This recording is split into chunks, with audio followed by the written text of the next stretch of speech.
Good morning. Hello, hello.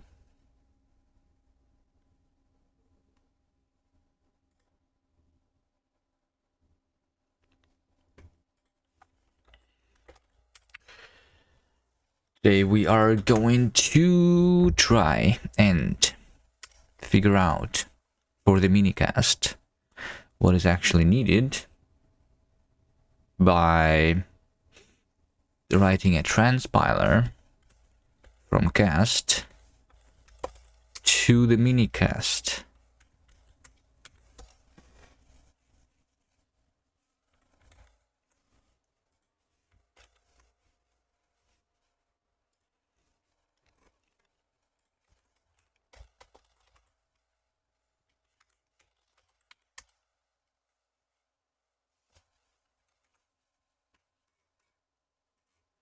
Okay, so here we go. We have the JavaScript.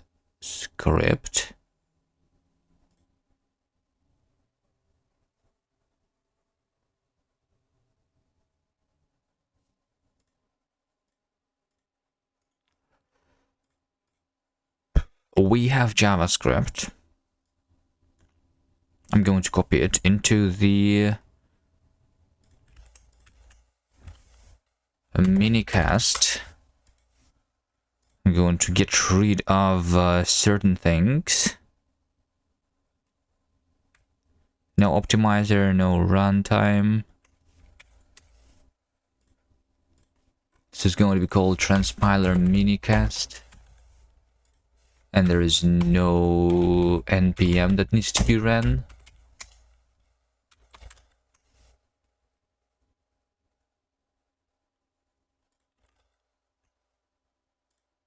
Runtime.js. We don't need that.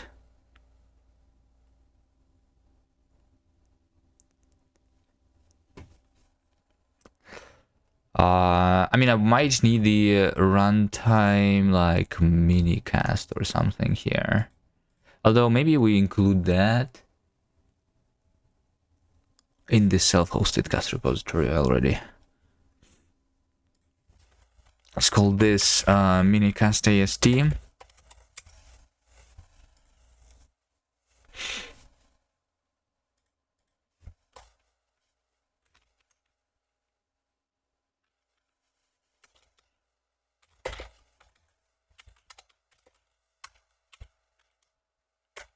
What's a writer? That's like a for the source map. We don't need that.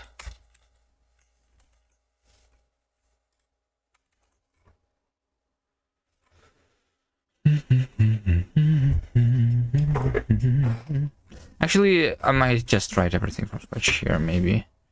That's probably okay.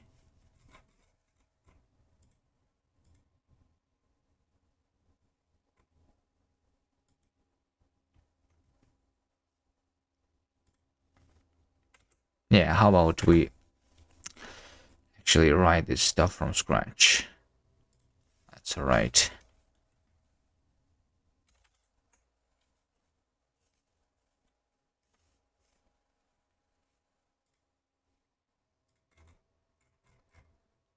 The AST, I'll write from scratch too.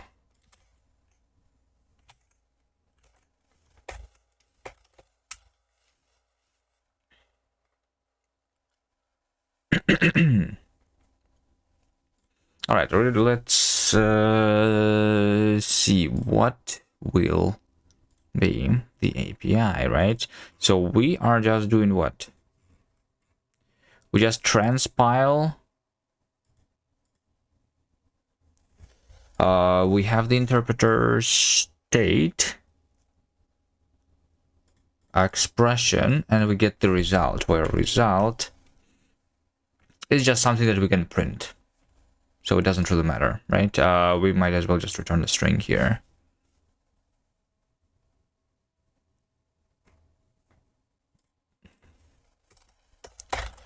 Transpile expression. So we will have the module impl here, because I will need to have a context first, right? Transpile expression, interpreter, and expression.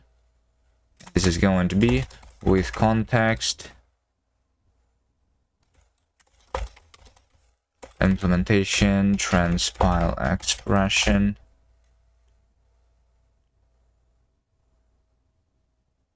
Well, this is just going to be like the only thing anyway, so it doesn't really matter, right? Yeah. We're going to basically try impl transpile expression with effect get context k effect continue k context. We will have the context here.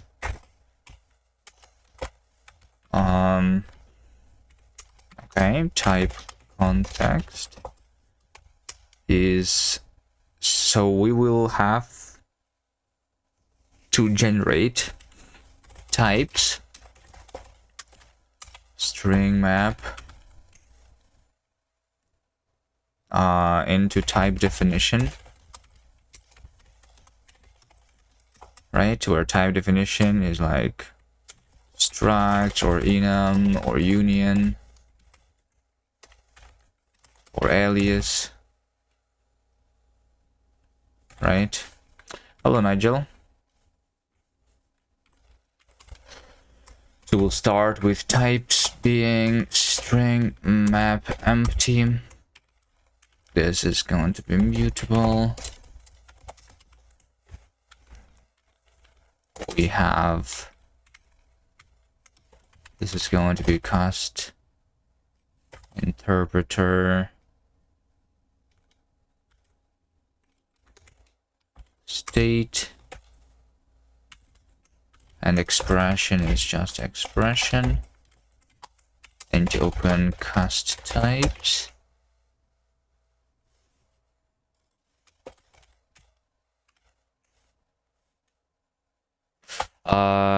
So in the context, I will just have the interpreter there, I guess. Interpreter, just interpreter state.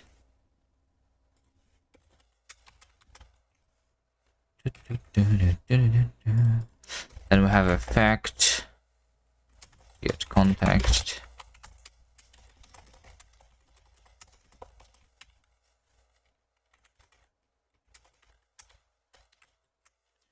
Like that. And then in the implementation, we have let rec transpile expression, and over here I only give it the expression now. So this is expression. And this should, well, what should this return, right? What is the transpile expression returns? Well, I think it should return the AST. AST.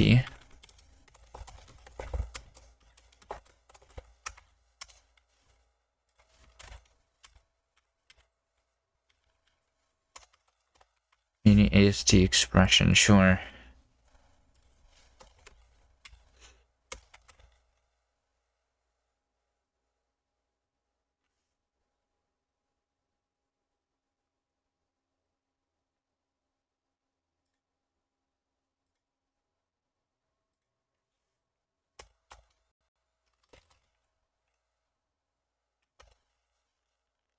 Okay, I'm making transpiler from Kast to minicast. So I have to do it in OCaml.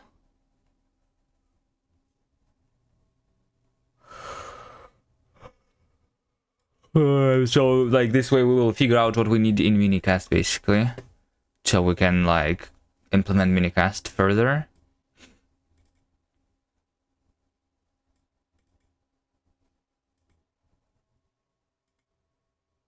Wait, is this not correct OCaml syntax? Am I stupid?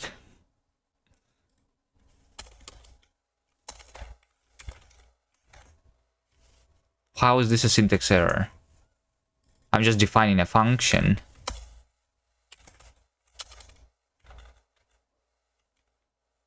Oh, because, okay, because this is going to be like expression like this. There you go. Yeah, I forgot. It's OCaml. It is OCaml. How is this unbound value? It's literally over here. Oh, it's because mini AST. But mini AST is mini cast AST. Oh. Oh, wait. I am in the mini cast AST. Oh my god.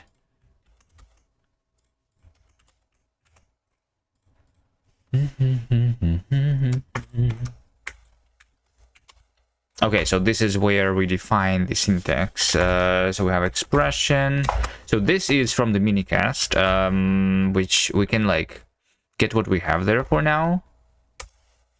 All right, these are the expressions that we have currently. So let's have them. Right, it is unit, native, apply, string, statement expression, then array expression, array.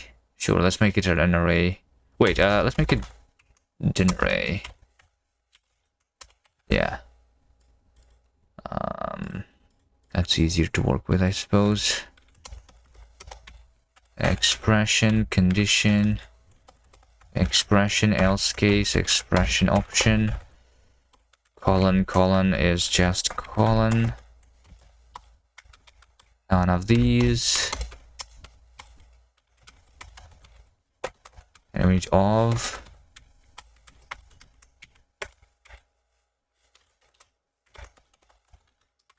Expression, generate,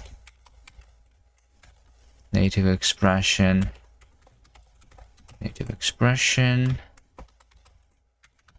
of.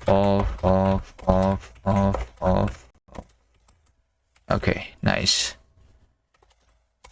Native expression is the one that just has parts, array of expressions. Okay.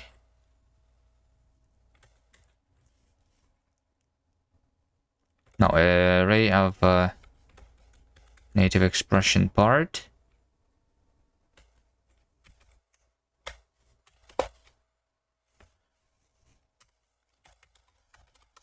Native expression part is either raw or interpolated expression, right?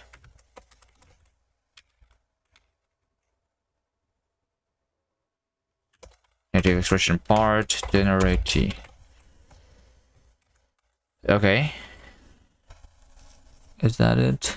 Okay, let's so we have expressions. We will also have a program, right, which has types, which is a string map, like from the name of the type into the type definition. And we have functions, which is a string map from the name of the function into the function definition, right? And type definition is either an enum of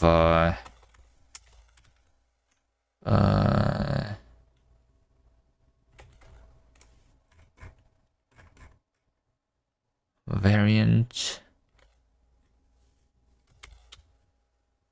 string set t, right? Like set of variant names, or it is a struct of string map into like type.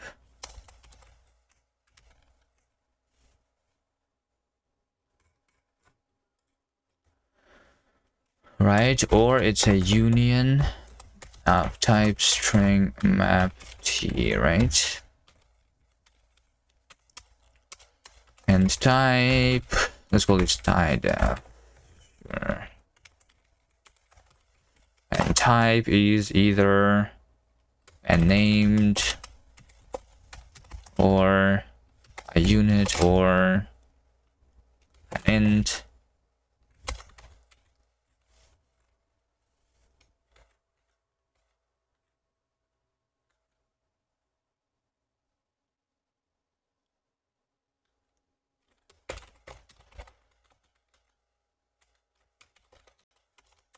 In string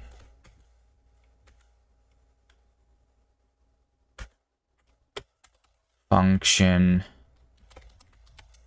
type, and function type is args, which is a type, and result, which is a type. Okay. And function definition is args is function arg array. How have unitins been helpful so far? Well, they are used to implement the sum types because we don't have,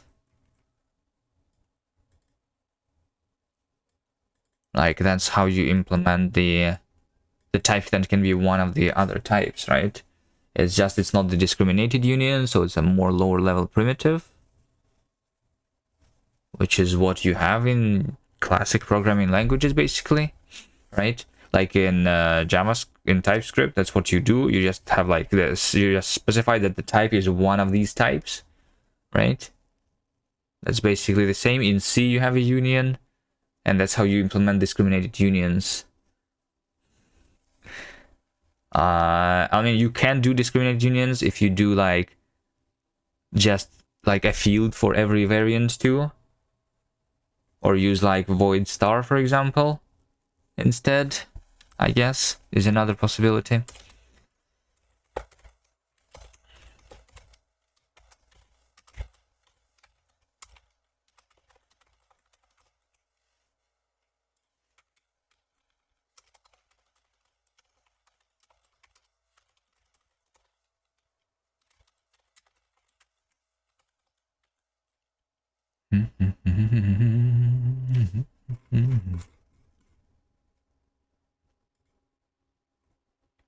Okay, I think this is kind of everything that we have so far. So what we want is we want to generate the AST. So let's just get into it here. Right. So how do we transpile the expression, right? Well, we'll match expression shape. So let's do the destruct here. And here's all of the things that we have. And I guess like some of these, like and or, needs to be primitives in the minicast too.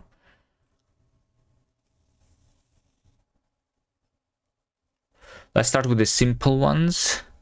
So if we have a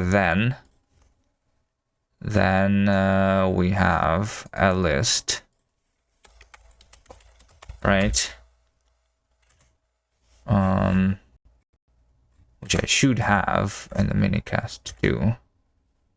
You know, how about we split here actually, and we open the minicast AST on the right side.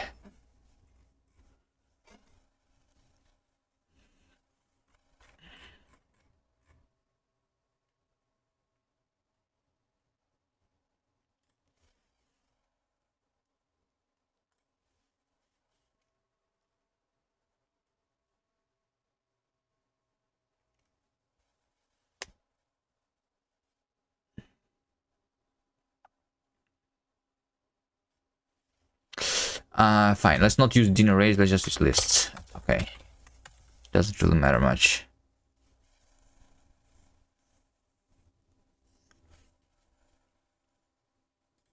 So like over here, for example, in order to do a then, all we have to do is we need to return a then of list map transpile expression, right? So we need to transpile every single one and then do that.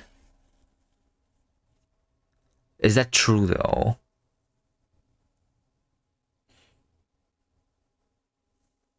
Is that true? It depends on how I implement the transpile expressions here.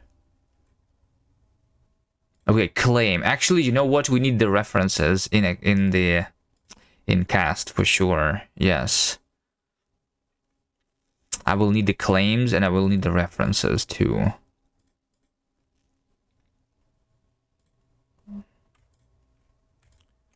Claim place expression. So the mutability though, we probably will lose that information.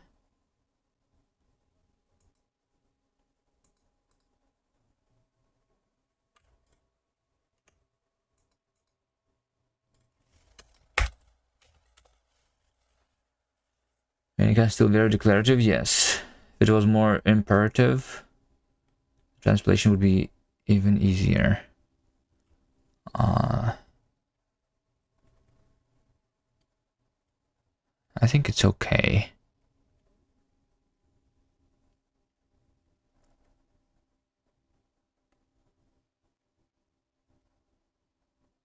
I mean, yes, but I think that we want...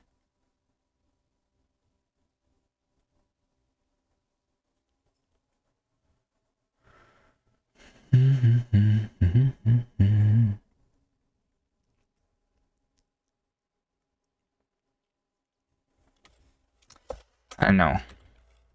It depends what you transpile to. What if you transpile to Haskell? Then, like, it will be easier if it is in a declarative way, right?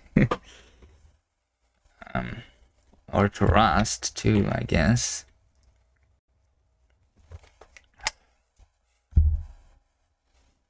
Or whatever.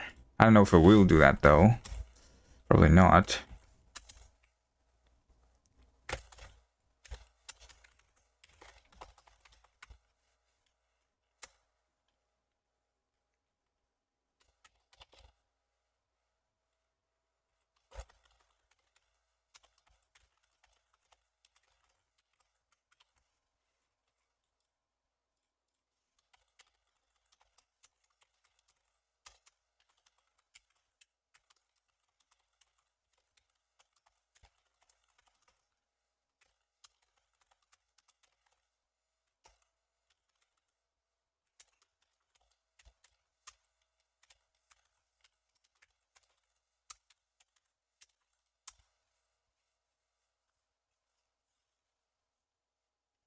Should the minicast have the differences between the place expressions and regular expressions? Yeah, I think like we will also have this, like, right? And this also makes the translation to like C JavaScript go more difficult. Well, I mean, technically, like not to C, right? Because C does have the place expressions. It's just not the JavaScript, or I don't know. Actually, Go has them probably too, right? It's just not JavaScript.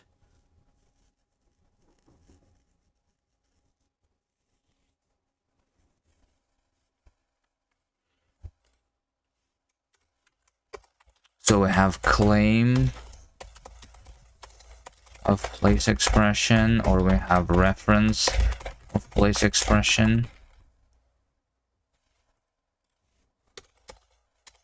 And place expression. So this is the identifier. Identifier is not an expression. It actually is a place expression. But there is also the temporary place expression, which is a regular expression, right? Yes.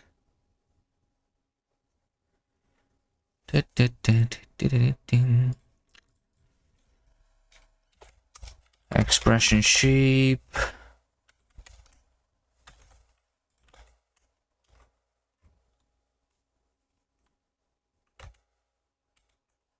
Can I not distract?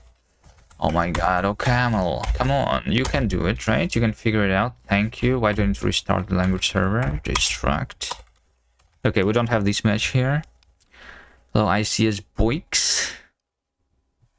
If we have a temporary expression, then we just return a temp.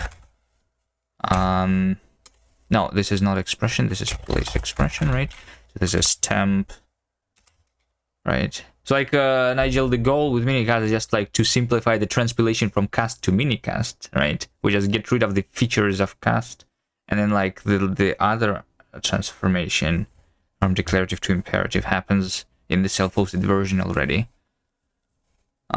This way we also write the minimal amount of OCaml, right? Which is always nice.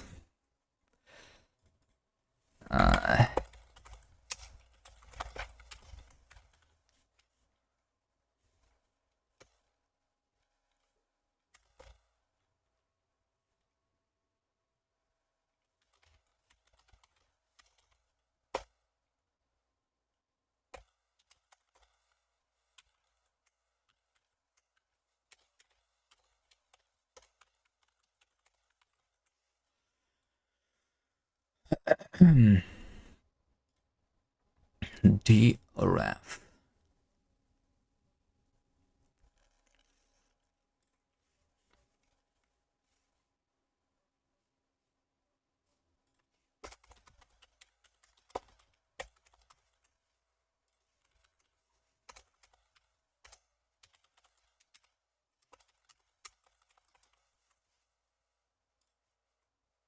We have binding and we have field.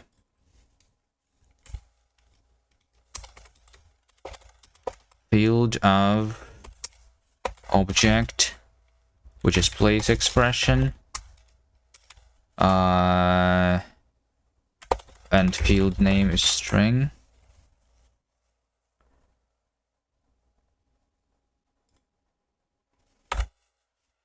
Object and field. Object, field. Did you also make minicast interpreter? No, not yet. Not yet.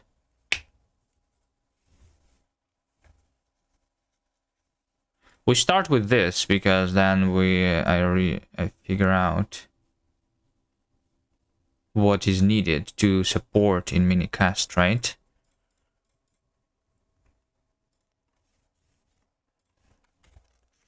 Arch update time for me, quick reboot.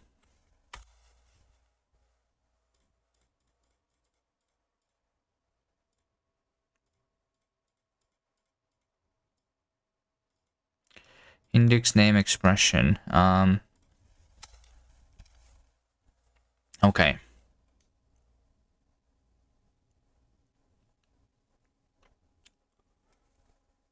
Do we even support expressions? I don't know. Match field.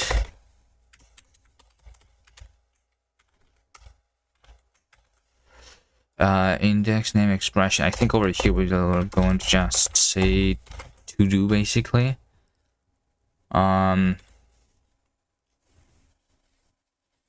Right. So name, this has label, and this is going to be label get name. Let's say field is this, so index is going to be just an int.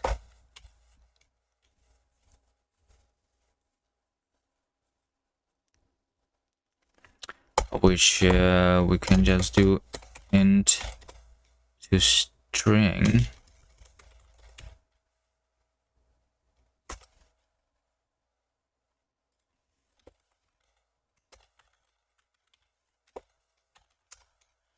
Okay, and then we return field where object is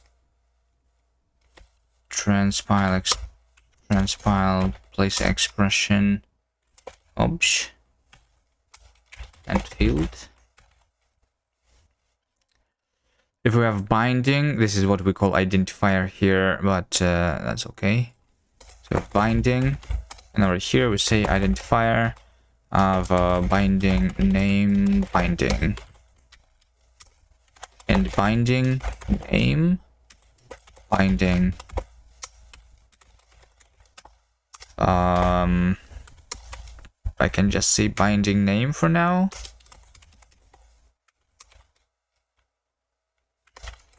Binding name.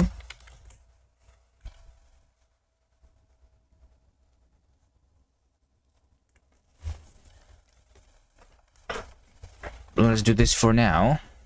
Where should like the names happen, right? Like, so over here, for example, I make a name of the field, which is a string, which is just a number. So I will have to, which I think is fine.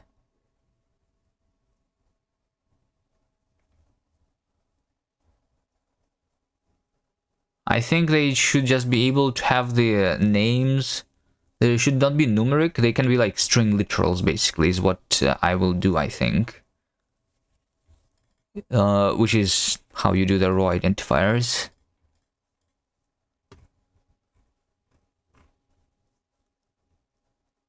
So instead of identifier, you can have a string, basically, when you declare a field. Same how you do it in JavaScript, right?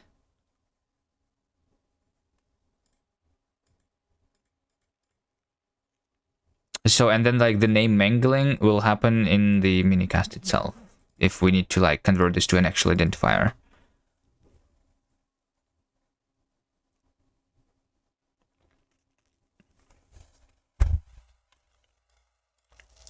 Binding name. So over here in JavaScript, I was including the ID of these. Yeah, I think including the ID is good actually.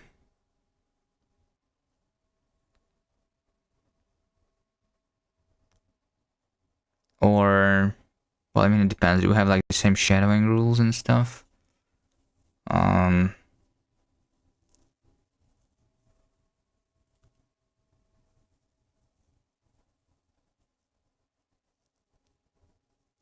That depends. Transpile expression. We have a constant claim. Claim is a place. Wait, this over here is not claim. This is a reference to a place, and this over here is claim. Transpile place expression place. Okay, statement expression. There's going to be a statement. Transpile expression.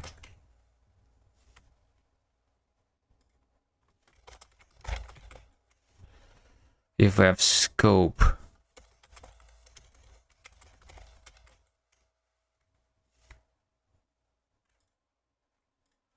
And we have scope. So it's like almost one-to-one in most of these cases.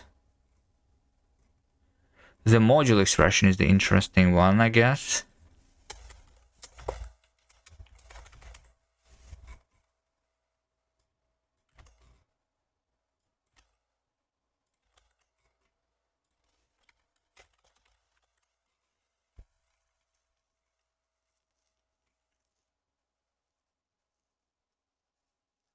An expression field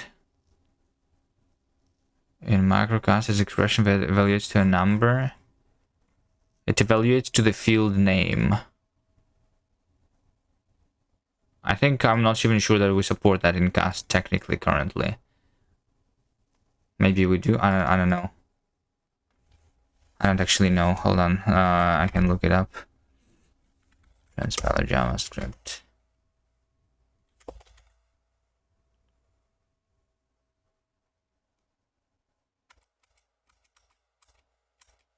No, not JavaScript. Interpreter. Core.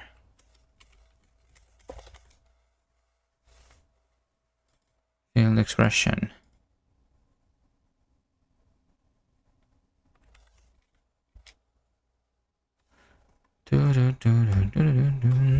Yeah, it's just an expression that evaluates either to an integer or to a string, and then like that's how we get the member of the field of the struct, right? I guess it is supported. I don't think I'm using it anywhere though.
When we have expression function or we have expression generic, both of those are functions, so it doesn't really like matter. And we have the compiled function, and those are all going to be functions. We have definition, we have definition. For generics though, we will have a like to do like memorization. Maybe we still don't do that, so we like, yeah, but it's okay. Hello penguin operator. So over here we transpile function expression definition, and over here we transpile function expression definition. Transpile function expression definition.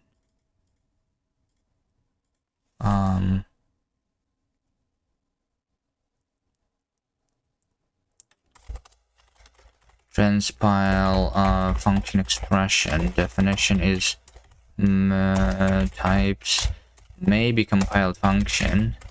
This gives me the AST, right? So we will say that definition is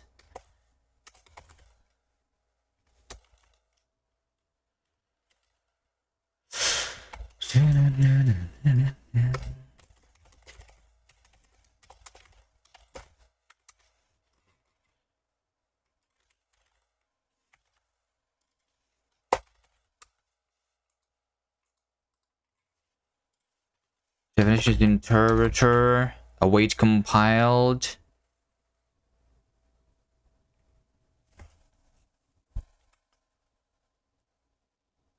The definition option unwrap or else fail function not compiled.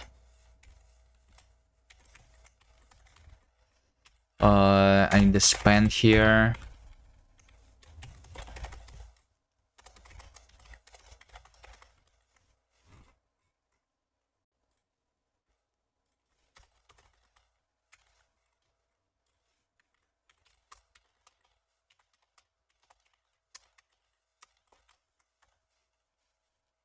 Try injecting a malware here, which then gets propagated to the final compiler POG.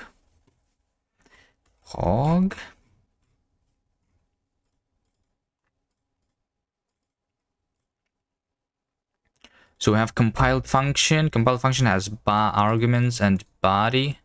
By the way, I never did the expression function here, so let's do a function, and this is going to be the this is literally also function definition. It's just not at the top level function, but it makes this a closure basically, right?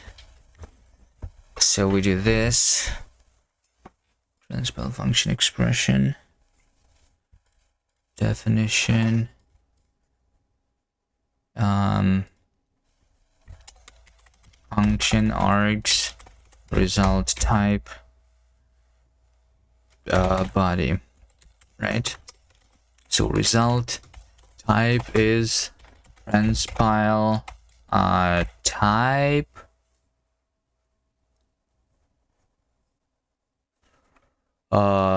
definition body data signature type, right? Then body itself is transpile.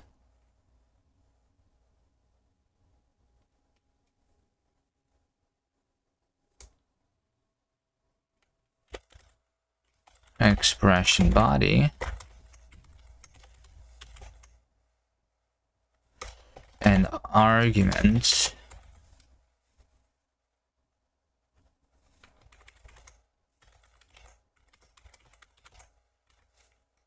is definition args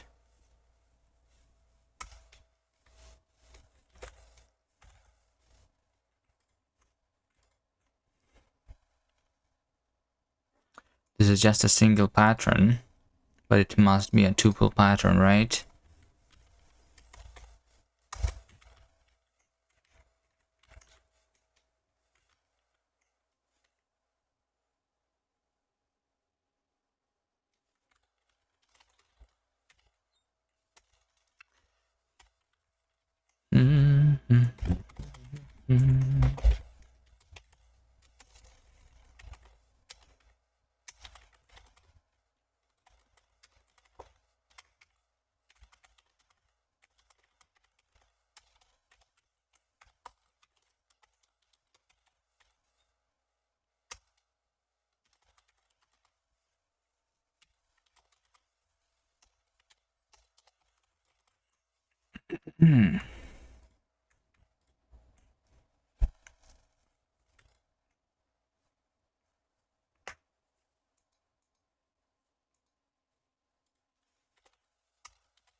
We actually need to calculate the parts here. Like this is tuple part of, which is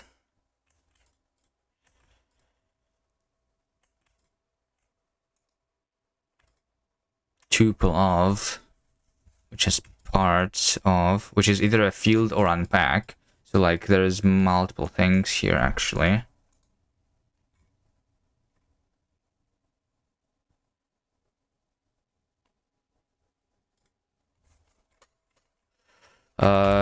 How about this? We have a member name, and this is going to be a member, which is tuple member.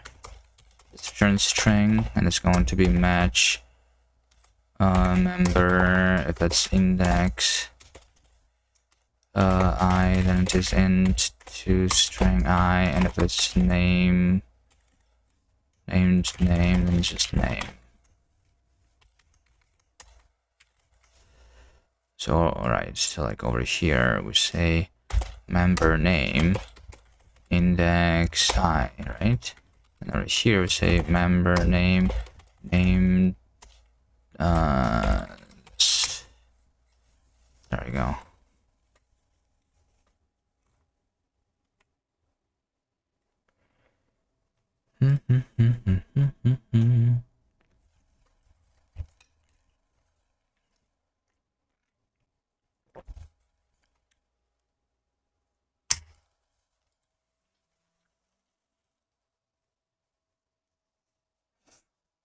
Well, what I have to do actually is the type of this tuple, right? Not the pattern itself, because I can know the type.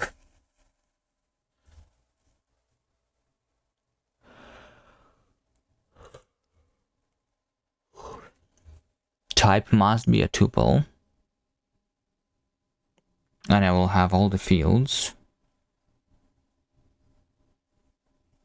there.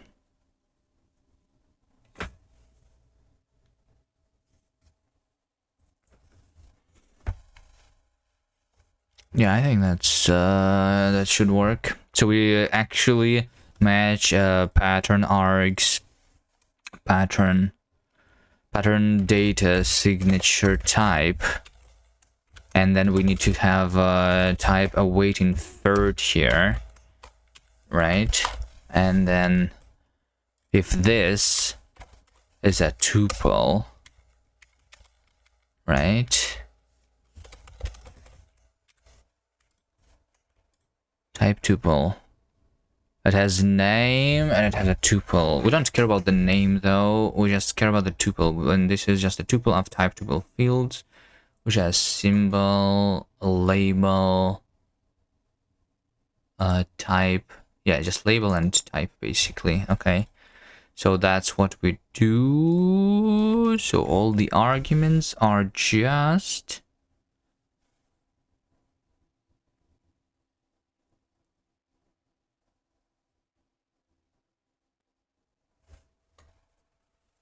tuple.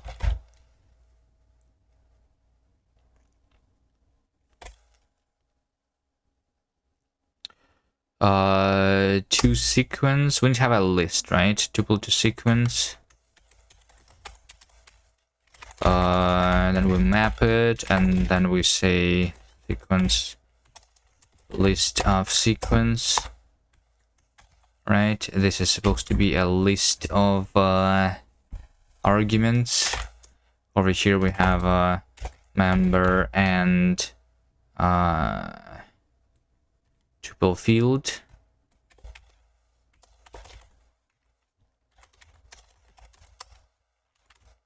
So we say field type, and we say member name, member,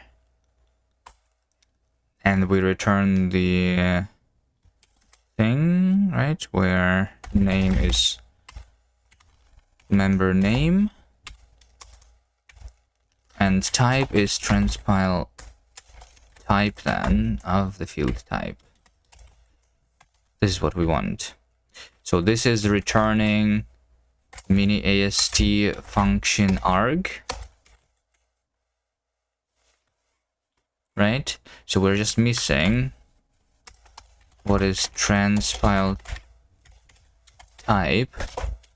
This is going to be type, and this gives me the mini AST type.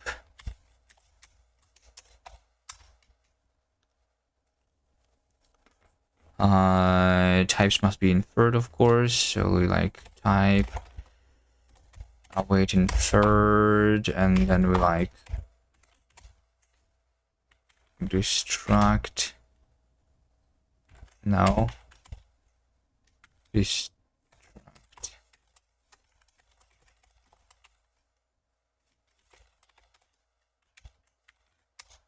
Like this. Okay.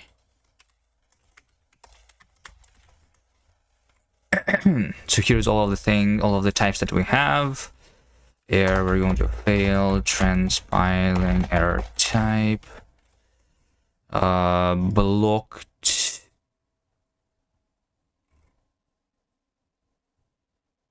blocked is actually interesting. That is something that we will, wait, what? Blocked is something that we will not be able to do.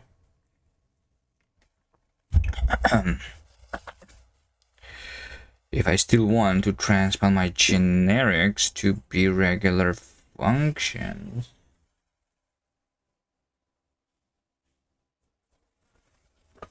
that's going to be weird. Yeah, types complicate this thing actually.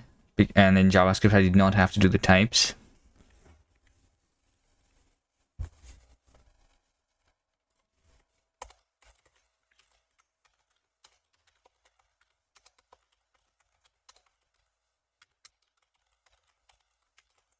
Evoca Camel feature request open for 7 years now.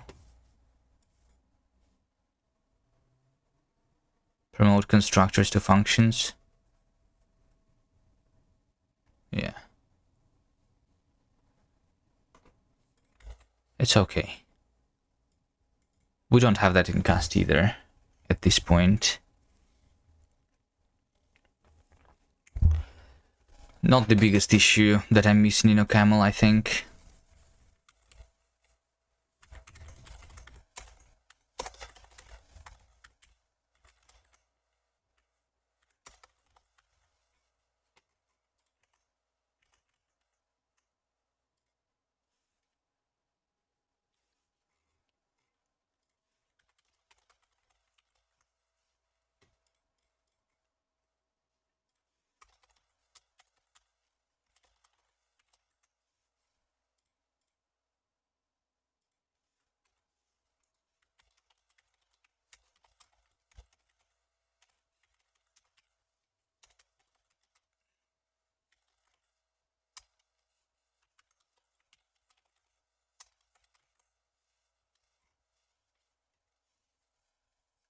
can edit easily.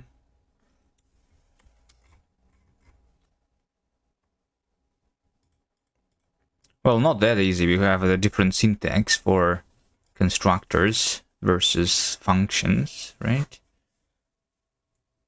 And using a constructor in place of a function, that would be like a little ambiguous. It is the same ambiguity as like the type tuples versus tuples, for example, or type references versus references sometimes,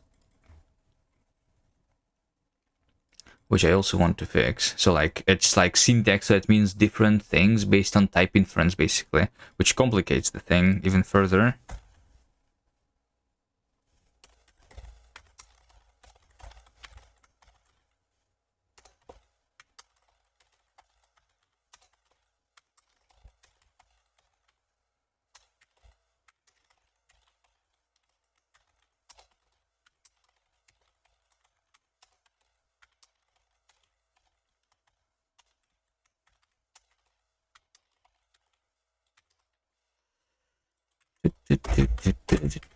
How about we actually, like, instead of like trying to write everything, let's fail everywhere. How do we fail everywhere, literally?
Let's create the the CLI for that stuff, right?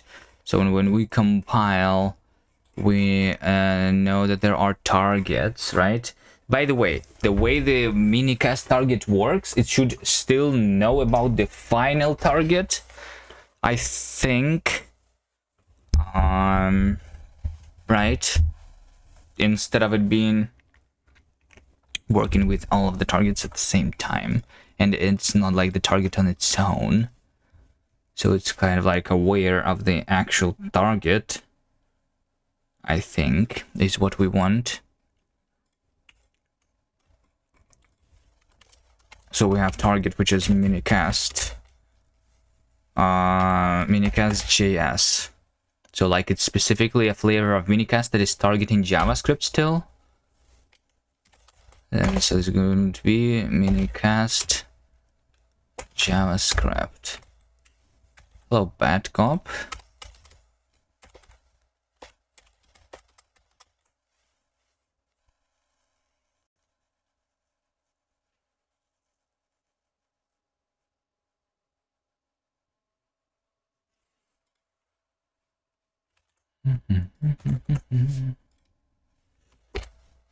So let's see what we have here. If we have the minicast JavaScript minicast mini target, and then we match mini target, and this for now is just JavaScript, I guess. If it's anything else, then we fail only JS.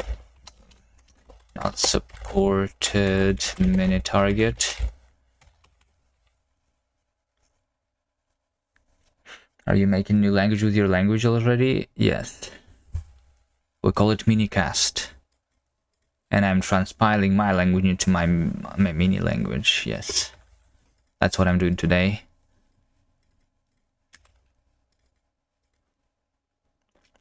So it's basically like a simple language, which is similar to Go, I suppose.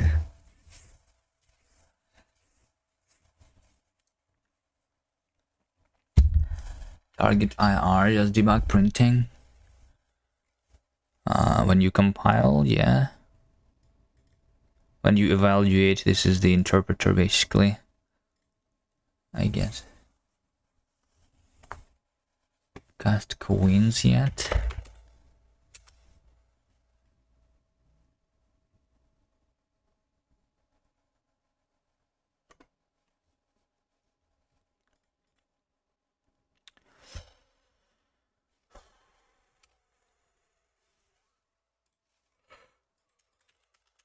Cast transpiler mini Kast.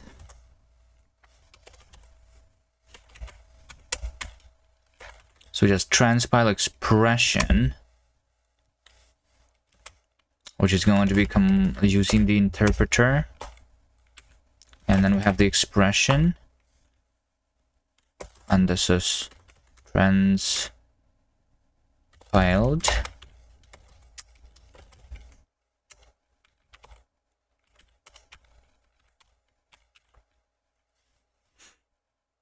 So what is transpiled? This is mini AST expression, right? Yeah, sure. Let's do cast transpiler mini Kast mini AST, and then we like print transpiled, right?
Sure, let's just do that. So over here, I want to have a function called print. Well, since this is the... Actually, like, when we transpile expression, we should get, as a result, the mini AST program, right? That's what we are going to get. So we transpile expression. This is the main expression, right? So this is going to be the function main.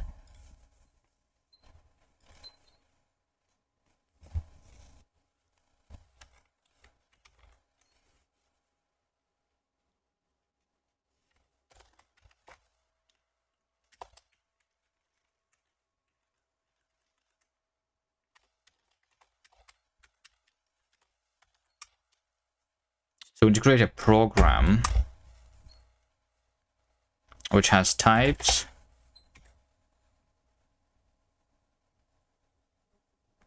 and it's going to be just context types, and it has functions,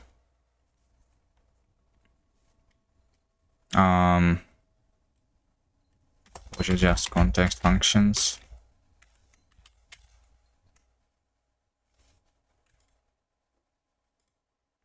This type def is different. I guess this should be like mini AST type def then.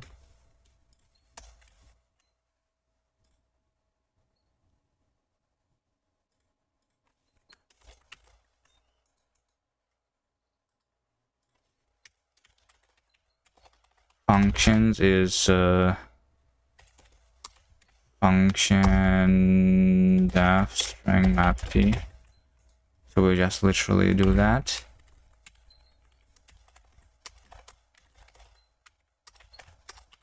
Right, so just like the main is a special function which we are going to have. Context functions.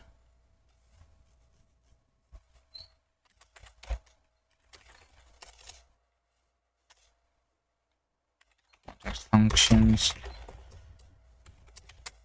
Add main and main.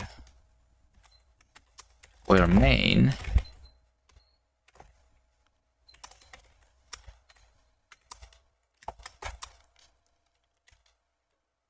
args is empty, result type is, well, main over here should be like st function def, right? So this over here is the body, which is the expression, right? And then we return this thing where result type is transpile type body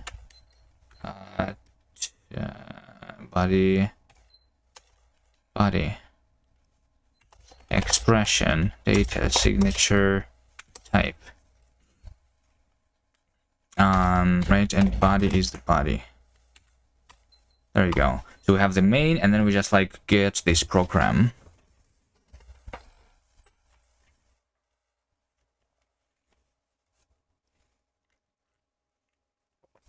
Do you also need effect to modify the context? No, you can modify by getting the context. You get the reference to the context and then you modify it there. I'm using mutability.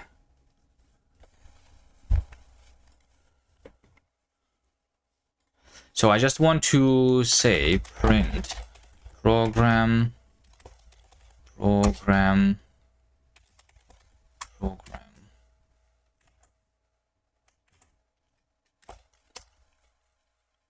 Right.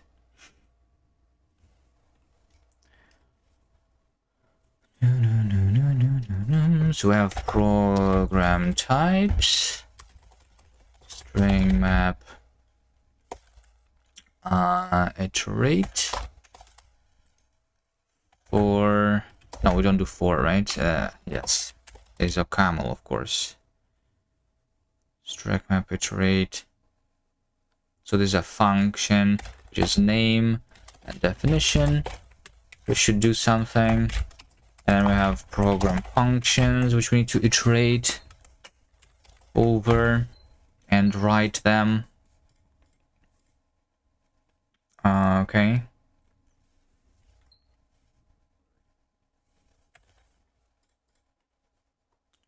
Let's see. Do I write everything in one line because I don't like really care, or do I want to generate the mini cast that looks okay? I think we can generate mini cast which looks okay. Right.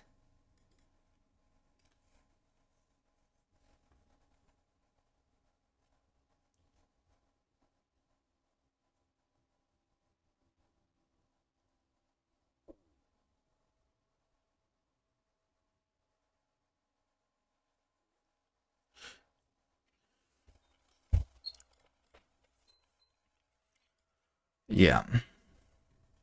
So I will want to have the indentation.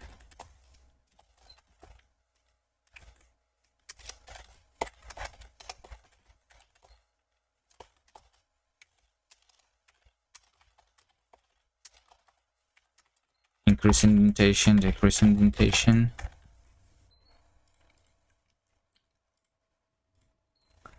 And then we just want to write, let's say module print.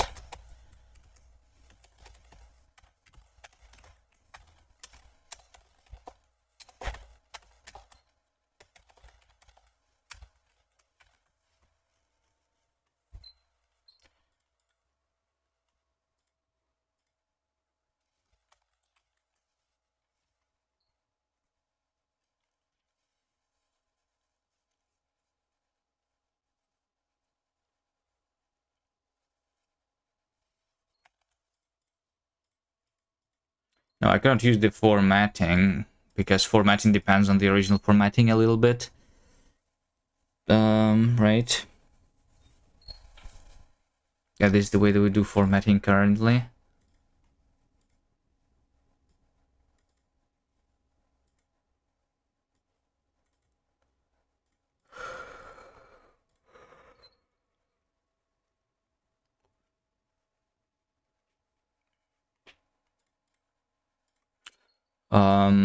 Okay, let's ignore the type. No, let's not ignore the types. Let's do the types, sure. Although I'm not doing the types yet. So this is going to be just, so write string, right? This is just going to be, it's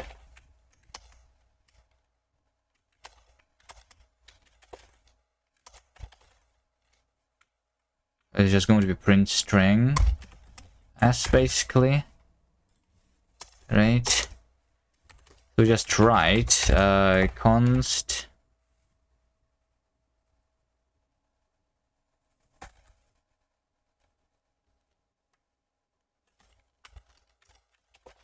name equal, and then we'll match definition.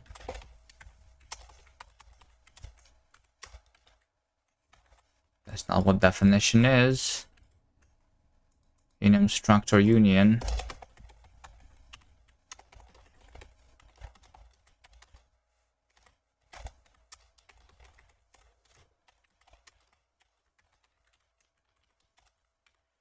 Enum variance. In this case, we say write enum right closing bracket, increase indentation, decrease indentation, right line,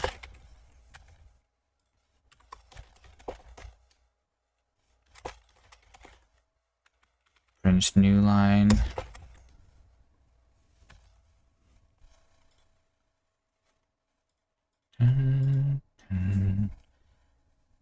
Yeah, so this like prints new line, and then also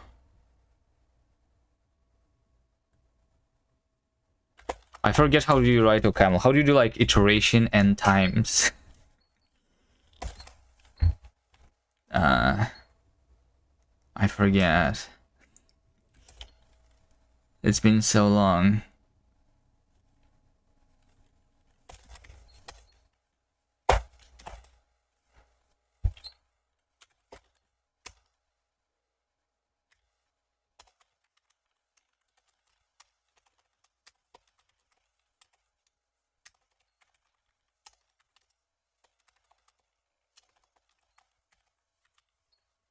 You need to seek, which has take. This is I don't know. That is as cursed as this thing is, I guess.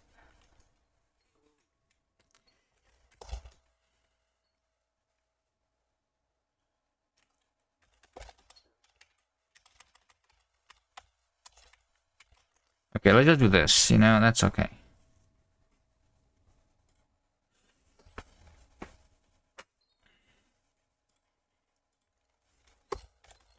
Written after new line is ref false.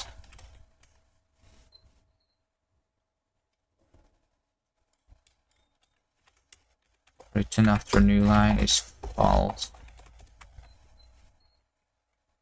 So when we write, before we do this, we say if not written after new line, then written after new line it's true. And then we do this, where we print string like that. I think that is better. Okay, so we have enum, we increase indentation, and like go for we go variance, string set, iterate, variant, And this is where we just write and then write ln, and we write.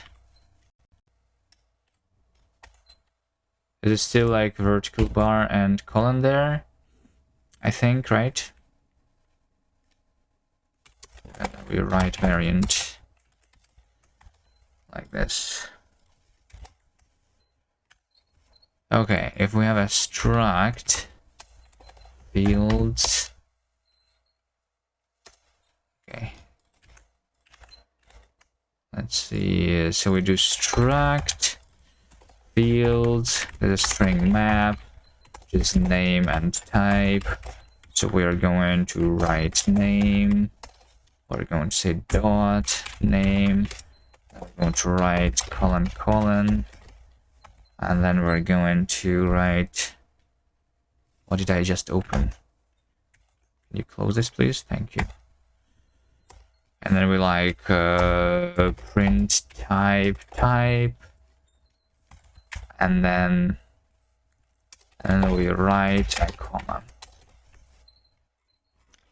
Okay.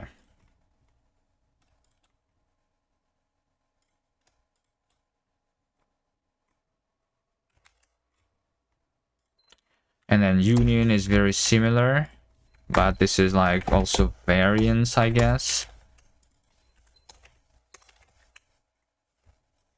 But it's same as the struct technically. And then after we print, we have printed the type. After I have printed the type, I'm just going to write a semicolon and write a new line.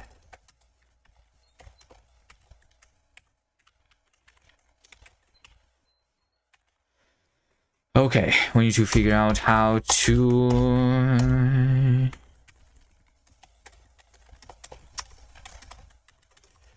print type.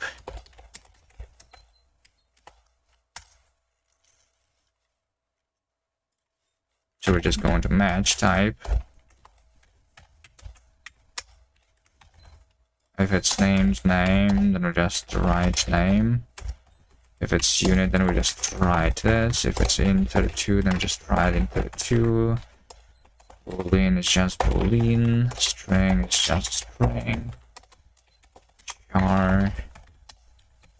A reference is reference.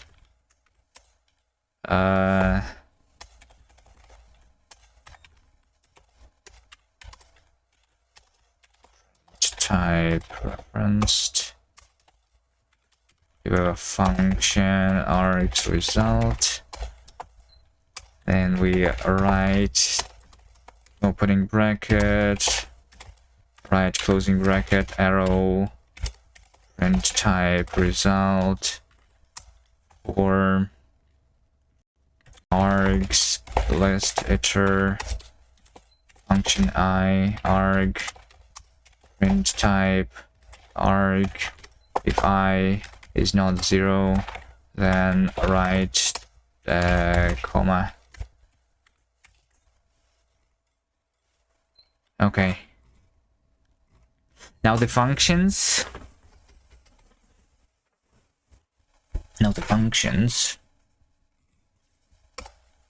Right. Const name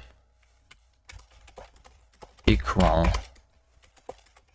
semicolon right len, and over here the definition, we're just going to write function definition, print function definition, and print function definition is right opening, right closing, arrow, print type definition result type, right at arrow, open, right line, right? Closing arrow, closing one, and that's it, right? Yeah, right line here. Increase indentation, decrease indentation. Over here we go args. Definition args. List, iterate. Arg into if I is not 0, then right slash comma. Right arg name. Right colon. Right print type argument type.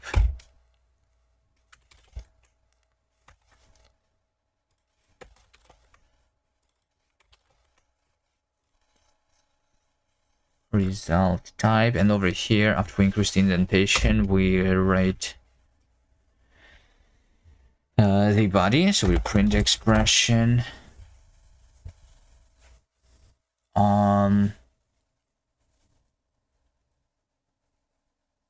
You know what, we don't need to open this actually, because like my expressions are always done like this anyway, so we just do the fat arrow and then we just don't increase. That's going to happen automatically when we print expression definition body.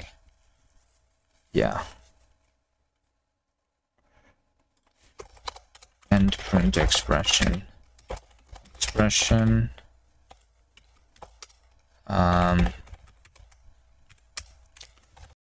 if we have unit, if we have claim,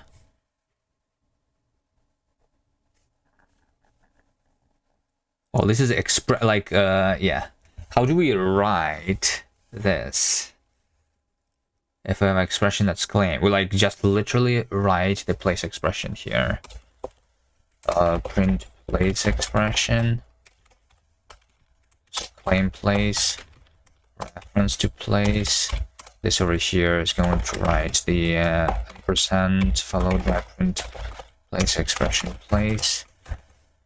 And we will also have print place expression place expression.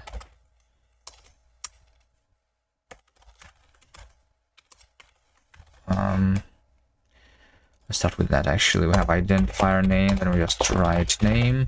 If we have field object field, right, so in this case we just print place expression object, then we write a dot, and then we write the field. You can do list init and function, right? Ignore. Yeah, that is also cursed. OCaml just doesn't have anything. Maybe I feel like maybe, you know what, actually there probably is. OCaml times, no, OCaml iterate n times.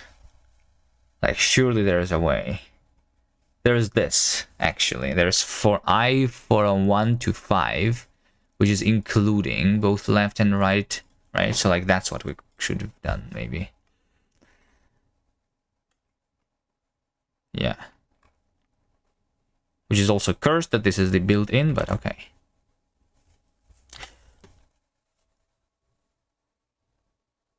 This is also repeat. Maybe repeat is the in the standard library actually.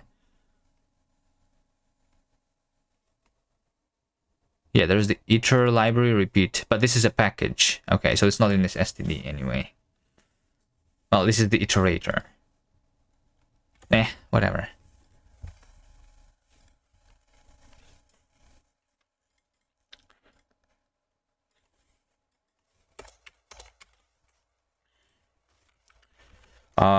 When we dereference the expression, we're going to print expression, and then we're going to write the caret, And if we have temporary expression, then we just print expression.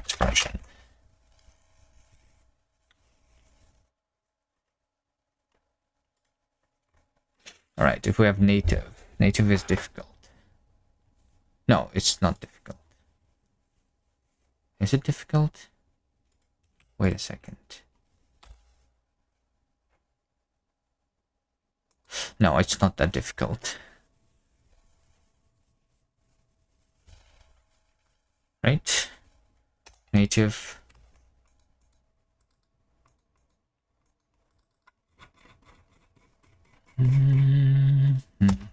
Parts.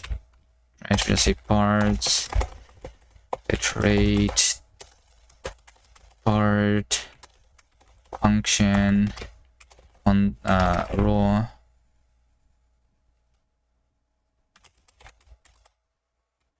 Right.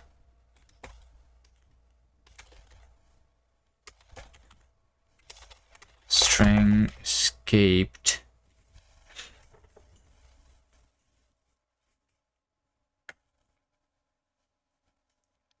I want to print escaped content here.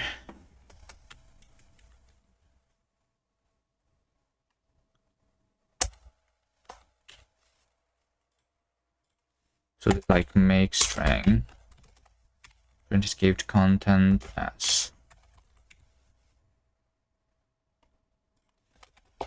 is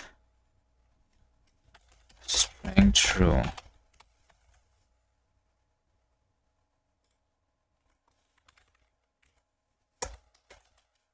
If it is the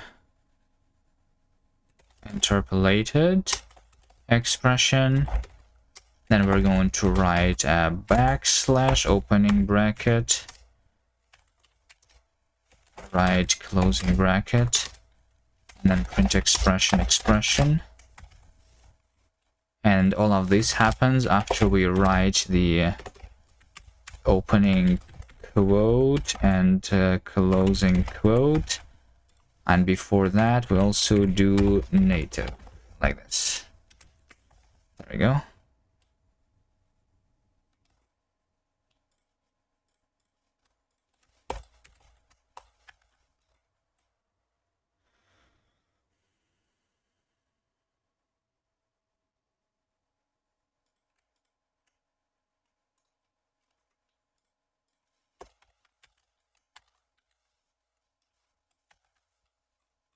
In string just means that, like, I think at yeah,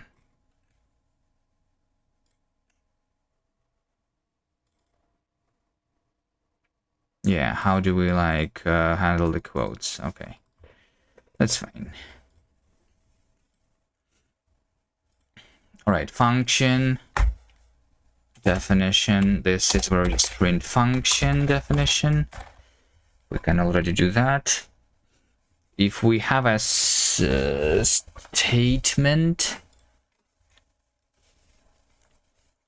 if I have a statement, then we just print expression, and we write semicolon.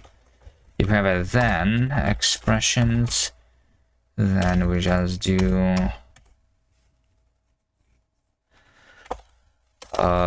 expressions iterate. We will print expression, but if I is not 0, then we're going to write a semicolon, and we're also going to write line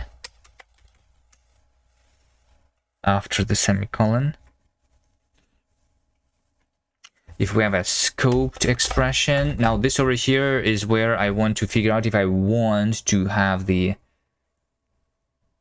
nestiness, like the indentation or not. Basically, this is going to be where we do the indentation. Unless I do indentation for all of the scopes, which I'm not sure. How about this? We print scope expression, but like print scope expression,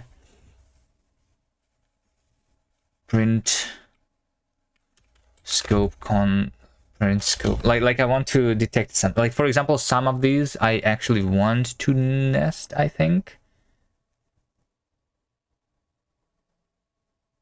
Maybe. Like for an if. Or maybe I don't.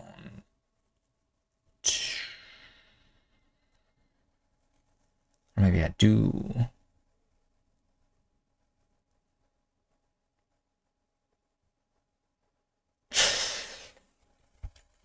You know what? Let's just do it the simple way for now, where we are always going to indent. It's okay.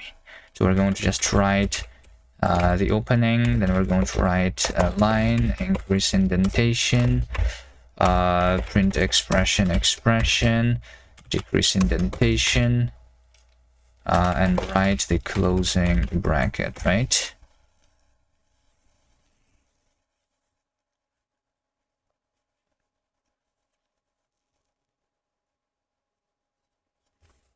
So we have if condition, then case, else case. It is going to write an if, and then print the expression condition, and then write a then. And then print expression then case, and then match else case with none, then we don't do anything. But if it is some else case, then we have to write else and print expression else case. You have apply function and args, then we have to do print expression f, and we need to write opening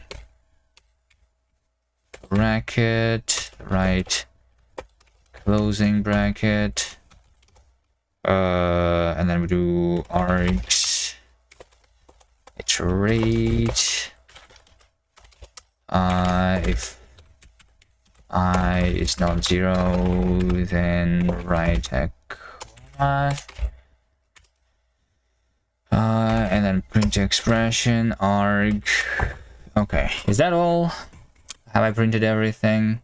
String literal as string escaped. This is the OCaml escaped.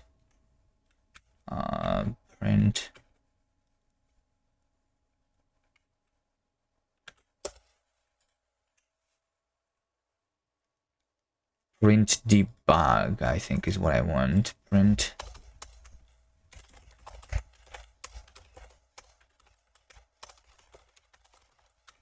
debug as, and then we just write as. Okay. Okay, so we don't do print. We say mini ast print program transpiled, right? There we go.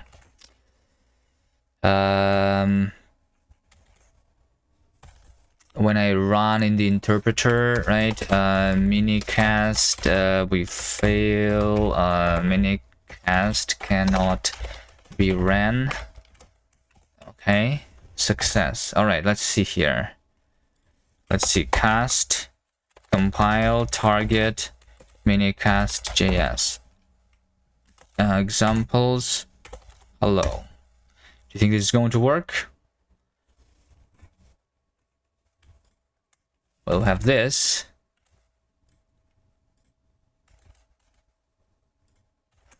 Line 89. Right, because I have a constant and we have not converted a constant yet. Okay. Hold on a second. How do we do this? We say playground test instead. Let's see, we're going to have a something which doesn't use the standard library, basically. Right? So we need to compile with a no std playground test, right? Like this. Minicast.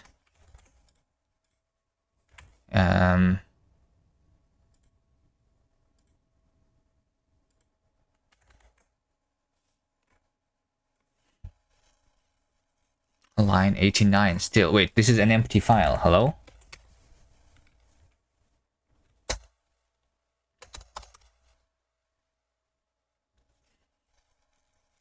This is literally empty.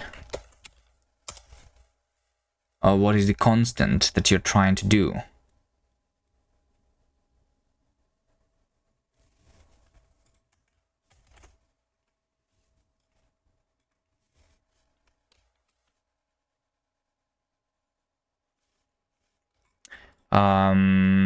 Yeah, let's do same as we were doing before. Try with cancel, raise, cancel. But if we have exception E, then we're going to trace E, and we're going to say like a log error, log while transpiling expression at span print span, right? So while I'm transpiling this expression, which is literally a unit. Oh wait, it's because it's a unit. A unit is a constant, of course. Let's do something. Let's do something different then, right? Let's try.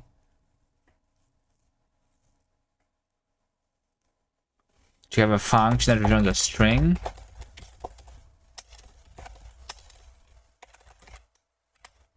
Would this work?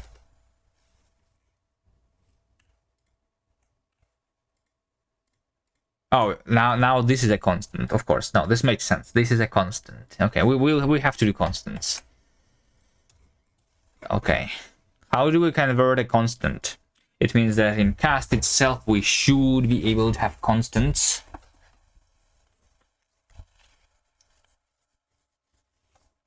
What if a constant is a function though?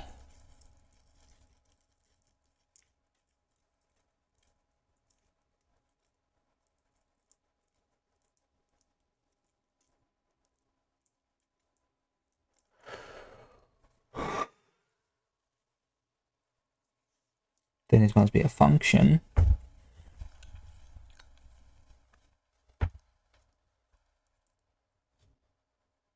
If a constant contains a function inside though,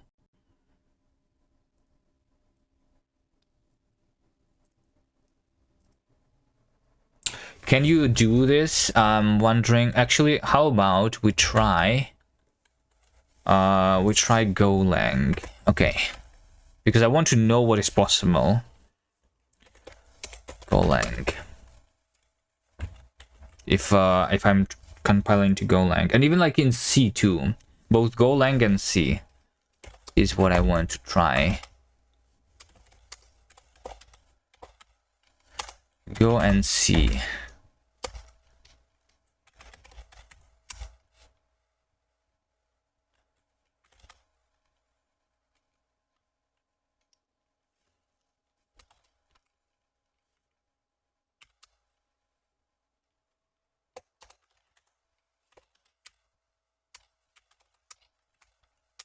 Let's see, what do we have in the... we don't need to do anything, right? I'm just going to have the system packages. I'm going to just have a dev shell.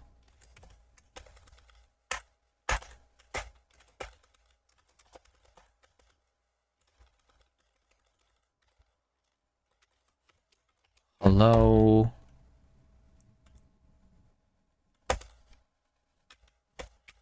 Packages.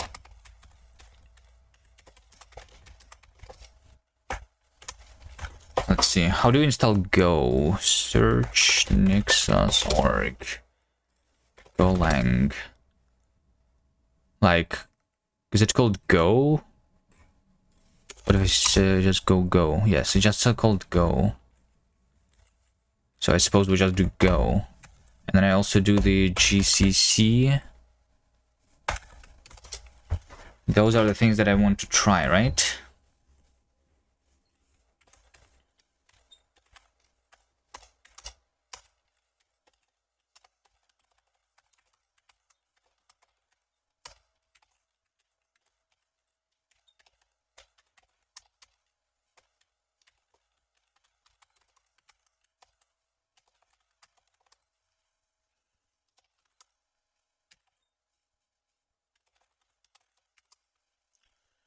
Let's see what we have. So we just do Go?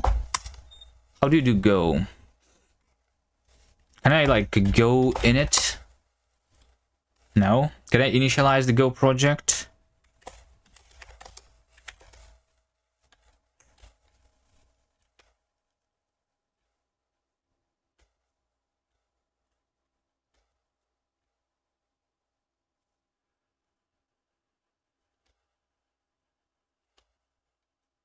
Version control with Go VCS. Go has its own version control system. Did you Go mod in it? Okay, Go mod in it. To determine the module path for a source directory outside Go path, module path must be specified.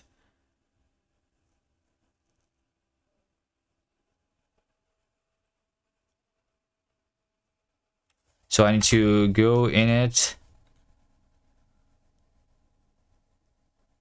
This is like the package name, and this is like the yeah, it's like using the Java style package names, it seems, right?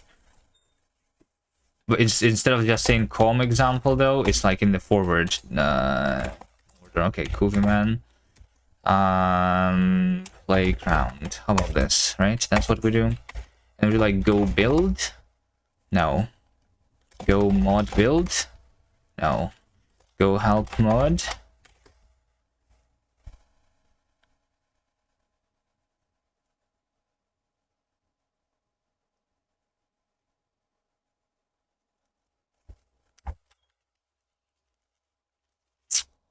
How do I compile this? Or is it like, oh, I need to like, it's like empty, I still need the thing. Do we do the source directory or like just here? Where do you write Go code usually? Main Go. Go build. Expected package found in the file. So much work. Package. What's the package supposed to be? What am I supposed to say here? Get started. Tutorial. Package main. It's not supposed to be like the Kuviman.com playground.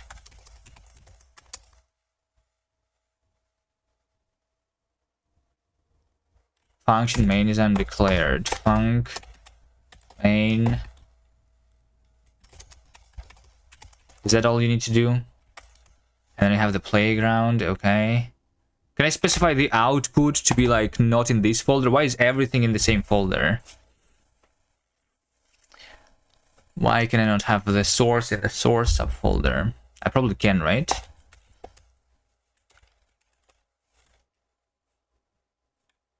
And like the binary in the target. Is that what you specified in the module? Go mod back.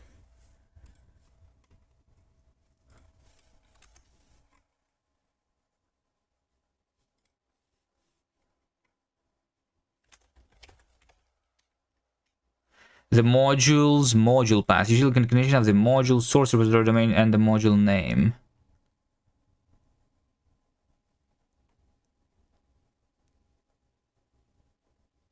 Requires a dependency. That's not what I want. Source.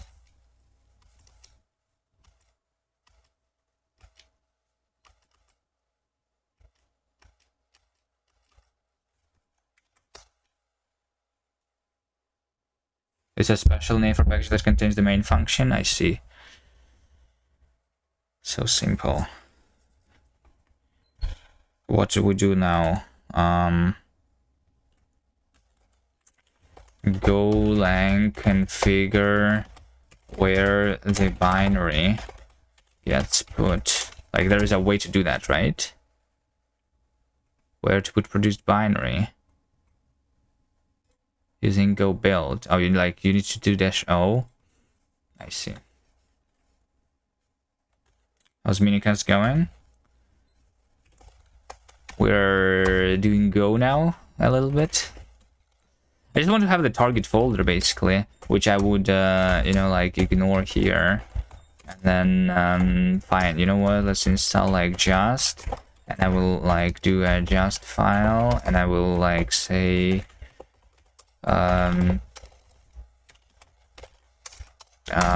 build, and it's going to be like go build output target main, right? Is that what I do?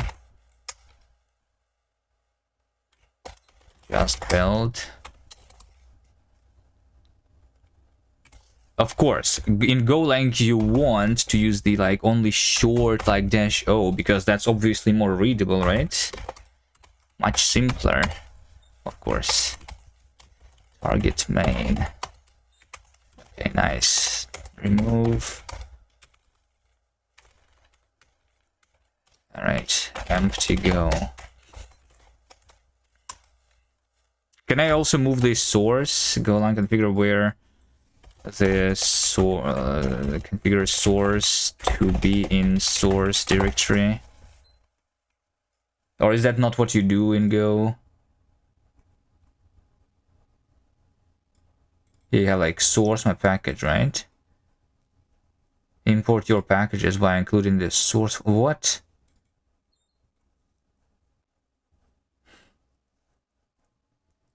Just specify it when building. Okay. So we like need to have the source and put the main go in there, and when I build the source, I guess, right? Is that what we do? Package source is not in the standard library.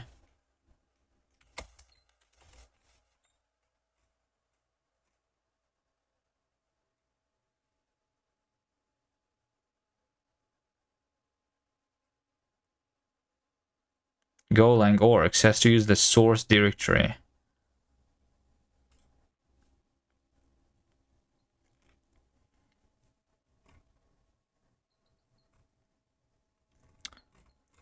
This language is too simple for me.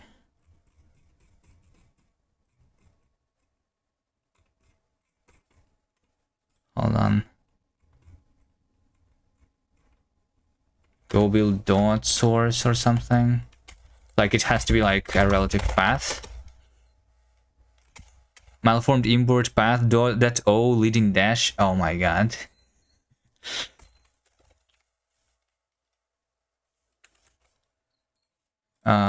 Go build source from source folder. Like, is that not what? So like, do people in Go not put the sources in the source folder, but like just in the root? So everything is just together. Well, if I do this, okay, it must be like in the proper order, I guess, right? So you cannot do build source with output being the target main. You need to like specify the output first and then do the source. Got it. That's so simple. All right, how do we do? What do we do next? How do we print hello world? Go hello world.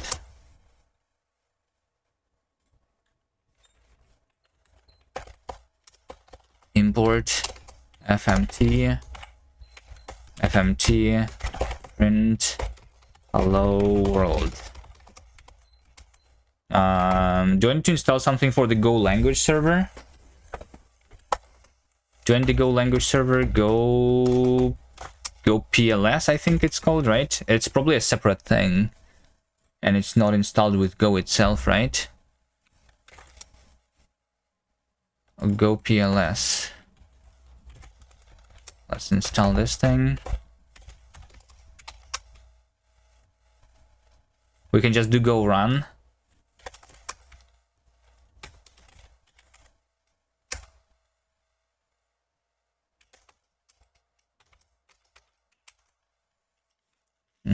Yeah, we can do that too. So now I just want to like have the language server working. Can I? Do I need to configure it in my new Vim? How do you configure the language server for the Go?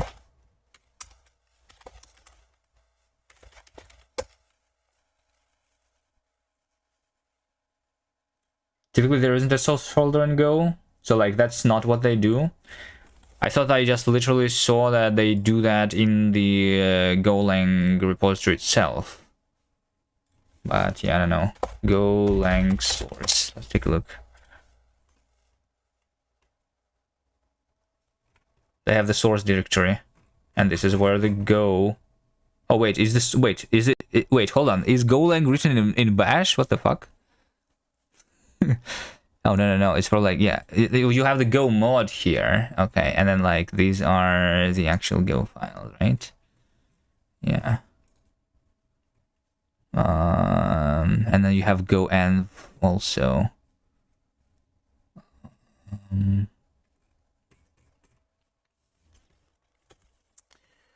All right. So it's like, it's not exactly like similar to that, but something similar. Okay, how do we do language servers? Do I just do... Hold on, do I just literally do this? In Go, do I just do Lua Vim LSP enable Go?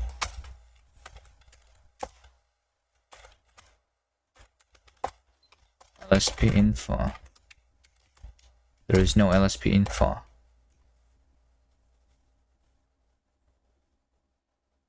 It's probably like enable Go PLS, right? There we go. That's what we need to do. And then we have the language server. All right. I mean, I can put this into my LSP so it like enables by default. If I want to work with Go at any point in time for some reason, right? Why not?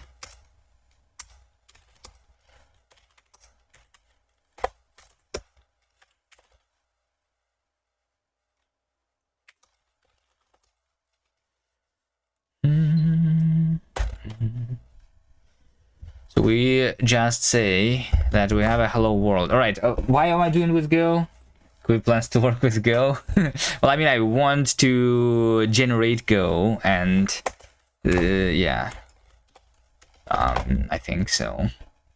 Did you run Go telemetry off? Of course.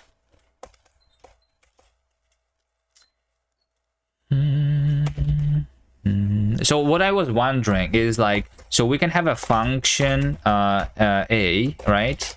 And we can have a function B, right? So we don't need to forward declare anything, right? And I can just call function B here easily. Now, what about the constants? Do you have constants in Go?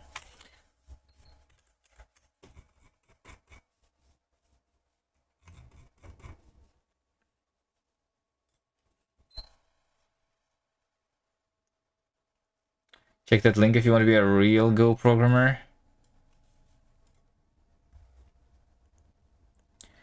Project root repository, Go mod, mod name Go, mod name test Go. Yeah, they don't do the source. So like the project root directory is the source directory basically, right? Is how they do it. Does it mean that I just need to put the Go mod into the source folder, you know? Is that like the... that's how they do it in the Golang repository itself, right?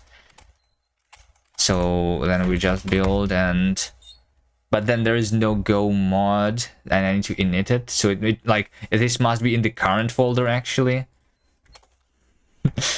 Really? So like in order to build, I need to first go to the source directory and then like build like this basically, right? And then output must be like this. Is that what you do?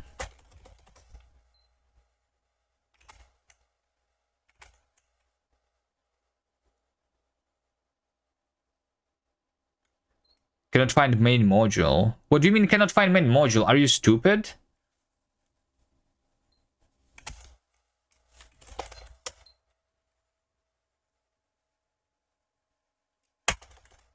Like, this is literally the two files in this here, right? We just have main and we have go. This is the special package name, I was told.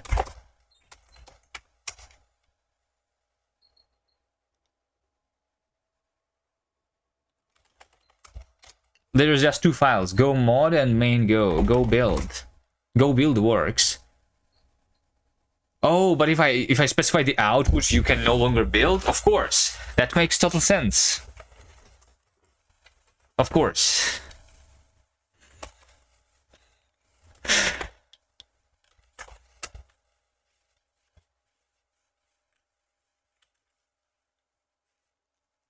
Like it seems like when you specify the output, it like tries to determine what to build based on the output name. Is that true?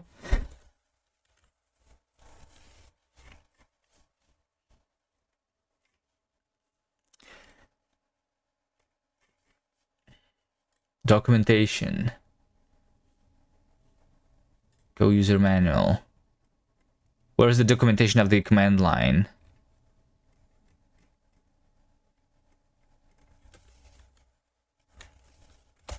Man go. No manual entry for go.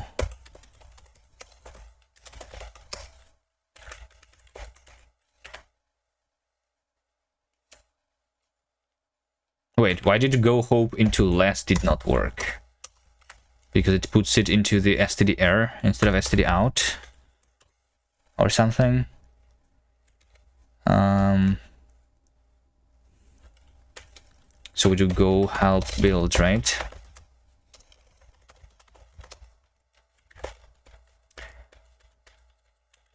Where's the -o here?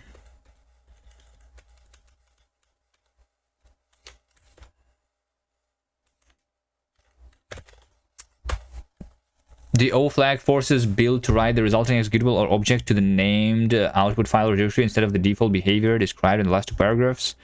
If the named output is an existing directory or ends with a slash or backslash, then any existing executables will be written to that directory.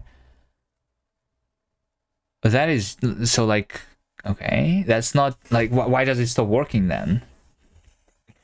Change to directory before running the command. You also can do this instead of doing the cd, right?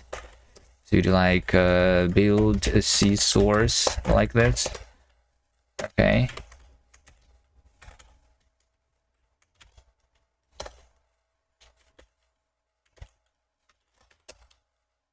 Okay, so like, hold on. This works, but it doesn't work if I actually cd there. What?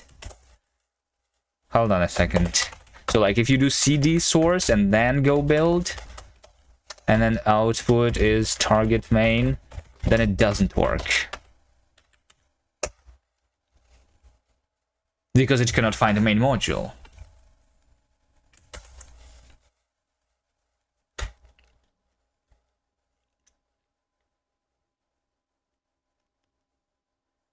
And like, okay, and is this folder in this case relative to like the directory that I change into or to the current directory, right? Like, did I create the target? Of course I did create the target, so it's like actually relative to this target, not to the source target, even though it said like change directory before executing the command. So like, but for this thing, the directory is not changed actually, right? So this is the proper thing, right? To do. Right, so if I remove the target here and then I like build, right, it actually create, no, actually, wait, hold, no, maybe I did something else.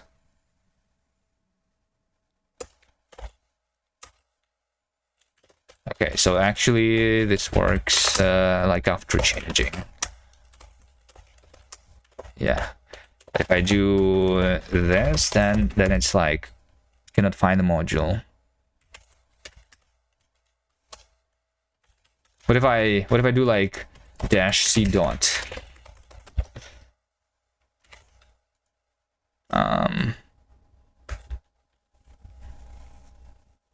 Once you understand that error, you're a real Go programmer.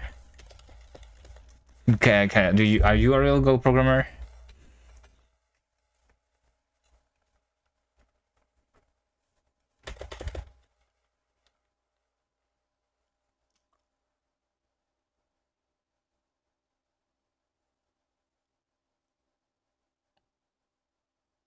Can you just not have the dots in the paths or something?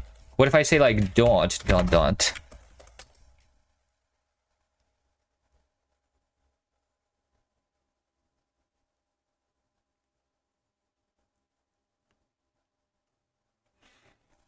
Oh wait, you know what? I think I understand what's happening. I think I'm about to become a real Go developer. Look at this. It works. Even though I'm already in the source directory, I still need to change the directory to the source directory, because even if I am in the source directory, I'm technically in the root, because what I'm imagining is happening is that Go build is looking for the Git folder, and it's like changing the directory implicitly to the root of your Git repository, which is cursed, but okay. Is it documented even? Like,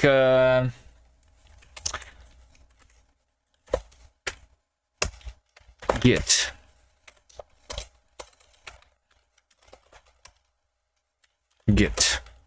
It is not in this thing, right? Does Go by default work in Git root like directory? Where is this documented? Yes. So when you do go mod init, it doesn't matter where you are currently, it will be placed in the root directory of your Git repository.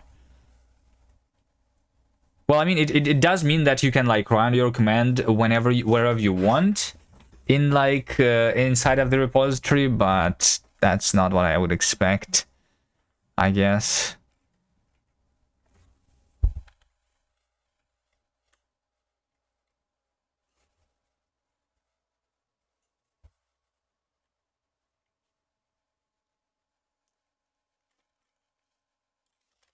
Where is it documented? Come on.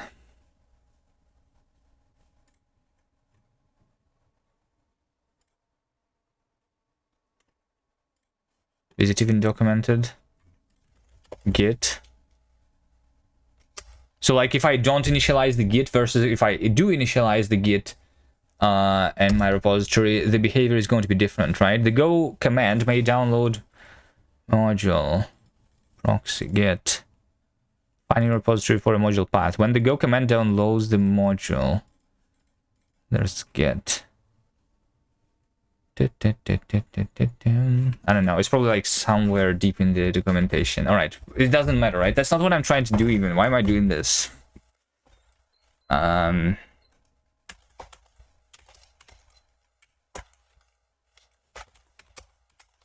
Well, I'm just trying to figure out how to do the constants in Go. Tutorial. I want a reference. Go spec. Constants. There are Boolean constants, Arun constants, integer constants, floating point constants, complex constants, and string constants.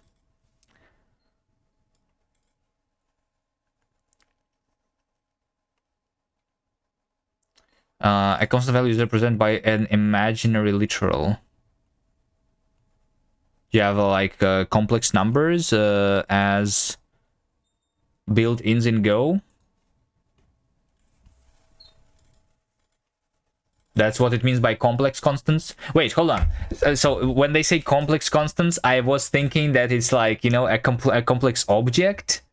But that's not the case, right? So you cannot do the object as a constant, right?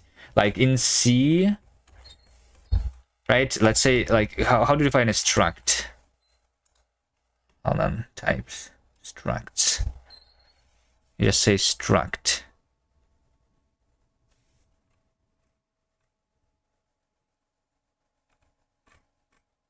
Why is this anonymous? How do I make a named struct?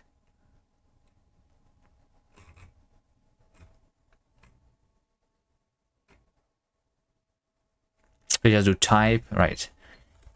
You do like type struct field int. Is it in this order? Right? So how do I define a constant of type foo? I cannot do that in Go, right? Const foo, right? This untyped int.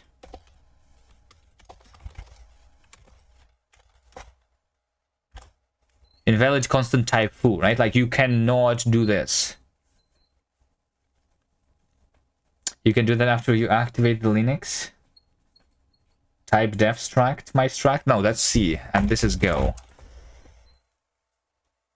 Yeah, complex. This is complex. So complex is complex number. It's not a complex constant where you define like your constant being a struct. So how do you have constants then? What?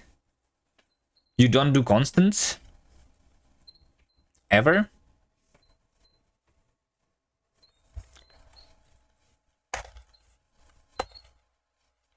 In that link, there's a custom one.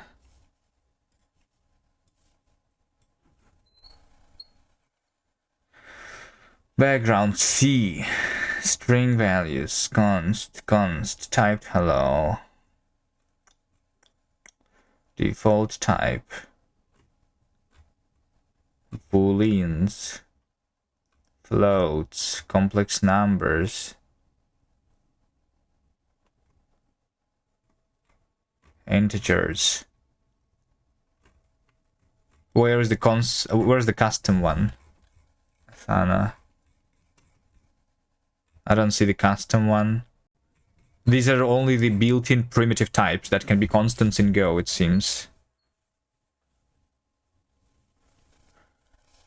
Right? So like I'm just wondering, how would you even write code that how do you like have the alternative of the code where okay, let's do C, you know? Let's call this let's actually call this source Go, and we will also have this source C. So that I can like try that. Source C, main C, right? So over here we do type def struct foo, right? And this is going to be int field like this. Int main return 0 include dio int hello world. Let's like figure out multiple things here. So in C though, you have, if you have a function A which wants to call function B under the hood. Can I have a C language server, by the way? C language server.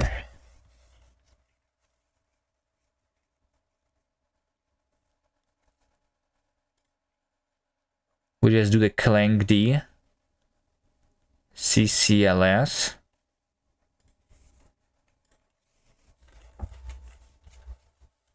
clang D works. Going to install it. Is it just called clang D, or is it part of clang package in general? So I don't do GCC, I do clang.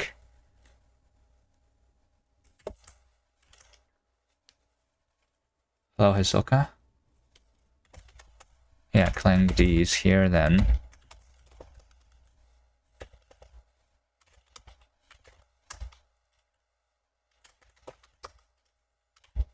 Lua clang D. Does this work? Okay, seems like this works. Let's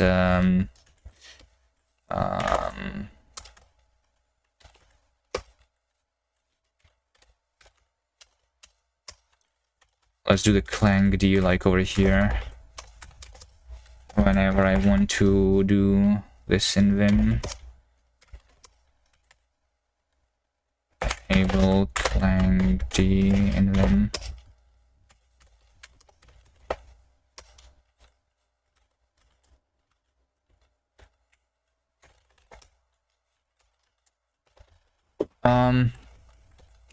SDIO ash. Wait, what? It's no not filed? Wait, what's it called? How do... Okay, pp file is not found. We did not find the pp file. Guys, how do I find the pp file?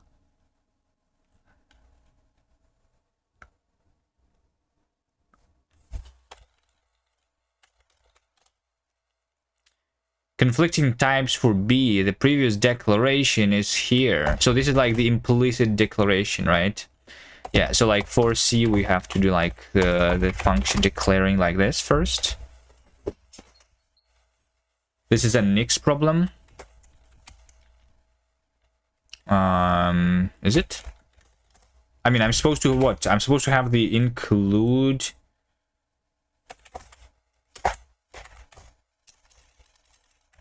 Well, what's supposed to be like the C include paths? C include paths environment.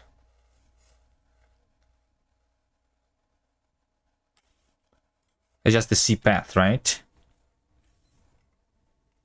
And there's also C include path. Nix is not perfect. Well, Nix doing exactly what you tell it to do.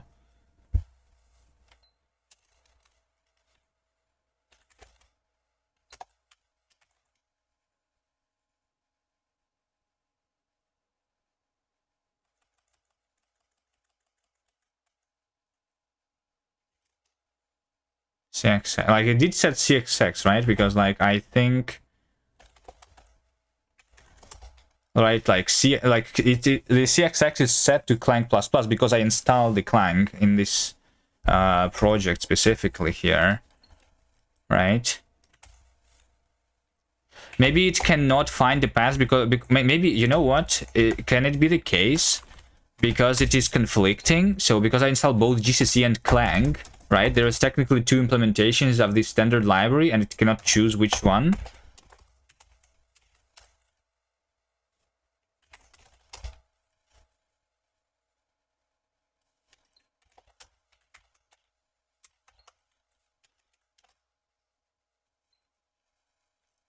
No, maybe not.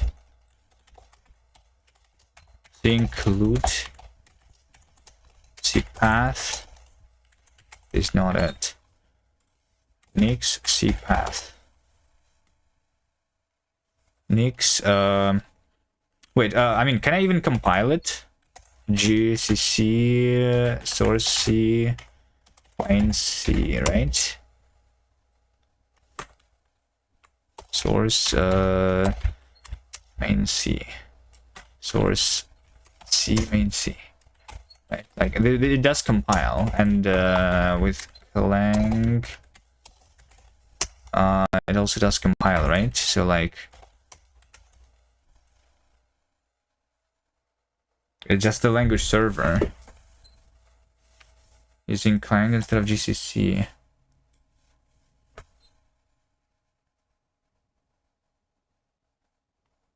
It's when you're compiling packages. I'm not compiling packages here. It doesn't matter.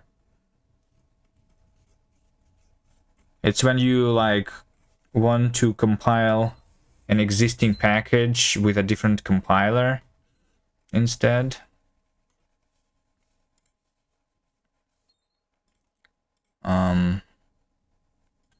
Nix Clang D C path.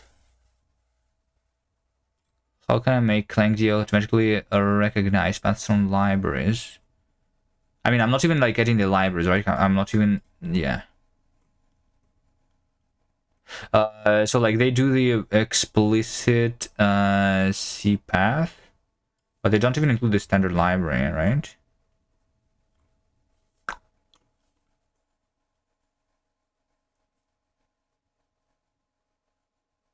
Nix doesn't work with Clank path. Unlike Clank plus, the Clank D binary isn't wrapped to make it to resolve Nix inputs. You currently use compile flags to txt to make multiple tools aware of them. We might be able to wrap Clank D, but the issue belongs in the Nix packages. Related Nix packages issue. Create an environment with Clang libc plus with support with Clang D. Clang doesn't get wrapped.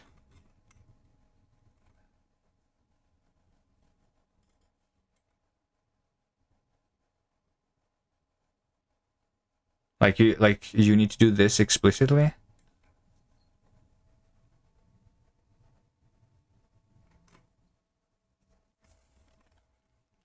Where you include the C path, libcxx, but then the LLVM package, or is this part of the next compile flags? Add include dir. Like what? But where is my include dir? Right?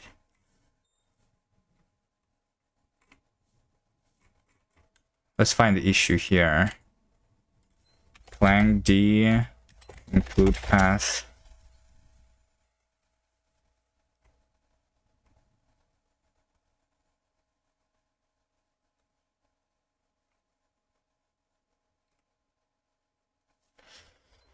Nix dev shell clang D include path. To get Clang D to recognize root paths in the Nix dev shell, you must bridge the gap between Nix and the language server. Unlike standard compiler, Clang D is often not wrapped by Nix to automatically see standard library headers. Generate compile commands JSON. This is standard library tells Clang D exactly which flags and include paths to use. Use the query driver. What the hell is this? Manual path injection in Flake Nix or Shell Nix. Packages lib max search path output dev input build inputs. Yeah.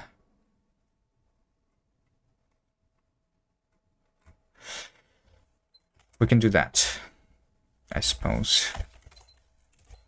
It's a little weird though that you have to.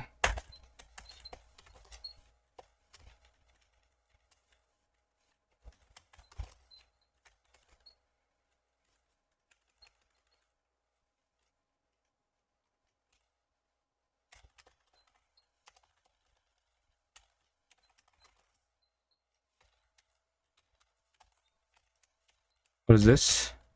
Oh, this is unclosed.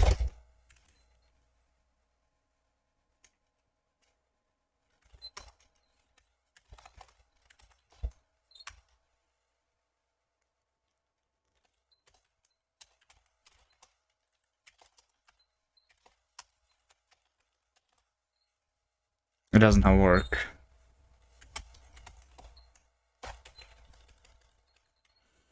Make search path output, construct a Unix style search path by adding a given sub there. No, like this only works with the dependencies, I feel like. Like what if I install array lib, for example, here, right? I feel like I will be able to include the array lib, but not the standard library.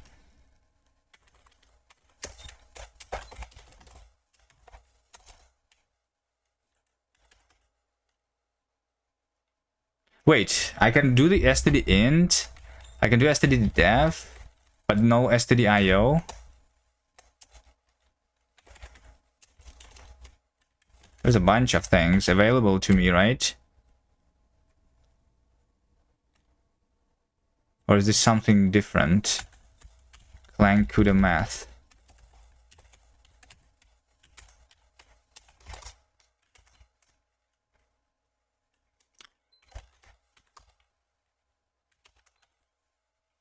maybe not. So why do we need this? I don't know, I just wanted to have my C language server to work. I'm just wondering how to do this. We just get derailed, like always.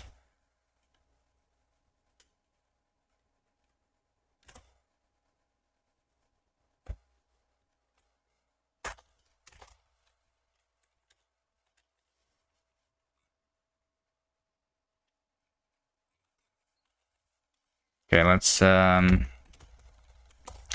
do this.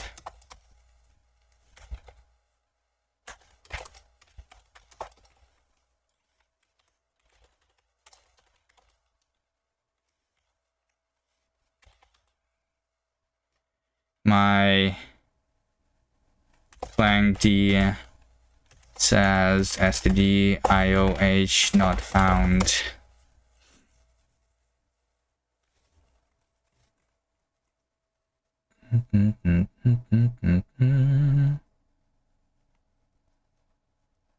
Oh wait, I need to like clang tools. Gives you clang D properly. And we need the libc headers. stdioh lives here. What? Is that true?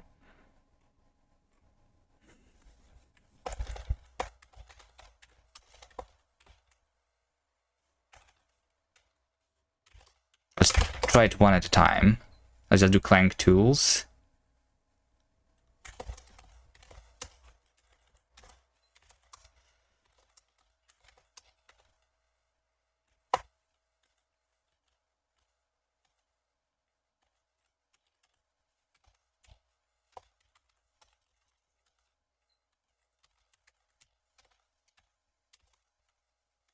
ccclib.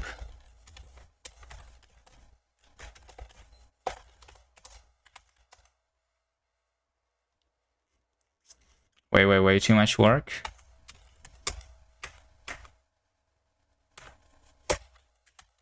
Well, yes, like anything in C, this still doesn't work. Add flags manually. Create clang D. This doesn't work. No, this is definitely GCC brings everything like a normal person, but I don't. Even ChatGPT cannot figure it out.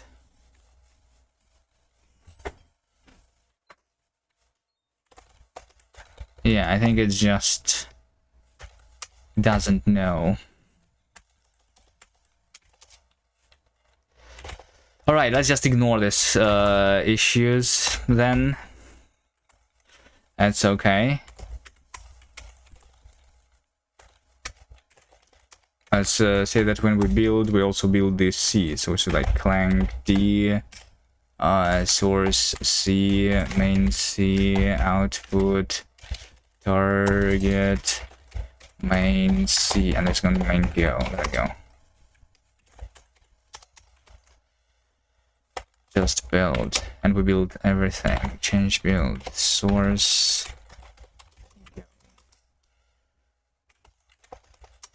Okay. Yeah, so like here's the question, right? So we can have const who is equal to field is equal to 1 to 3, right? We can do this in C, I'm pretty sure, right?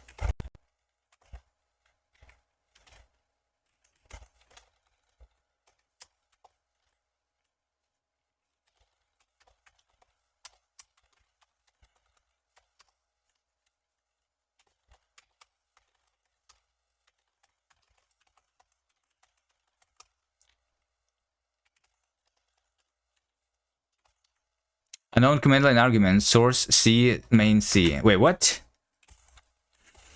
A known command line argument dash O. Wait, what? Oh, it's clang D, of course. And to clang. Alright. Yeah, so like this works. Right? So how do you do this, but in Golang? That's my question. You do not. Right? So if you want to have a function that depends on the constant, well, I mean, I guess technically you just create a function that returns the constant and it's going to be... You don't need a const for that. Yeah.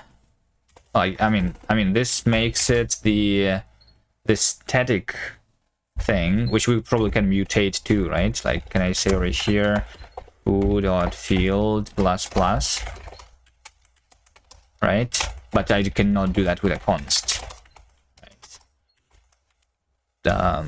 Yeah. So yeah, I guess instead of the constants, you can have all the constants to be functions, right? And that will just work. And is it going to be optimized away though? Right, so we can have a function foo like this, which returns foo, and we should like return field as 1 to 3. Is that correct syntax? Or do I need to say foo here? And is this a colon that's needed? Wait, is this how you're supposed to format Go? There's no way. No, it's just like...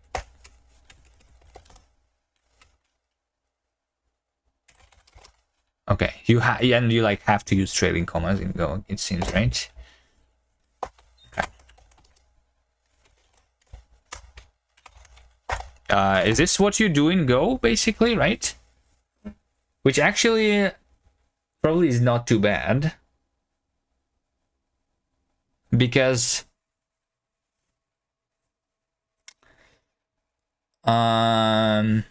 like, then this solves the problem with recursive constants, I guess. Which means that I don't want to support the constants, complicated constants in the mini cast either. Right? We just construct it on demand, basically. Yeah. I guess the reason is because it's garbage collection and stuff, right? It cannot put it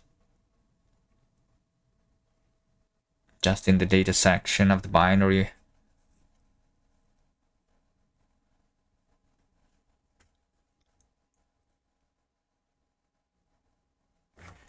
Is this idiomatic though? Well, that's my question. Go length struct constant.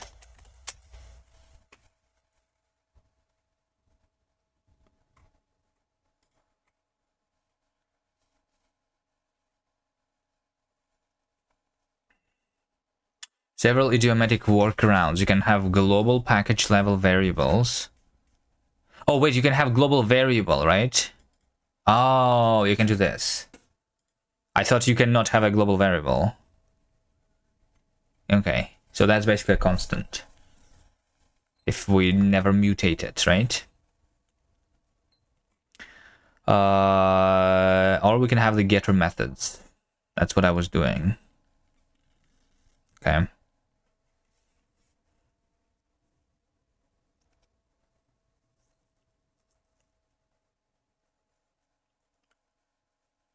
Okay, okay, so if you can have the global variables, then the question is what is supported in the global variables?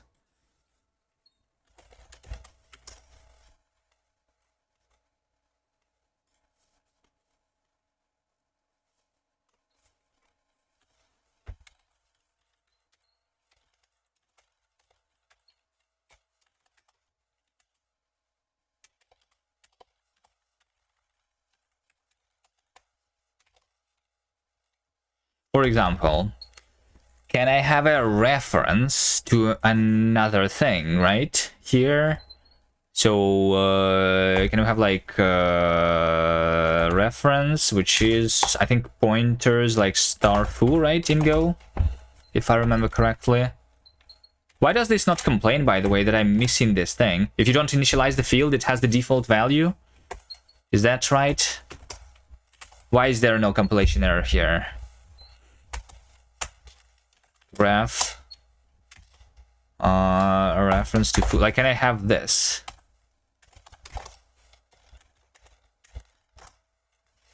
We have the initialization cycle. Foo refers to itself. Okay, but what if I don't have the cycle, right? Can I have var foo, which is like foo2, and this is going to be like a foo, which has just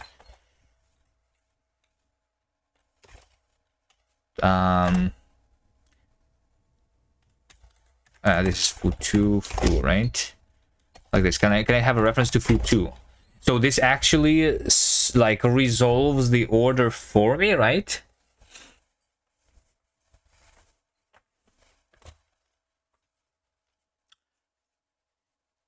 So if I actually can have recursive constants is what this means, right? And this doesn't need to be like a pointer, right? I can just inline it here.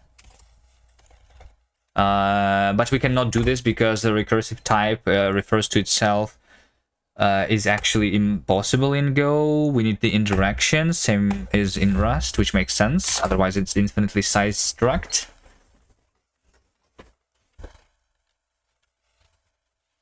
Right.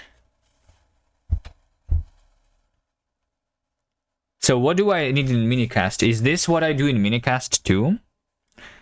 Can you do this stuff in C though, right? How do you do this in C?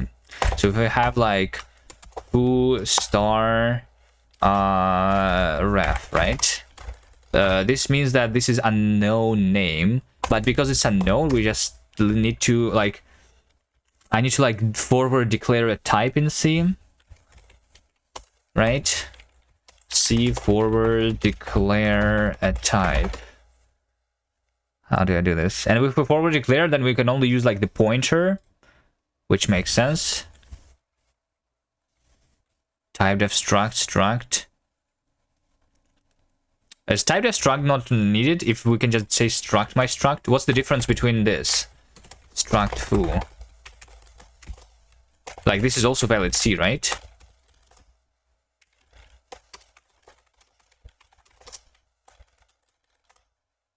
Must use struct tag to refer to the type foo. Oh, like this is now different. I see. That's why you do type def, right?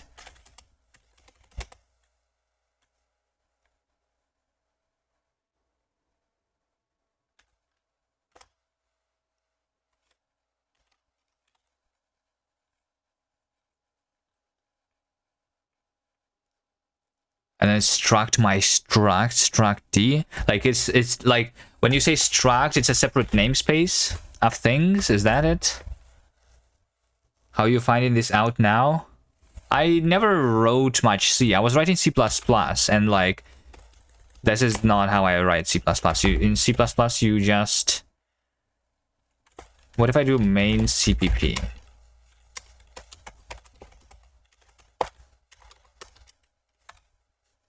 Right, just say struct foo.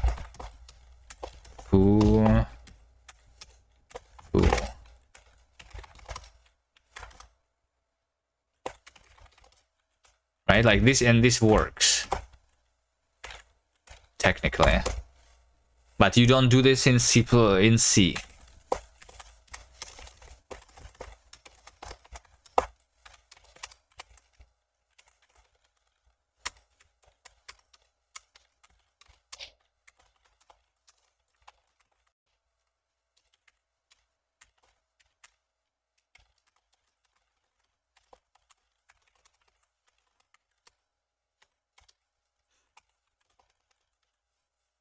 So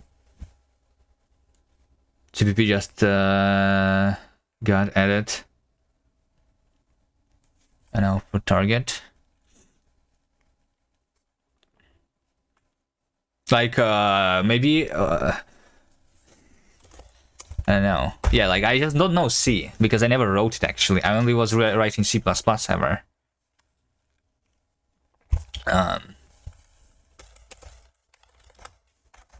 That's why I don't know these things.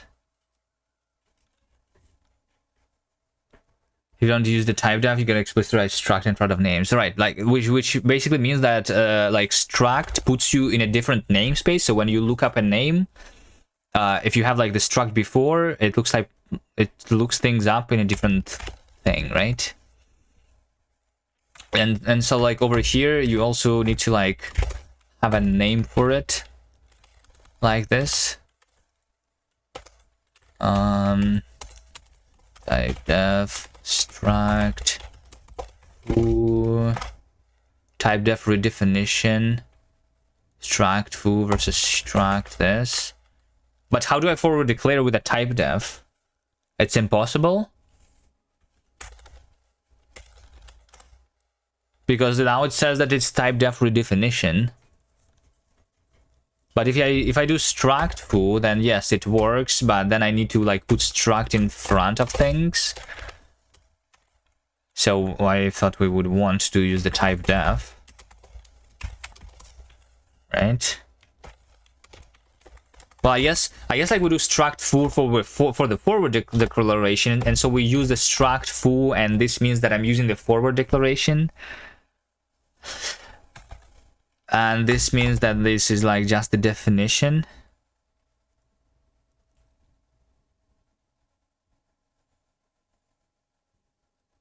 But what if I like say struct foo later like this? Is this also going to be the redefinition?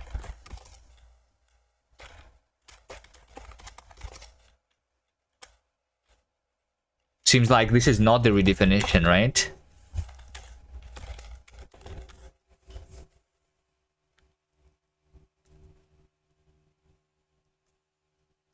Type def struct foo underscore. Yeah, why can I not do the type def?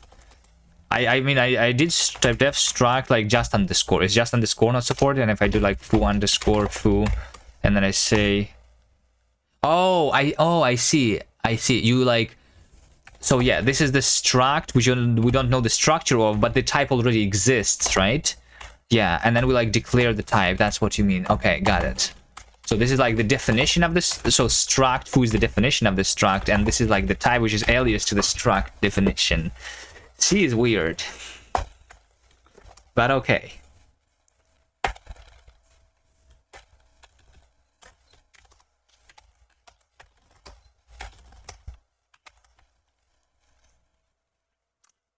Okay. So I'm just like figuring out what do I need in minicast and what do I transpile into. I feel like I should never have a full recursive. I should not support recursive constants. Yeah, but what do we do if we have recursive constants then, right? If we don't have recursive, we just do the what do you call it? The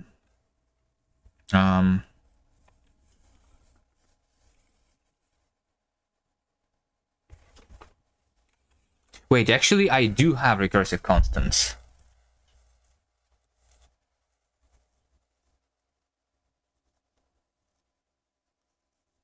Right?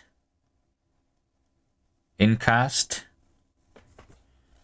Let me see. Like if I have code like this, const foo. So we will do like module. And I'll say const foo. Just say const mod like this, for example. Module foo is mod foo. Like technically I can do the infinite list basically, right? Head is head, tail is mod foo. Like technically this over here is doable. Let's say that I have a reference to it though. Right? Or is this not working actually? I'm not sure. Like I have the types which are recursive at the very least, right?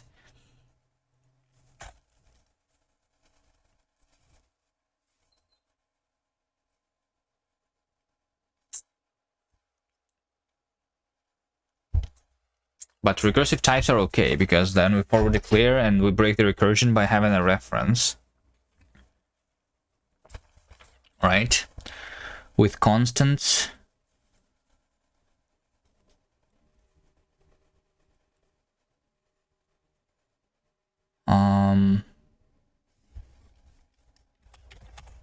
I'm not sure.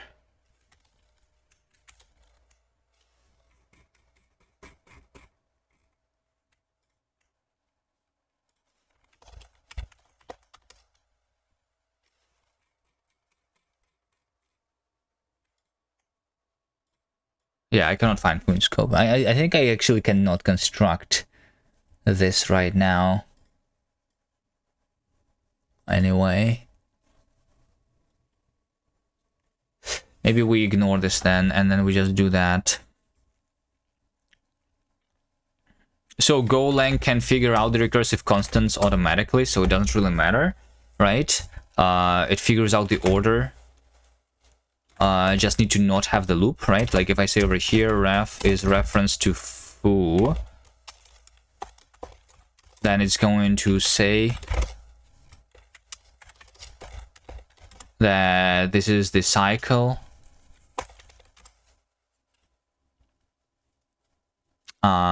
Which is fine. Okay.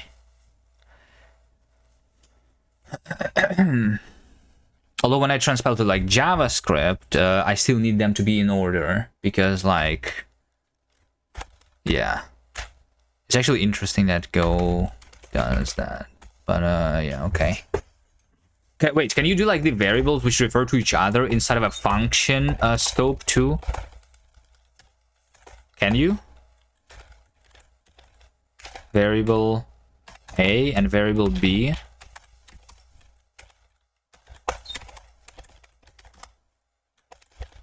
You can? Can you have recursive closures in Golang?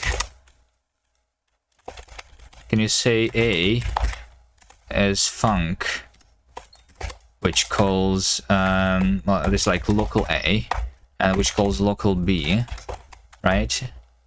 And then I say local B is a function like this, and then we call local A. No, this is undefined. You can have recursive variables, but not recursive closures.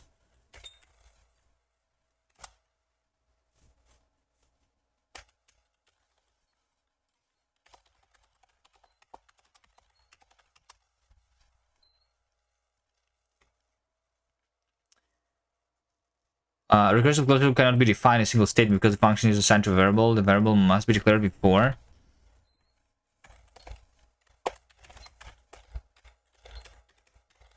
It's because I need to do a var.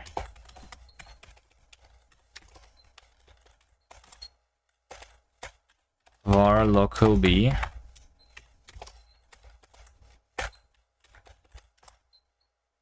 So then we like say that this is a function.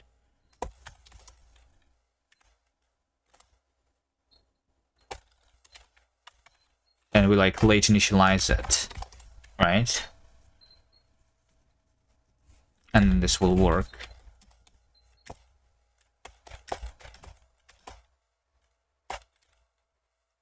But you don't have to do this with the constant values. Interesting, weird. Okay.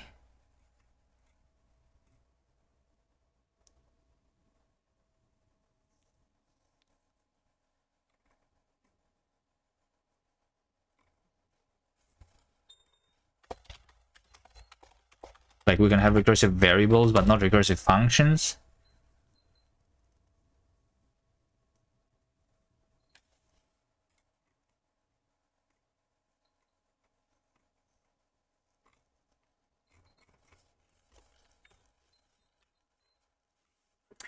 All right, I think I have figured things out. Let's see.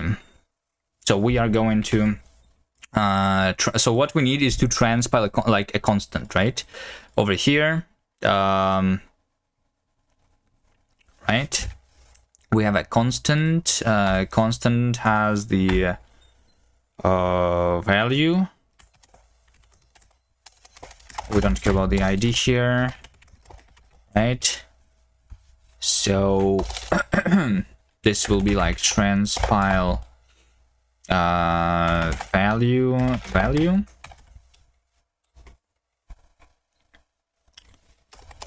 and transpile value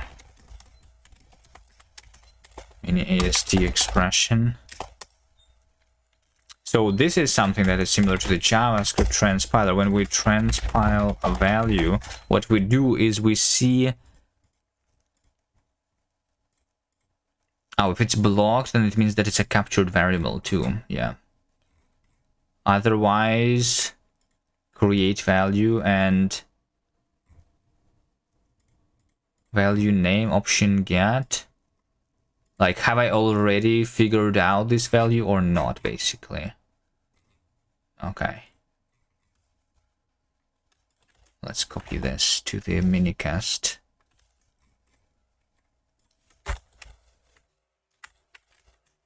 So I have the context. Set up default if needed. Sure. So we figure out the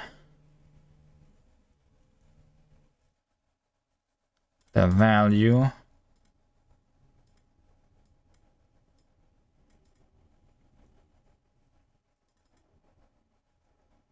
Transfer blocked claim.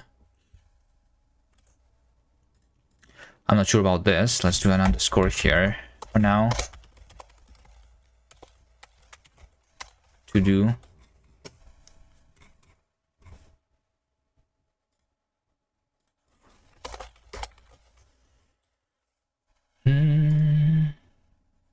Unbound constructor. Are you stupid?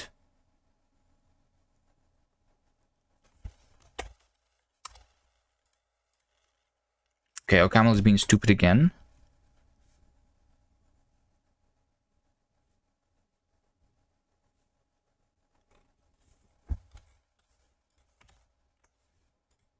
Oh, it's because unbound module inference.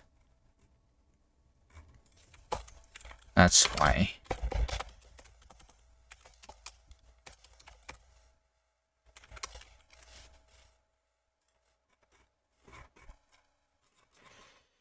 Alright, so when I transpile value, we see, right, value name. So basically, we create like a constant with the name of the variable here.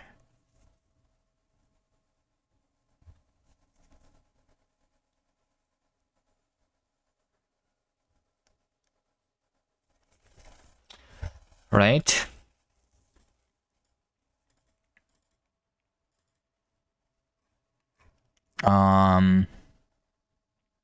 So if we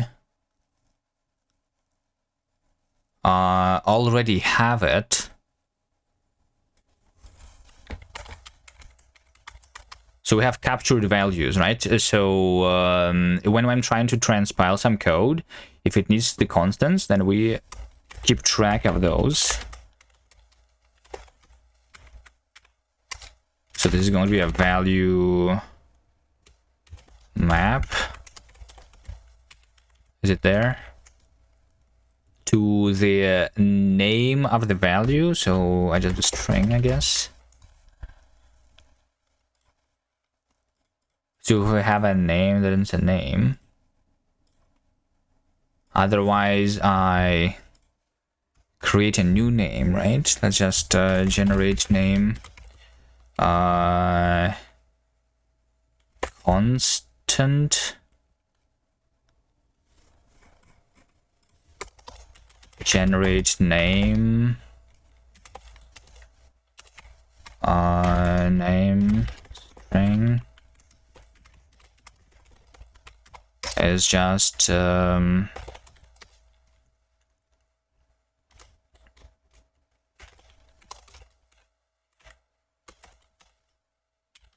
name and ID gen.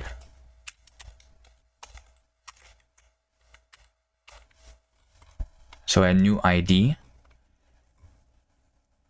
for a new value. And over here we say with global scope, we need to create the value. Like, can this be any expression in Go though? can we say like is this literally any expression? Because it's just variable, right? Can I say over here, for example, 2 plus 2? Seems like I can, right?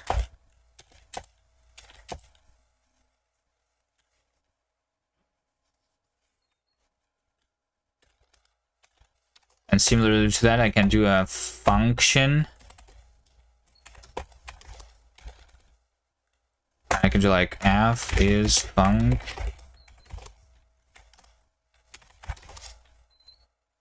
I can, alright.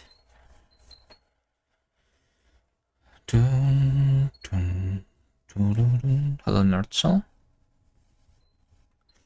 With global scope.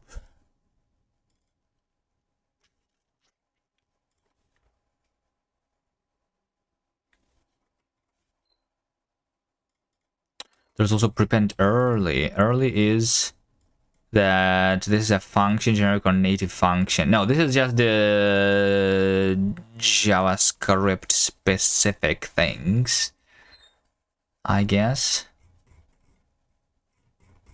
And over here we don't need to. So we have like types, functions, and we will also have the constants. So these have the names. This is like what have we can, right? But the constant is basically a string map. So like so this is the name. This is the cast value. This is the name of the cast value, and this is based on the name in minicast. What is the thing, right? And I guess the constants are just expressions also, right? So mini est expression. That's what I'm assuming we have to do. So we say over here, const is string map empty, and captured values is value map empty. Do you have value map directly? I don't know. OCaml doesn't let me go to the definition, but it doesn't show the error either. No, value map is not there. Yeah, I think it needs to be in the types. Yeah.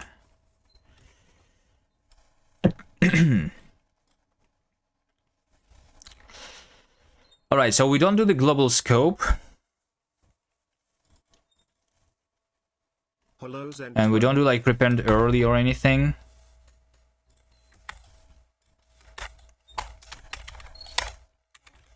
I just have the constant.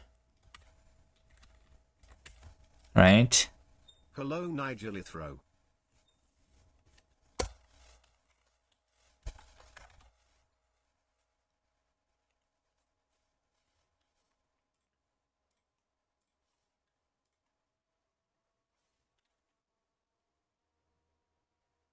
So we should say context constants. Constants. Add for the value name.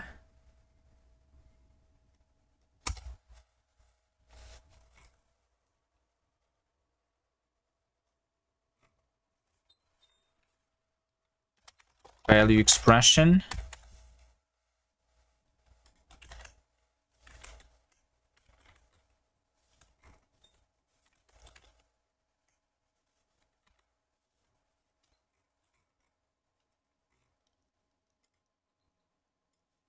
And then we just return the expression, right? Which is going to be the... So this is going to be the claim identifier value name when we refer to this constant.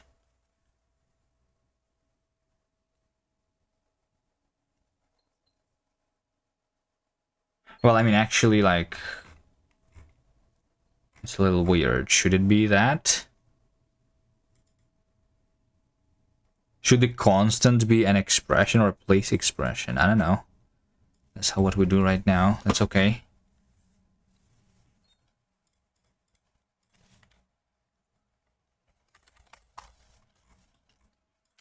Okay, with global scoop const, we don't do that. Okay, so value expression is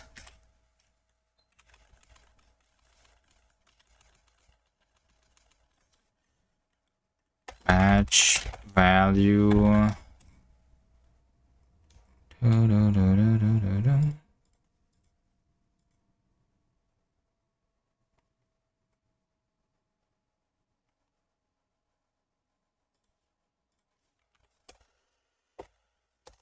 Value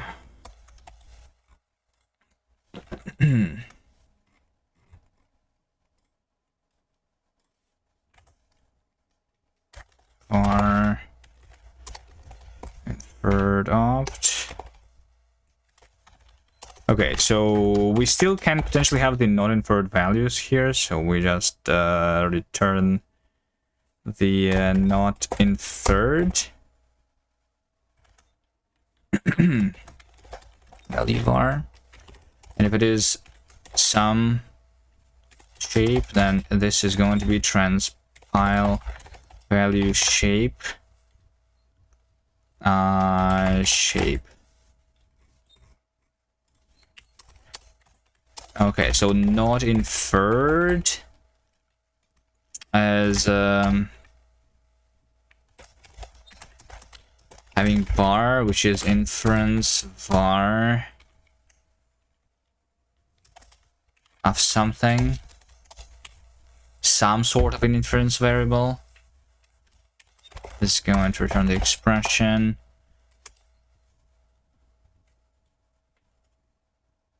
Wait, I cannot do like that.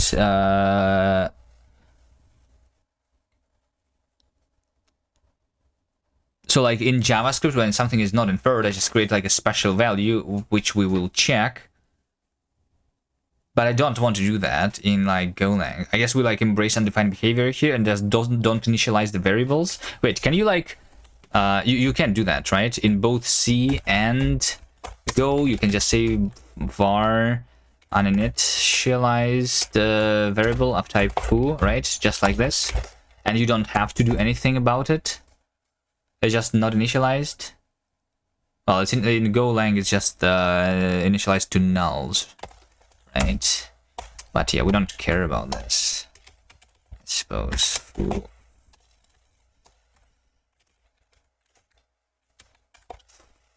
Foo on a net. Right.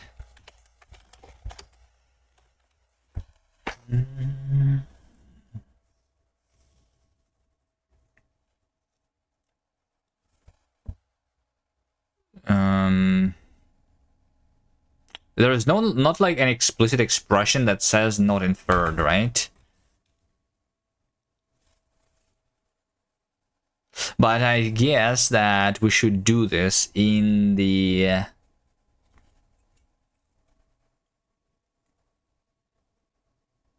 minicast. I will say like uninitialized as an explicit thing. Right? So this is going to be like uninitialized, which is basically like undefined in JavaScript, I guess.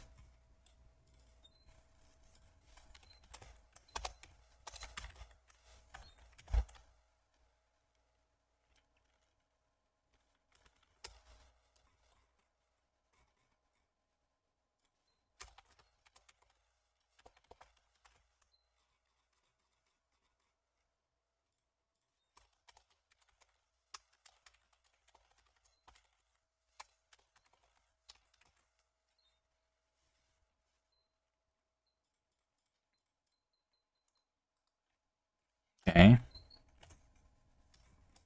Let's do that.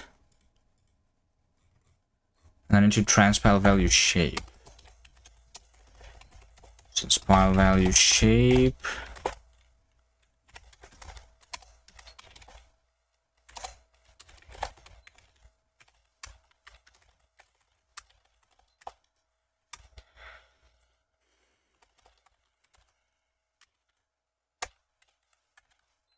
So here's all of the different things that we have. This is going to be a unit expression.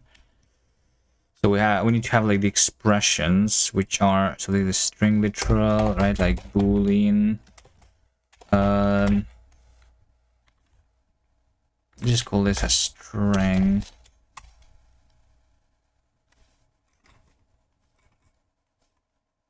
Boolean.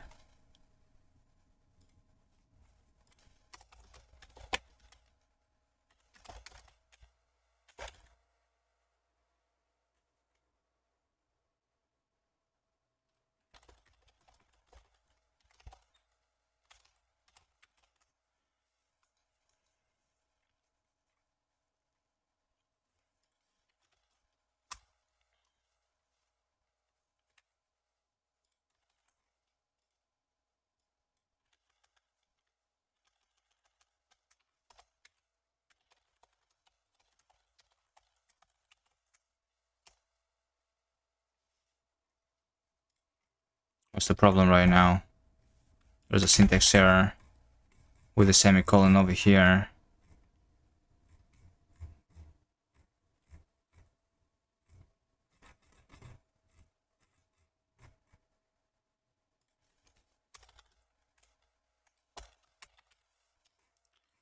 Figuring out the syntax errors in a camel.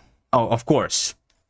It's because I used the renaming and it never works in a camel. It's just like put some random things in random places. Okay, maybe just one place this time. So it's not too bad.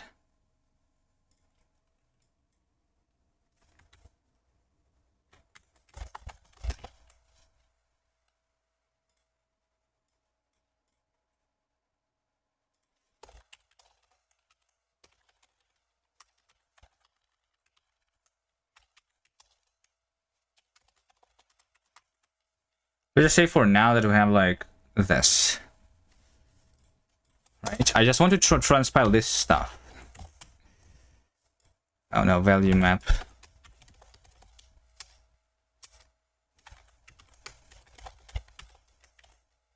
Okay, it's compiled. Kast, compile, minicast. Minicast line 56.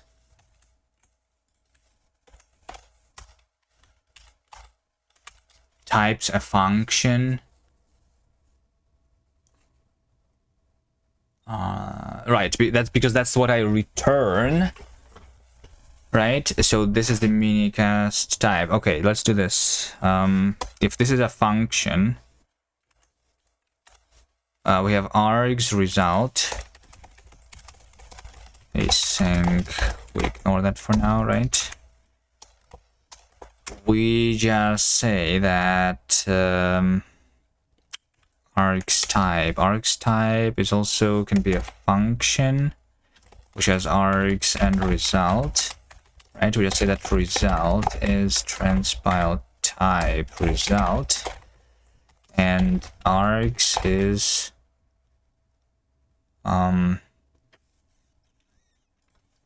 that's a little bit different. So we have a type. Args is args type type we inferred type shape expect tuple optional wrap, and I will say that args tuple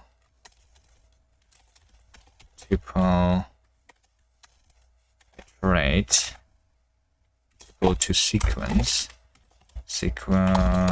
list sequence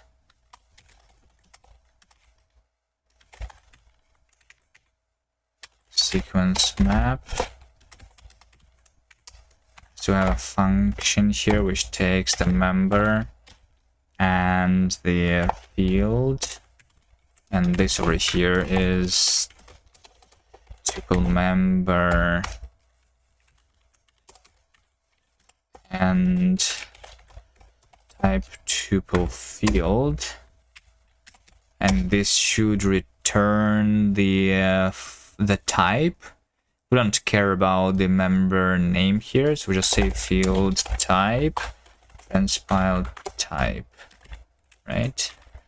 And we don't care about the member name in this case.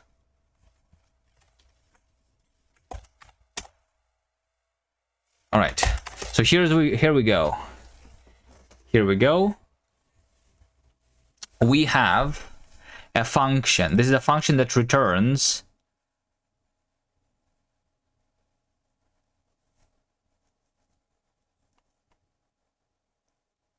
a function, because that's like what we return here. That returns a string. So we have the argument number 0, which is nothing. Why do I have the argument number 0, which is nothing though? Shouldn't I not have any arguments here? Yeah, and this returns the const 155, but I don't return the constants currently. I don't like generate that when I print, right? So we need to say over here also const is context const. And when we say the minicast AST program should have const, which is expression string map t. Wait, should this be a string? I mean, yeah, we can do this as a string map, but and we can like order the things when I transpile further. It's okay.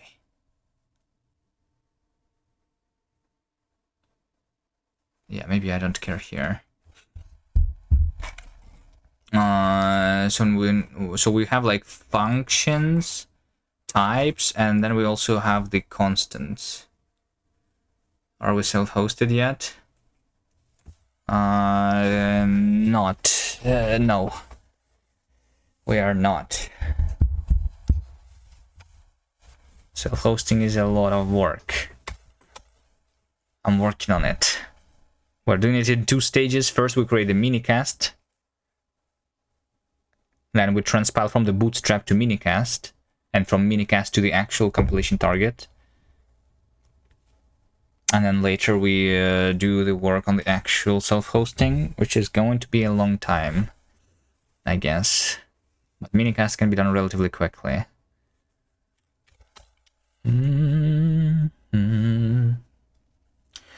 And I'm doing this so that I can change the compilation target from JavaScript to something else, which is Golang, probably, so that we can have faster runtime and stuff.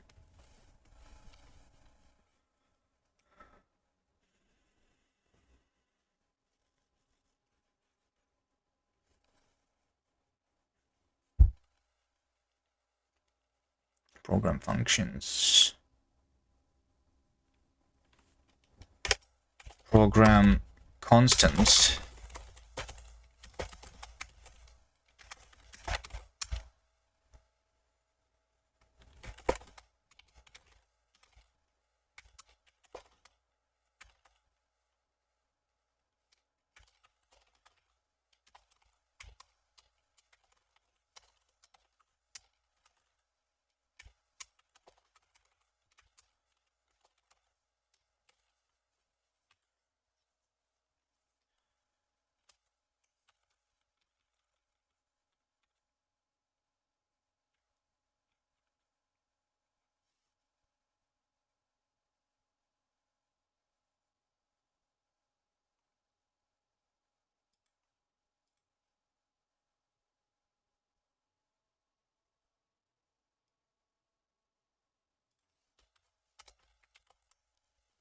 There we go.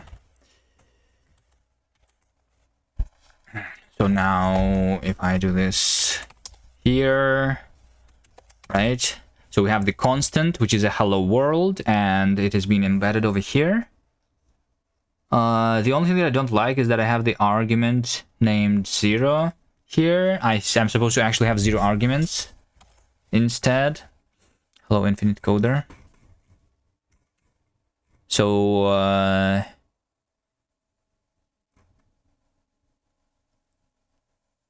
Oh wait, I think that's like literally how it works currently though, right?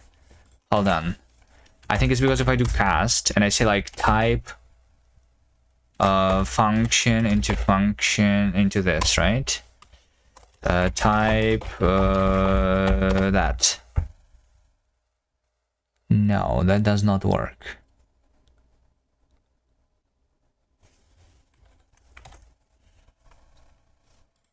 Like that. Wait, what if I compile this to just JavaScript? What do we have then, right? Yeah, like we have the argument here.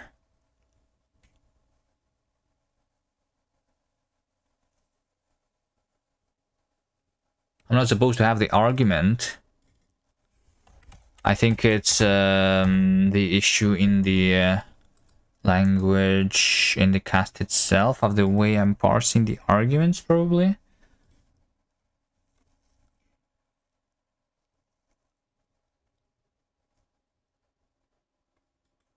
Can I fix that real quick?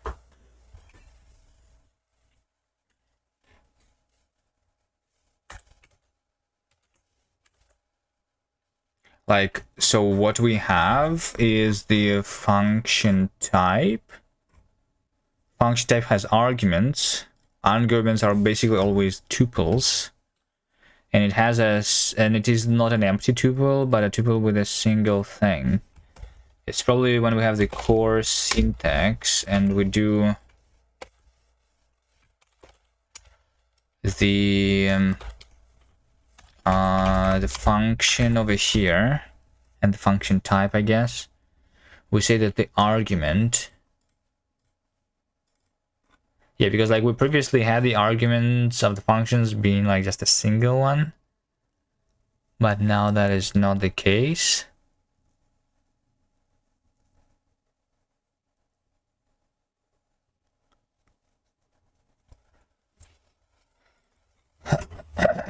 Yeah, we have like tuple impl of the arg.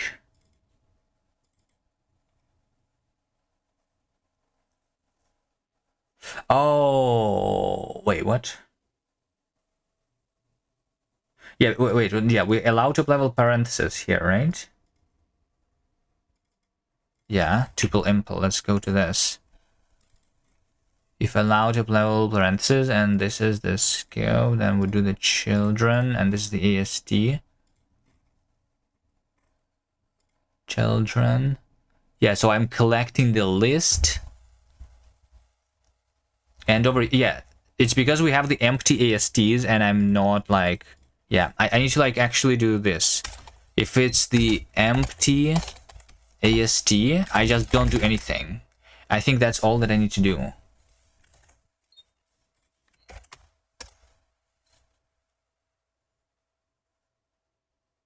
Yes, and now I don't have the argument. Okay. Let's just in case test on the advent of code that I didn't break anything with it, with this change. It seems like it's working.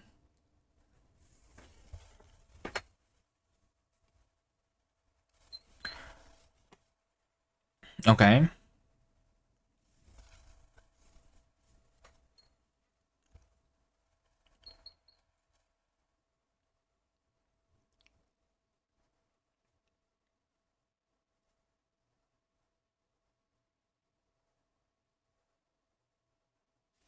So what we want is to compile the hello world, right? Let's start with the hello world and see what's going to happen here, right? We are going to have a lot of to-dos. Oh, wait, it says no recursive imports. Wait, what?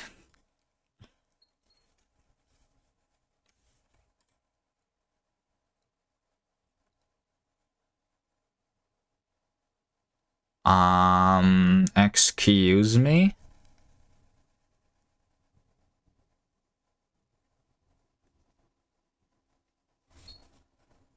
Oh, it's because it's no STD, I think. Wait, if it's no STD, why am I loading the standard library? Yeah, we're supposed to just do this with standard library here. Right? So yeah, and then we do this not to the JS, but to minicast JS, right? And this over here, we say that we have transpeller minicast line 184. So we have the expression called use.star, right? And what do we compile this into? So right now the way it works is that we actually introduce the variable for every like field there. Basically, yeah. That should be like easy, I think. We have the bindings here actually, right? Bindings.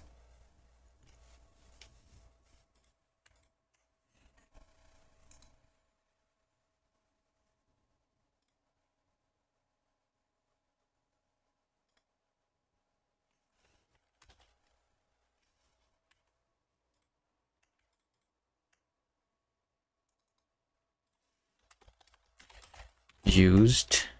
How do I do it in JavaScript? Use.star. Let binding name as there's binding name. Yeah, I see. Yeah, we do the same thing. So basically, we say bindings iterate. For every binding, I'm going to introduce the new variable name. Right?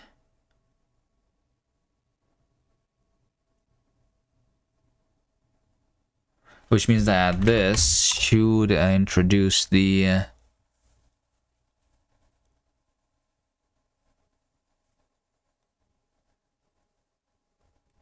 things we do thens, I guess, right?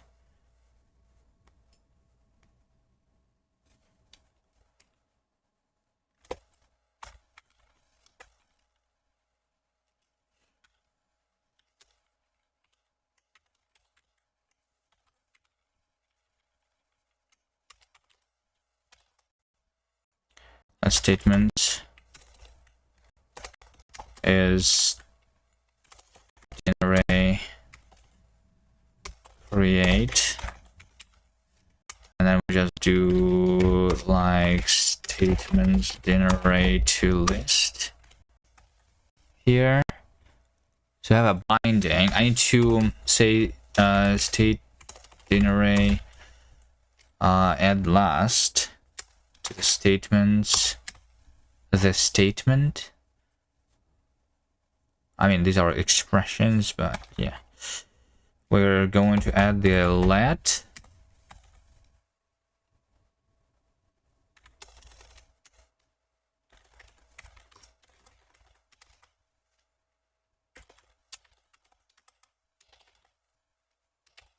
The variable is binding. Binding name binding. But the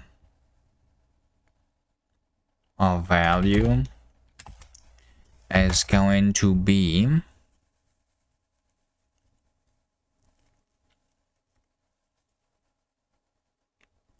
the field of object, which is the used object, and then field itself is binding name. So this binding is binding.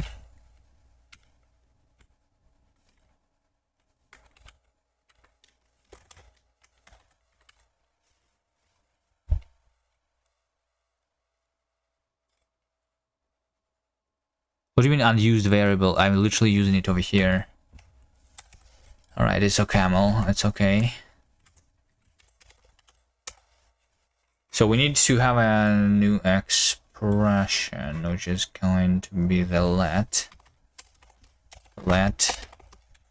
or string value expression, right? And we will have the field, and this is going to be like what? Is it supposed to be like claim this field? Because field is going to be the place expression. And then we claim it, right? Binding name binding. So what is used now, right? We say used. Meaning AST place expression is just identifier. Used name. What's the used here in this case? It's an expression, right? Yeah, so like trans file expression used, and we say like used var is generate name used, and then we then array at last the let var is used var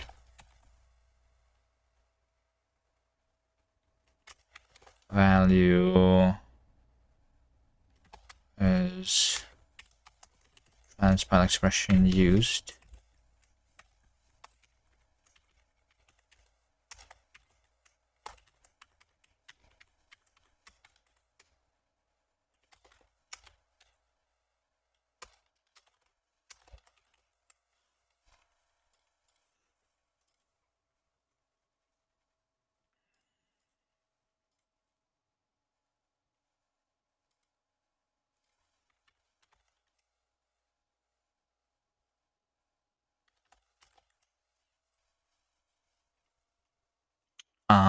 I think that's all.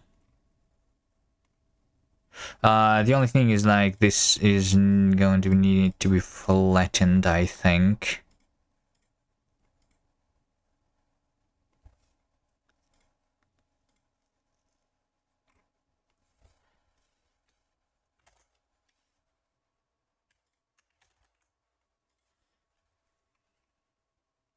So when I have a let var value, we write let, we write var, we write equal, and we print expression value. Okay, next to do is going to be the line 145, which is a tuple. Okay, I think here's the problem. We're doing the hello world here, obviously, right? And the issue is that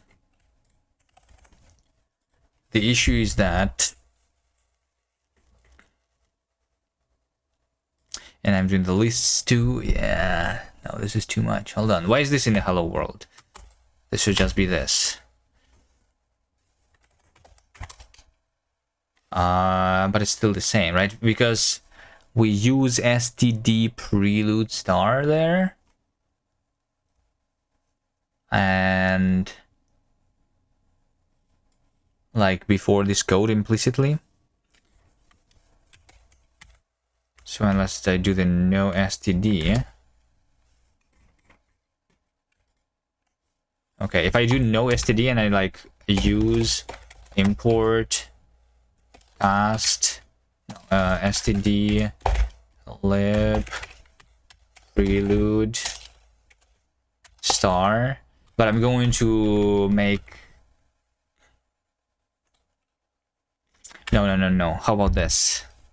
We're going to say that const print is import stdlib io print, right? Because in this case I don't need to like transfer the entirety of the standard library, I think. And then we have the no recursive imports.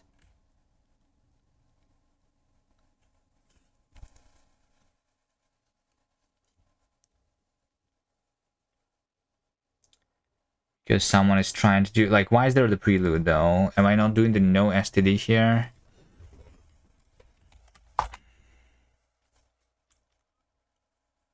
I broke things.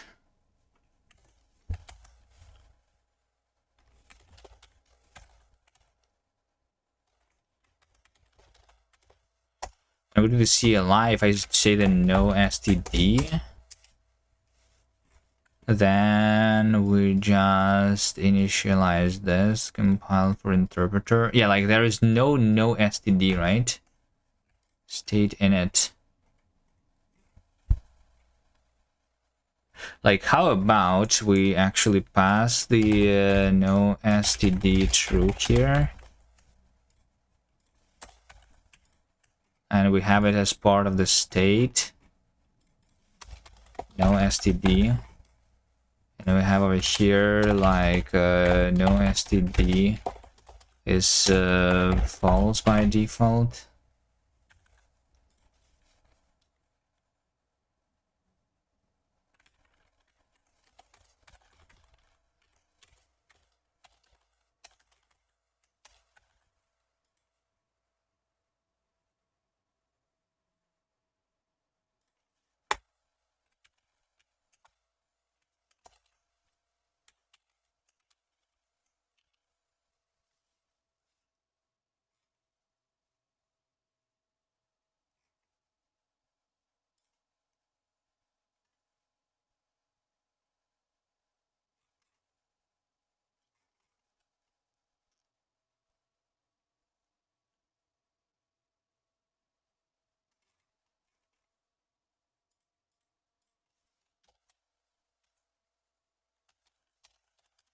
But I provide the default here.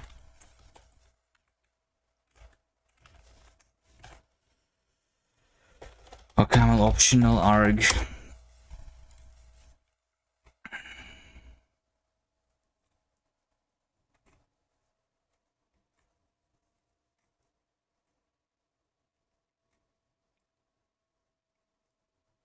I want the optional arg in the this. Oh, you have like colon axis 0. Like, do I need to do this? Is false like that? No.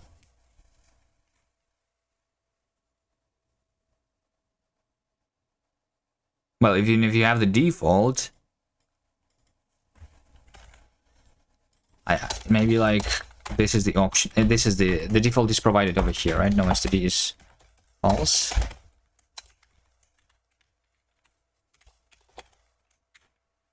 Is that right?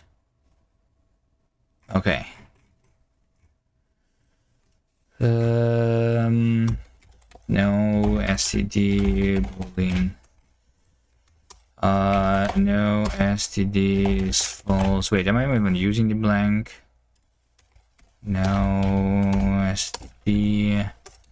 No STD. Is this used? This is never used anywhere, right? Just have the init here. Let me remove this.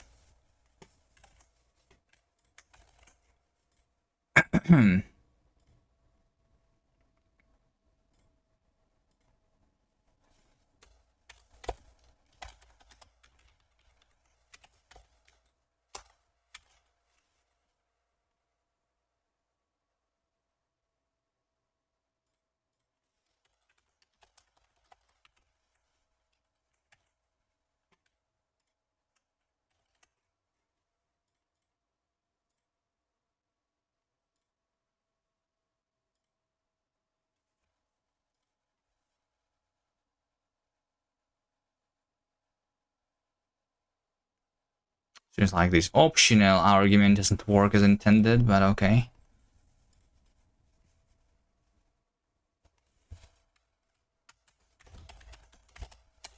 I should just make it a named argument.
Do I even need to do this? We just say compiler default, right? Processing compiler default. Process file. This is LSP processing. No STD false. LSP thinks that we use STD. That's okay.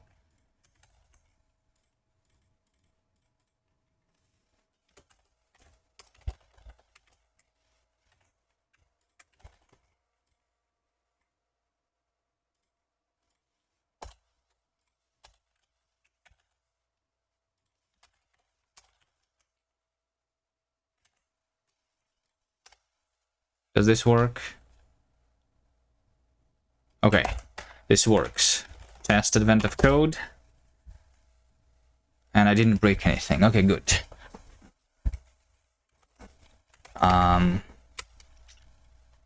so now we have the no STD example. And this should work, and this should be like much simpler, right? So let's do mini cast JS again. So we have the to do over here line 177, right? So we're actually applying a function in this code, right? And that is not done. So we need to apply a function with args. In this bootstrap we have the single argument, but it's always going to be a tuple here anyway, right? Right. So yeah, we say that let args be arg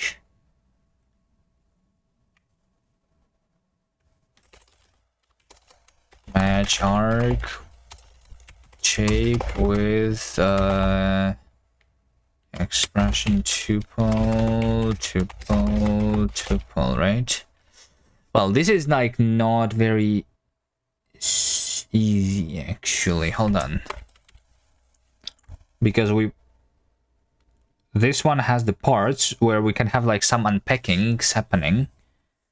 Let's say that we don't do the unpackings for now, but there is also can be the things that are out of order anyway, so it doesn't like really matter. We want to return the apply where function is transpile expression f, right? But what are the arguments? That's the question.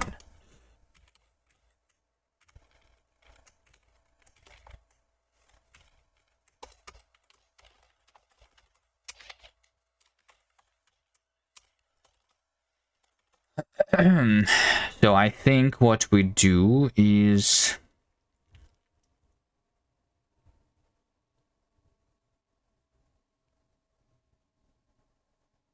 I need to first make argument by member.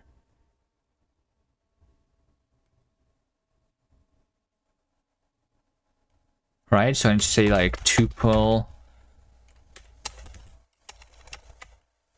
empty.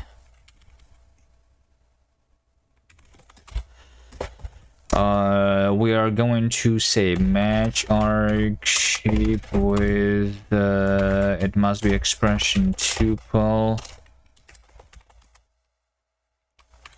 Then we do something, otherwise we are going to fail function args must be tuple.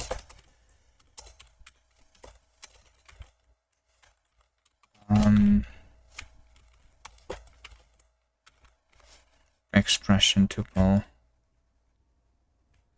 tuple of, yeah, which just has parts,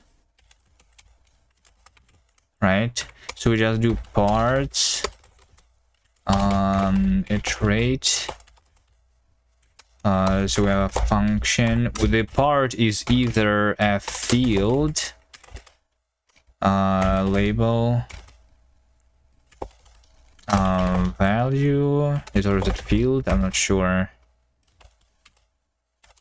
And then we have unpack L with to do. Can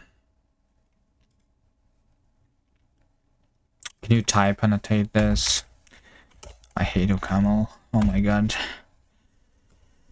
Can I type annotate the pattern in OCaml? Like, it already knows the type, but it just doesn't know the type. It's so stupid.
And over here, another.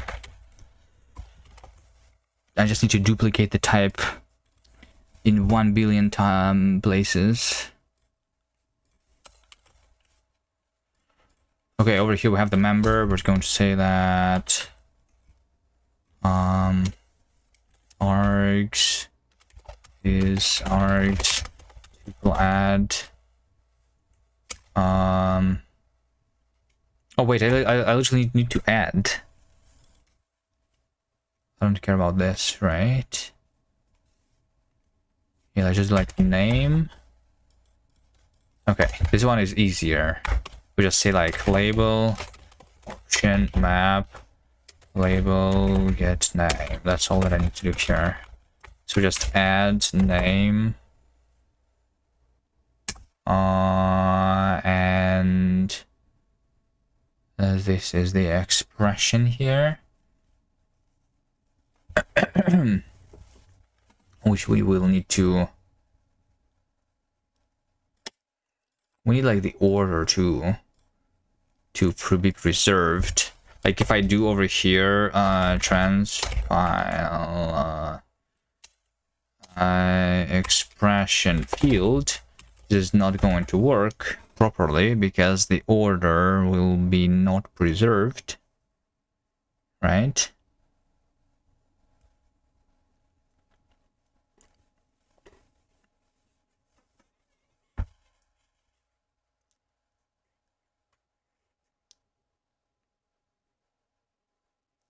Well, I mean, it will be if I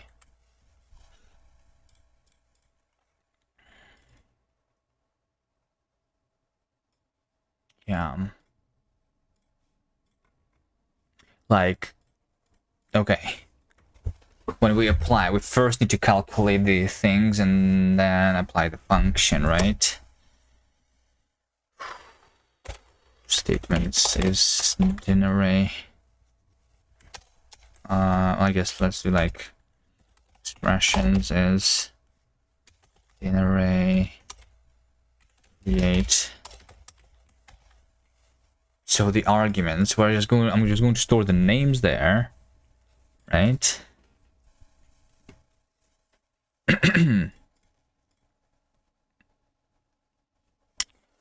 So we are going to say that expressions in array add last to expressions, and we add the let var value is transpiled field, then var is generate name argument.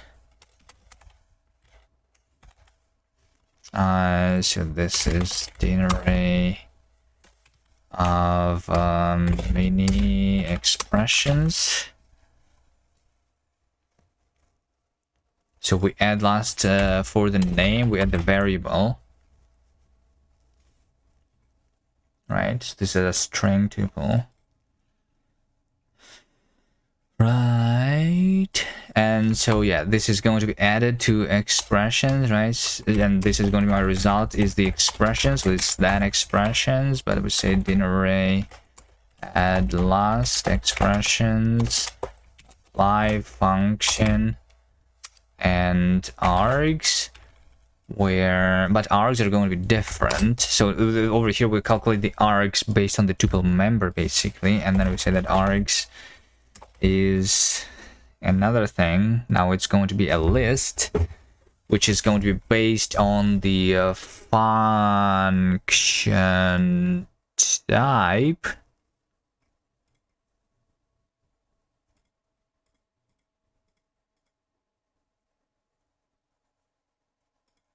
Right? Unless I want to like have named arguments in minicast, I don't think so, right? Or like also in the JavaScript, we actually group the named arguments into a dedicated object. Maybe we just do the this way though.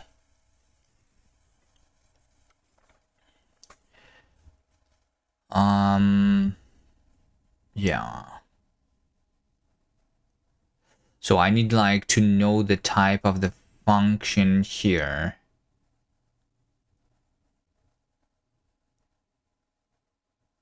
Or rather, not the type of the function, like the type of the argument. It's supposed to be the same anyway, right?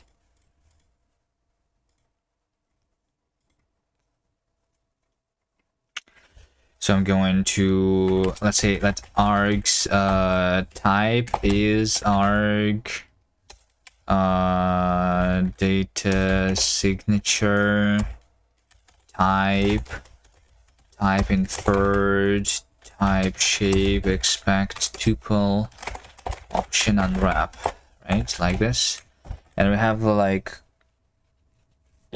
so these args is args type tuple to sequence list of sequence and sequence map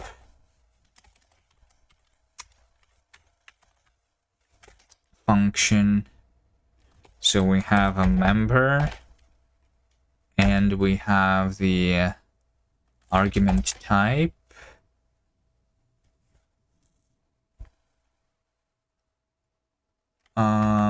Which is tuple member and type tuple field. Over here I should return. Right, so like now we like calculate, basically this gives me the correct order of the arguments. And now I just say args tuple get member. I actually don't care about the type here even, right? I just get the help. How do you want me to help you? Hello there, Eternal Chambers. What do you need help with?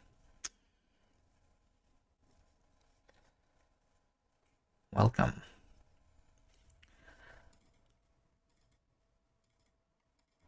So I have a member. What does this return? This doesn't return the option, right. So like this is basically the name of the argument. And all we do is we basically claim identifier, which is this. So this returns the mini expression, right? There you go. And then we return then expressions din array to list. Nice.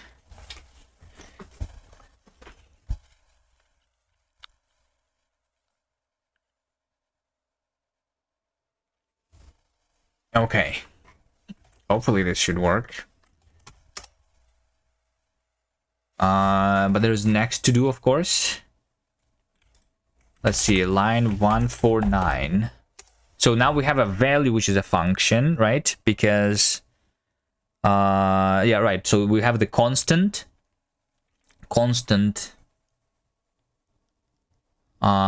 This is a function. Well, I mean, technically, right, I don't even need like to, yeah. Like, we don't even need to differentiate, I think, between the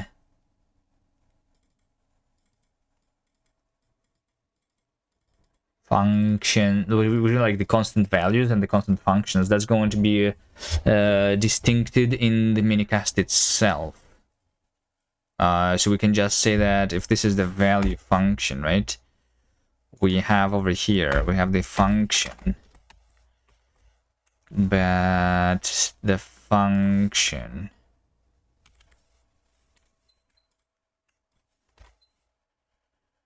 we have the value untyped function, which has the definition. And we don't care about the other things. So all we do is we like transpile function expression.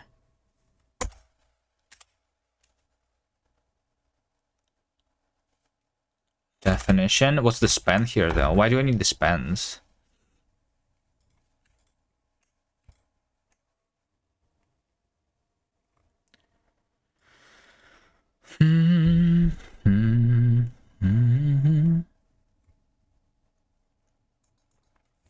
How about we don't need the span here?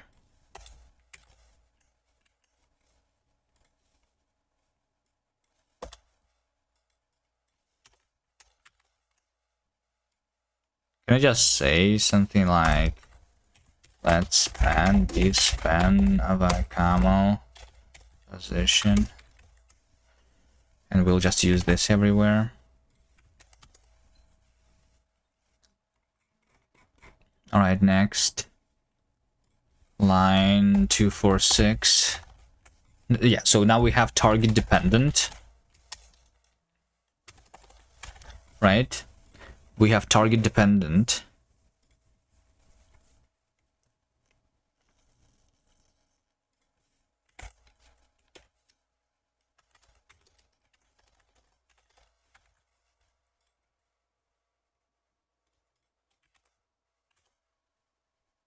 So we choose the branch like not in the minicast, but like when we transpile, which is why the target that I'm compiling to is not just minicast, but minicast.js, because like we know about the final compilation target also.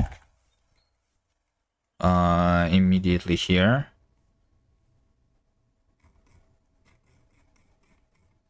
Right.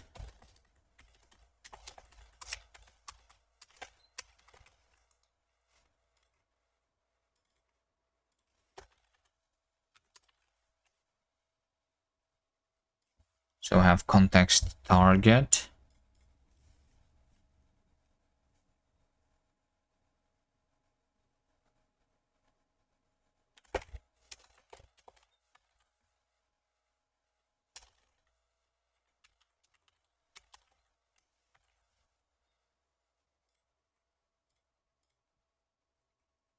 And then we just transpile the specific branch only.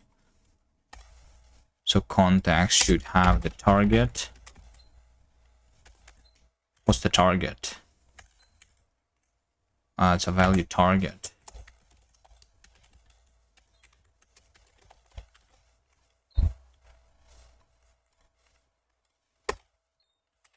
Target.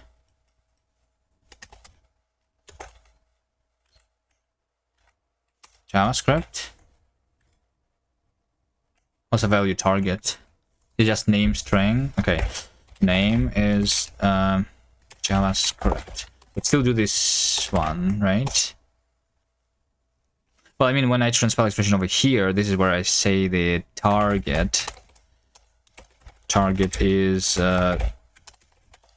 value target, right?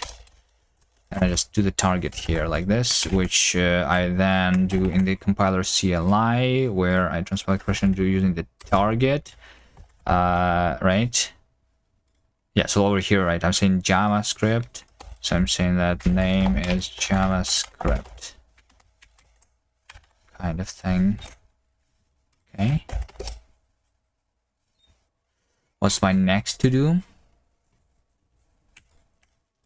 Line 218. So now we have a native expression. That's right. That's right. Now we have a native expression. Because in order to print, we need to do like the console log. Basically. Oh, wait. I'm also depending on the runtime currently of the JavaScript, but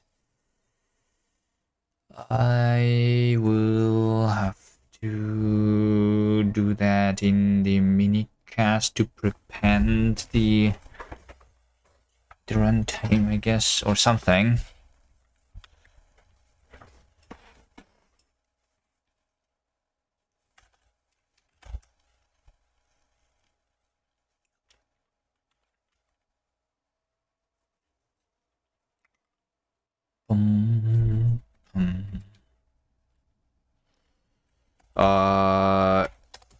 Native. Right, so if we have a native expression, we will have the native one here. So this one has the type, which has parts, which is native expression part, which is raw or interpolated, right? And this one also has like parts, right? So we just say parts.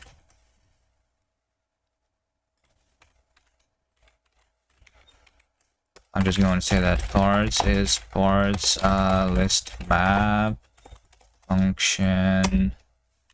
If we have the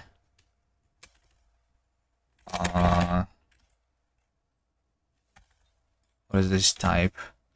Why do you mean no definition? I hate it. Why can I not go to the definition of this type? It's raw or expression there still, right? Like raw. Let me return raw. Or it's expression. Then we say interpolated transpile expression. Like that. Unbound constructor, of course.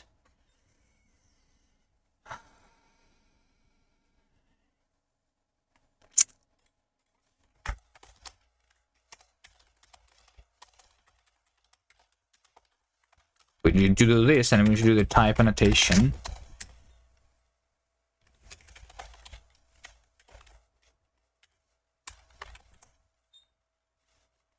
Because otherwise it's stupid. And it doesn't...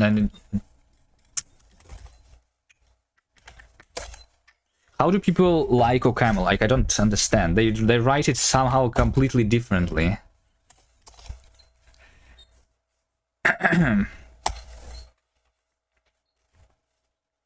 Where they don't need to copy-paste the type 10 times instead of just letting the inference do the work.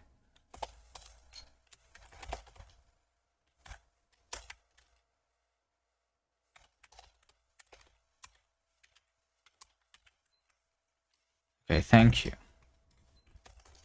Are you going to be compiled? No. The next part is line 215, which is assigning.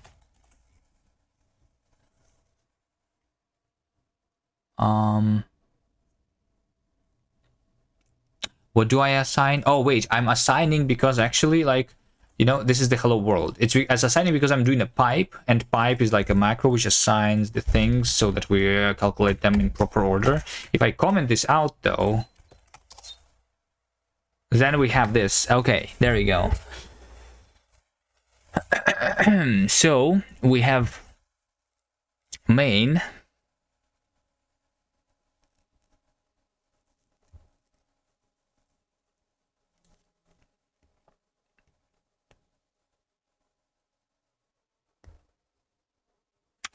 Seems like in order to print it a little bit better, we need the minicast est print expression scope.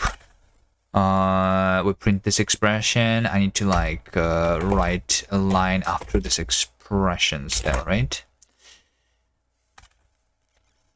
Yeah.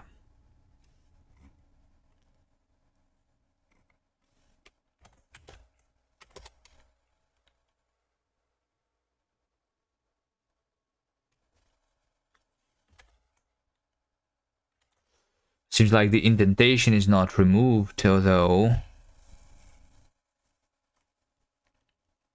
for some reason. Oh wait, decrease indentation is increasing the indentation, that's why. Okay. There we go, right? So we have a constant which is hello. And then we have this function. This function is just the function called print. Maybe like if I have a name for a value, I should like name these things too in a better way. So we have the argument 0, which is a string, which we should change. So that's a proper identifier. But then we say that argument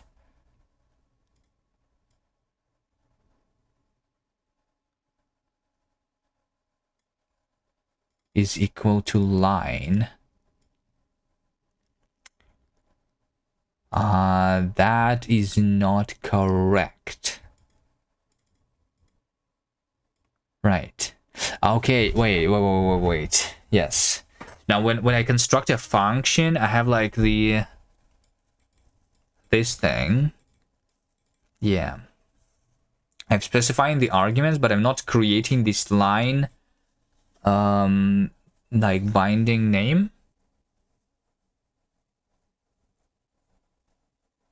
Basically.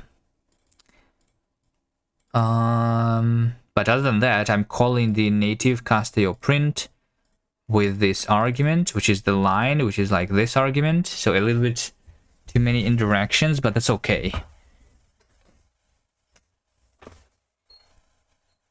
Maybe.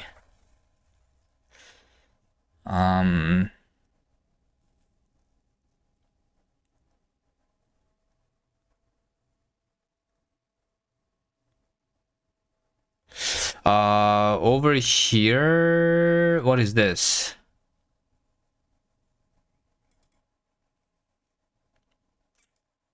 What is this? Const arg.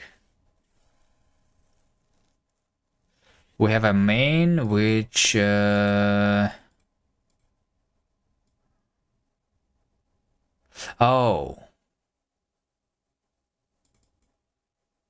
So this const is a unit, okay, which means that like we don't do anything here. That's okay. This can be like removed. But then it seems like I did not introduce this scope here. Right? Is it because when I'm transpiling to the minicast we have an expression scope? No, this does do a scope. I'm supposed to have a scope, right?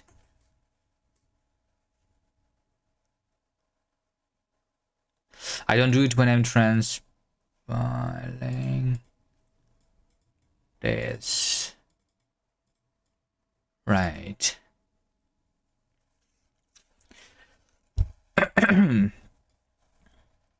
It's because like some expressions are transpiled into the list of statements, and then I need to like create this scope automatically. Well, I need to create the scope for the function automatically anyway.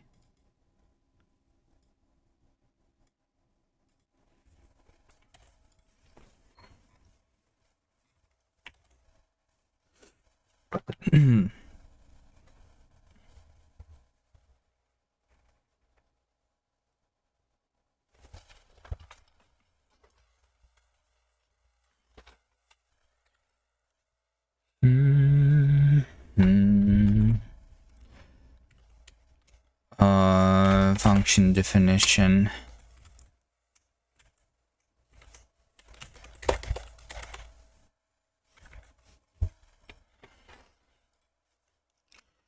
Transpile function. Why did I just say that body is transpile expression, the definition body, but like, yeah. I need to always make this inside of a scope. Right?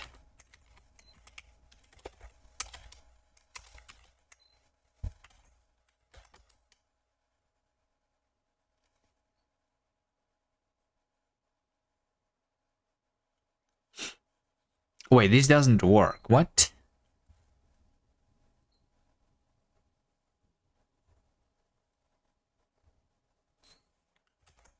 Or is it... Oh, wait, it's because it's main. Oh. Main is a little bit of a special one. But anyway, like in the functions, I will need still the scope because I need to also create the things. And to like create the bindings for the arguments properly.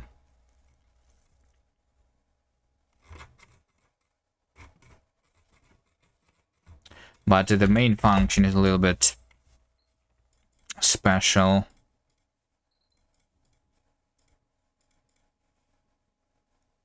Right, can you just say that body is scope body? And that's it. Right? Yeah, there we go. That's a little bit better. So over here we have scope inside of a scope, like that. So some scopes are useless.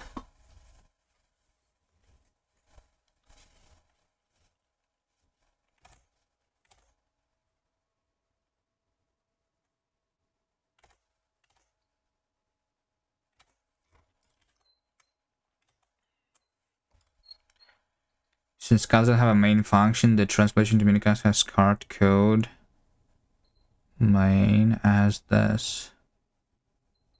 Yes, that's what I did.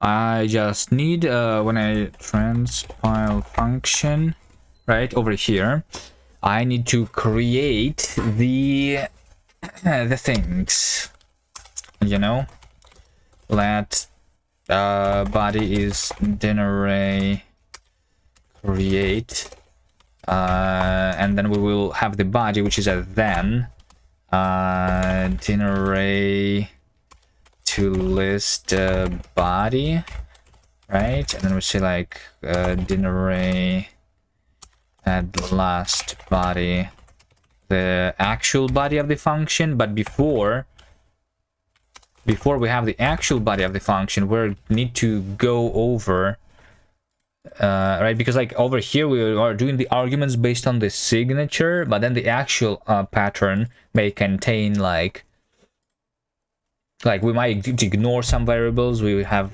can have an effects here and stuff, right? So we need to do things.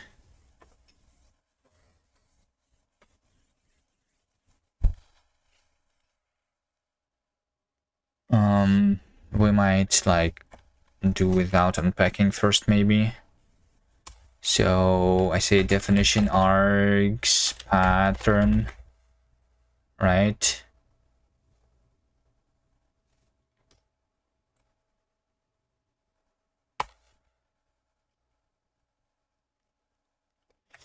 Let args be match definition args pattern shape.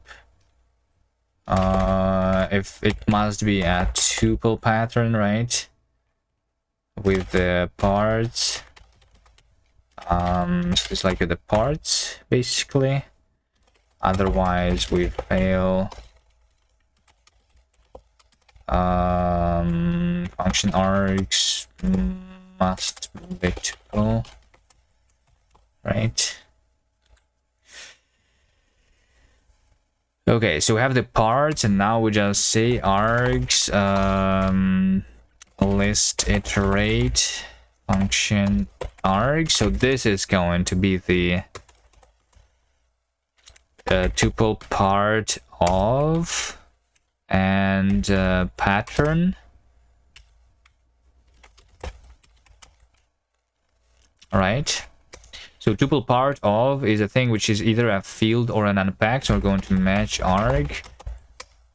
Let's call it part. Let's call this arg parts. Arg parts. match part, right? If it's a field, then we do one thing. If it's a tuple, if it's an unpack, let's say fail with lock.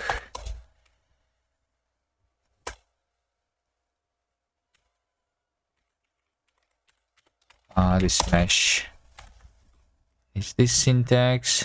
So we have field, which has label, and field.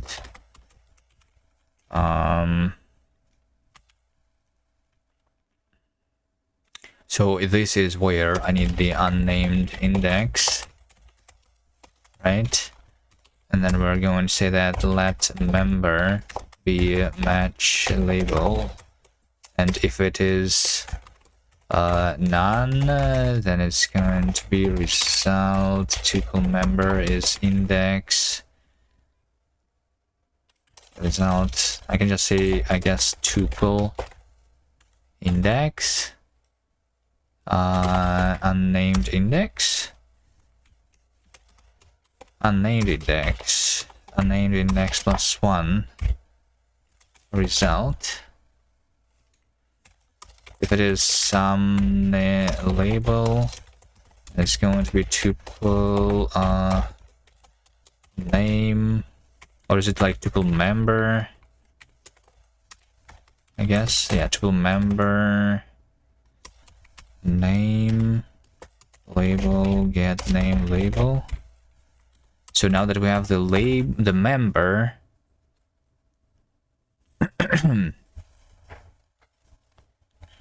all right. I need to say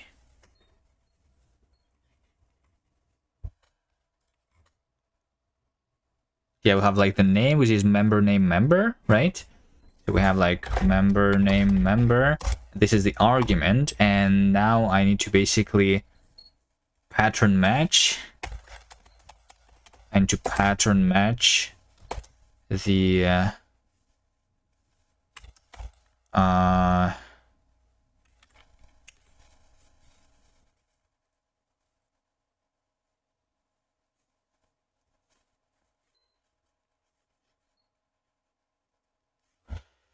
I guess we pattern match like this. Identifier member name, and pattern is just a field,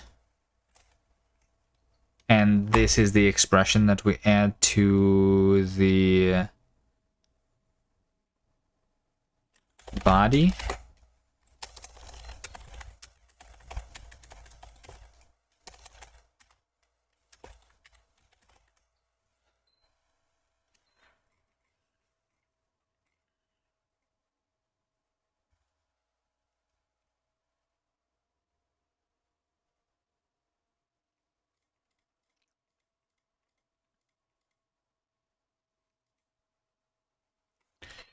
And we have pattern match, which has pattern and has the place, which is the already in the mini AST form place expression.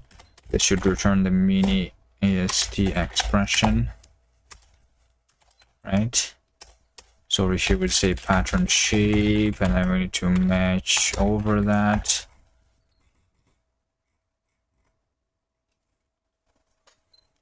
So if it's a placeholder, but then we don't do anything, basically unit.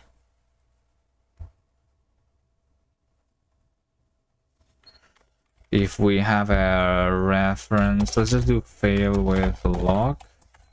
Actually, everywhere here.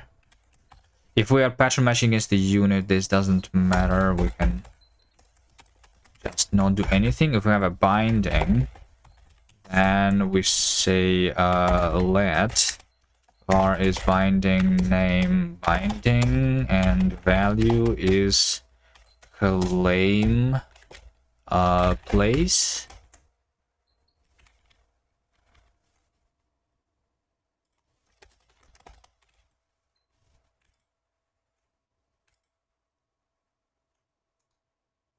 Oh, this also has bind mode. So I guess we're going to match bind mode here.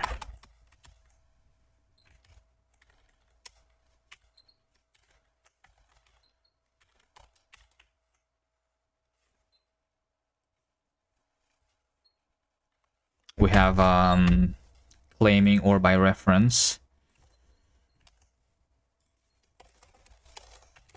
This is going to be the mini AST expression.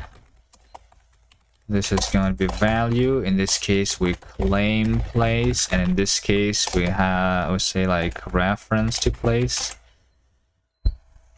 And this thing has mutability, which we ignore. Let's explicitly ignore it.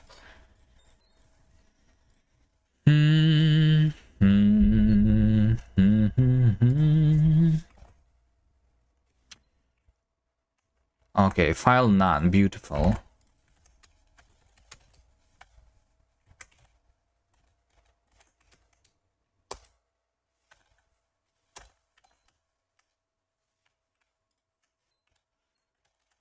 Okay,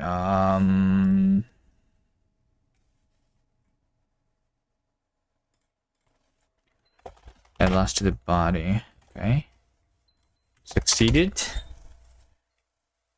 Okay, let's see now, right? So now we have the function, this over here, const 324113. This is the print function, which has this single argument. We just need to fix the name. The name is 0, but it is actually called line. We do it in 2 phases because we can pattern match the arguments, including and ignoring them. So yeah, we do this, and then over here we say like that actual argument is line.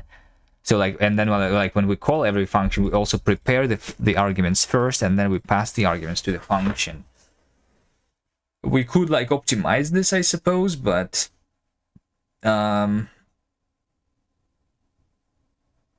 it's okay. I believe this code is going to run if we fix the names though. Which means like I need the member name, right? Member name, right? So over here we say int to string I, but let's just say like underscore maybe. Underscore plus the index itself, right? This is just going to be a proper identifier, right? Underscore 0, and that's okay.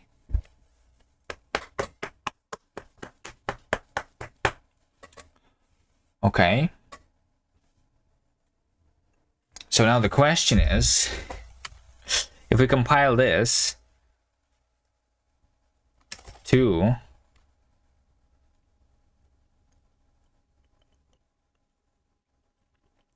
where do I save this file?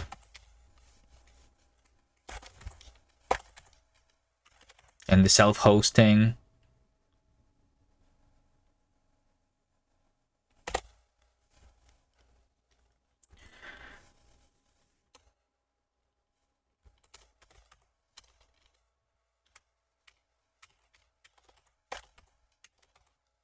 TMP test MKS.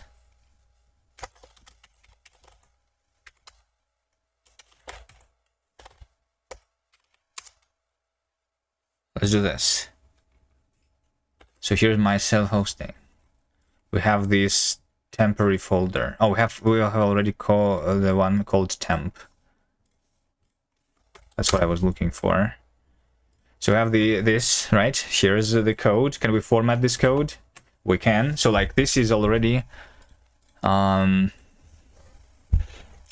looking good, and now we can compile this further by saying cast mini compile the temp test MKS, right? Like this. Unexpected top level item though over here, right? So we currently don't do the constants in the minicast, so let's fix that. So here's my program, right? It needs to have consts. So constants are what? Just expressions. right?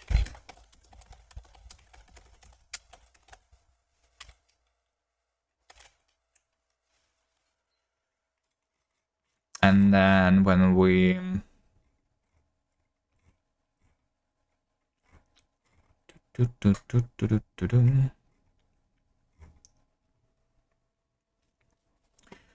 okay, so now we need to compile.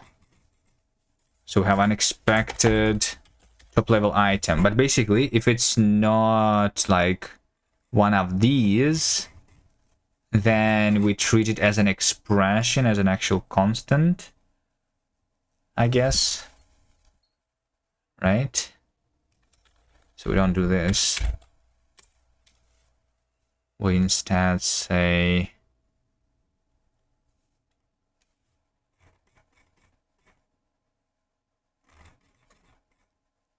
oh, we have top level items still. Yeah.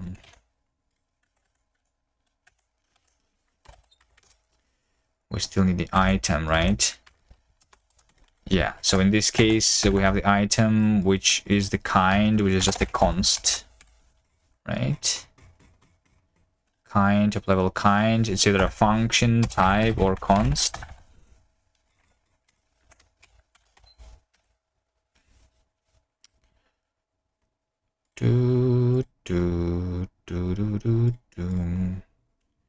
So we pre-process function and process them properly.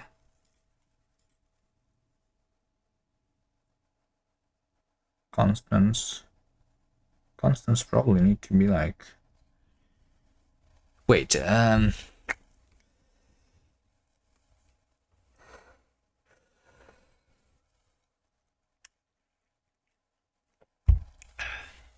maybe I need to generate the constants in the proper order after all. In Kast to minicast, and yeah, let's do that in well, if I do it in the, I need to do it in the proper order, then I need to maintain the order, right?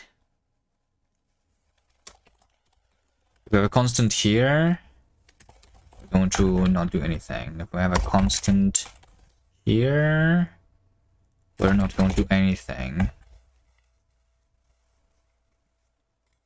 And process top level item.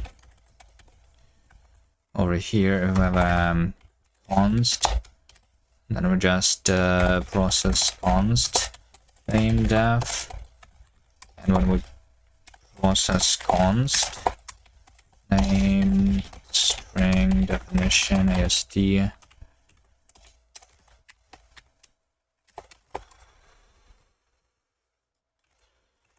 have the context. We need to like basically parse this as an expression, right? Which we already have. Parse expression definition, right? And this is the value, and we say like context program const ord map add name value.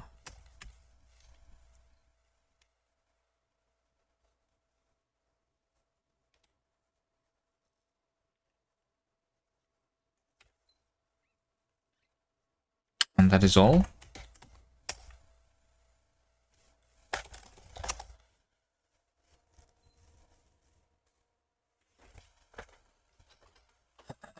It's been 4 hours. All right. Well, we can have a hello world with the pipeline of Kast to minicast to JavaScript, I guess.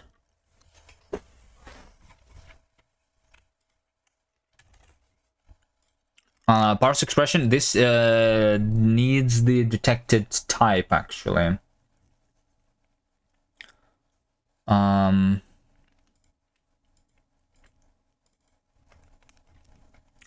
For the constants, I need to know the type.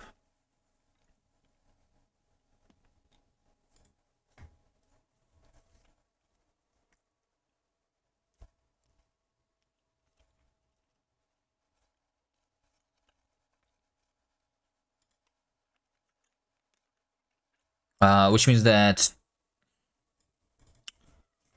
it's a little bit different there.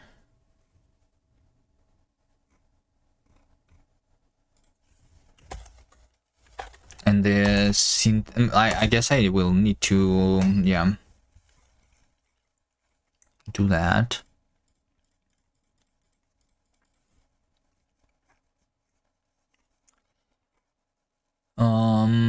Const, yeah, so like we just have const name is value. Do I have ascribe? I do have type ascription over here.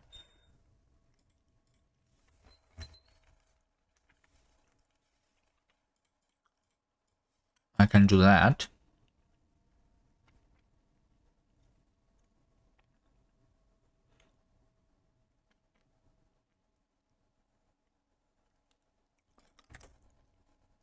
So after all, it's going to be a little bit differently then.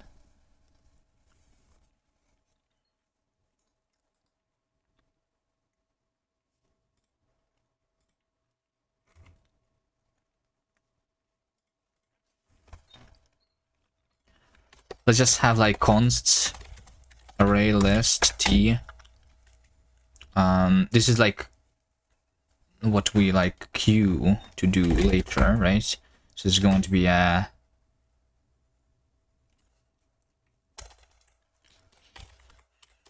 how about this? We'll call it const ast. Const ast. That's the one that has the type, which is ast. It has the value, which is ast.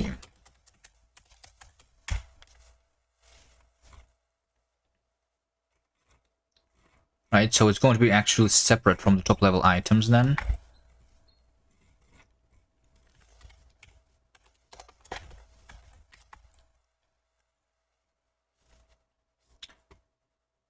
And we are going to revert this.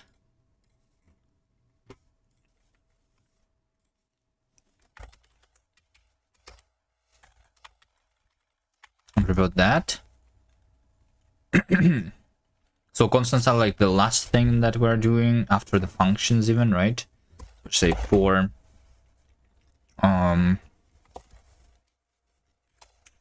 let's see in state const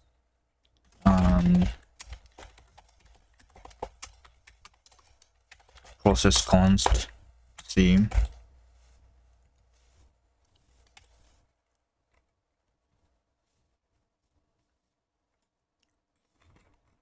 maybe not const ast, just like const. It will have name, type and value, right?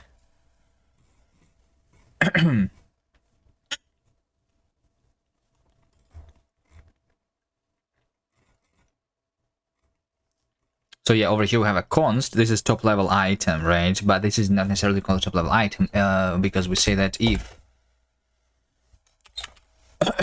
or I mean, yeah, maybe we do this. We just have name and value. But if name, we'll say if name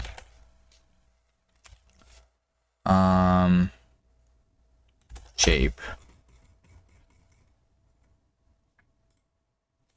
Yeah, we don't expect identifier here, right?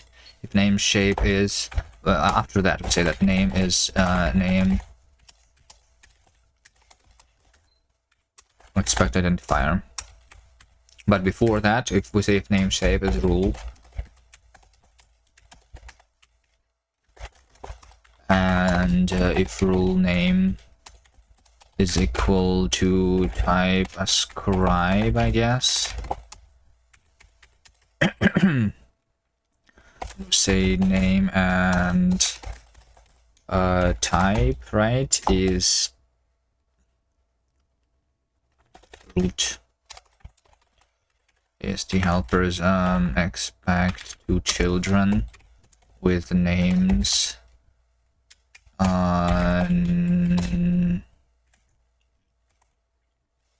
type type ascribe. It has expression and type.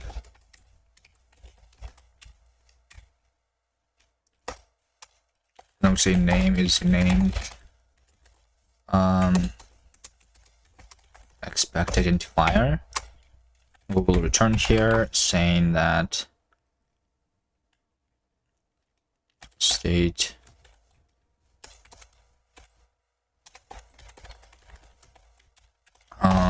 consts pushback C, which has name, type, value. This is two ASTs, this is a string.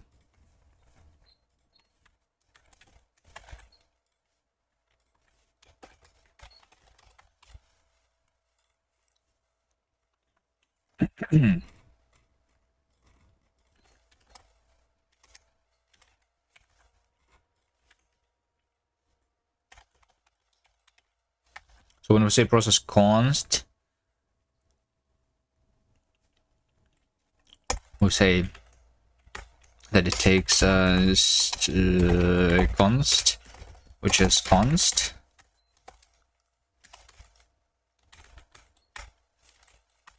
right? And then we say name type value is const.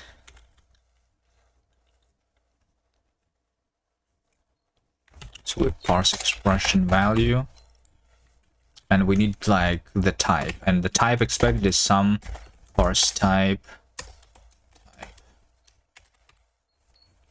Does this work?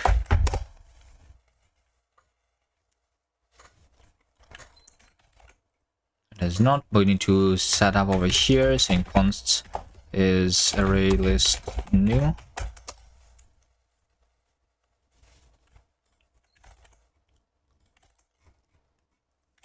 And program also has consts. It is or the map new.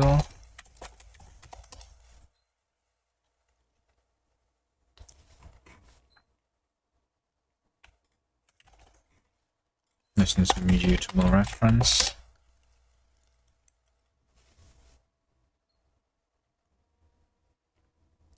Okay. It's not going to work.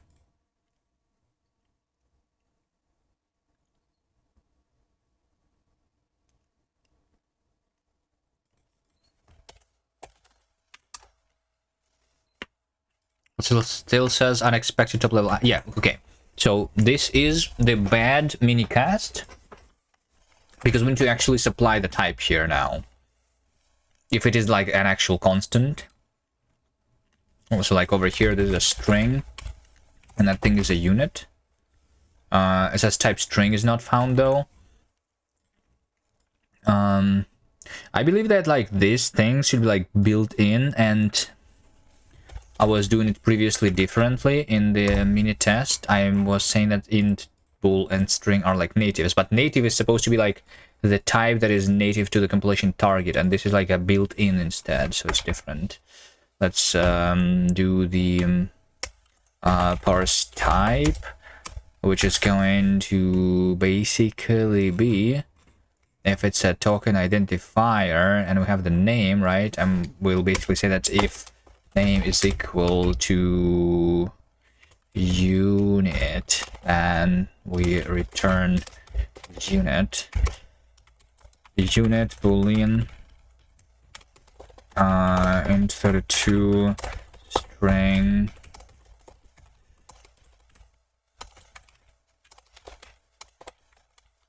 maybe there was some other things.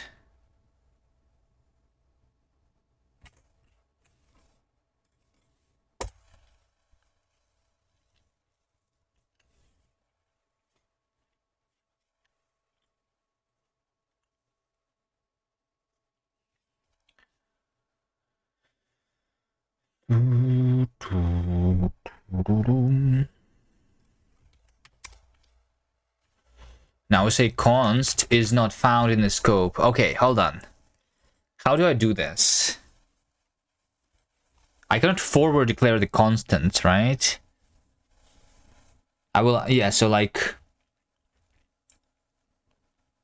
I mean, I guess in the cast, I actually have to do the constants first before functions.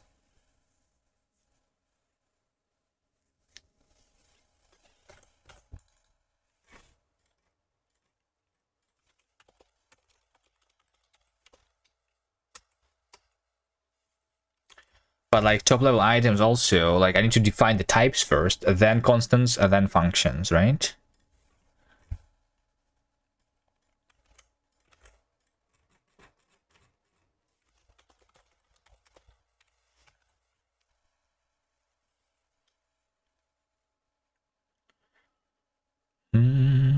Let's get rid of this. Right, I'm just going to like inline this here, kind of.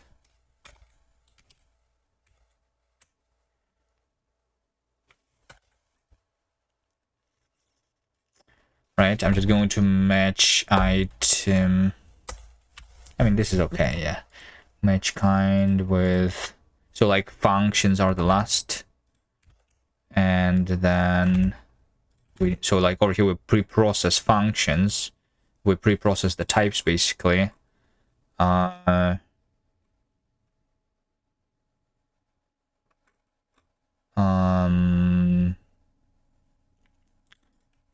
Yeah, and then we do the types, and then we do constants, and then we do functions. They could be like, instead of single top level item, different fields. What would be easier, I guess. Whatever.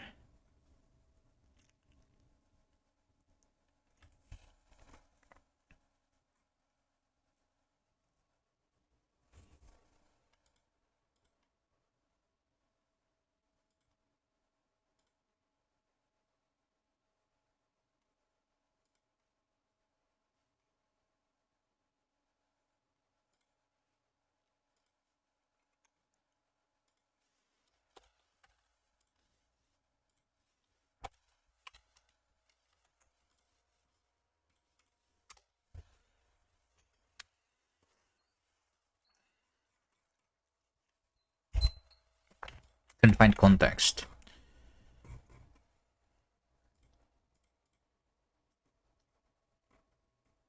Oh, at least the context is state.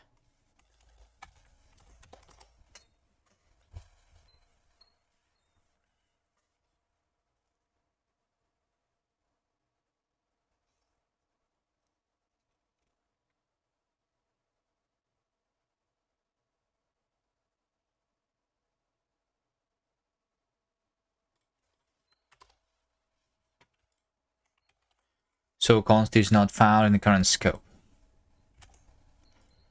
Right, oh wait, yes. So now we have the constants. We have processed them, and now we are processing the functions. And when we're processing, when we have the identifier, right? Find identifier type. This is what we want. Find identifier type, right?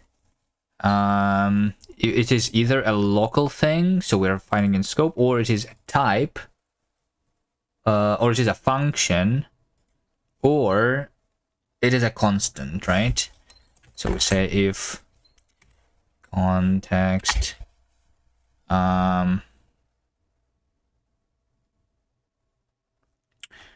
so I mean, this is already can be gotten from the program consts, right, where we get the name, and this is some const, some like some C, where you return what. So like this is a constant which is an expression, so we have expression, and expressions have types inside of them, right?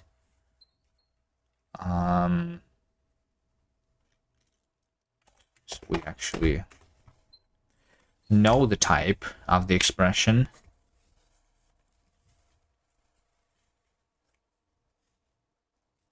So we know the type of every constant because of that.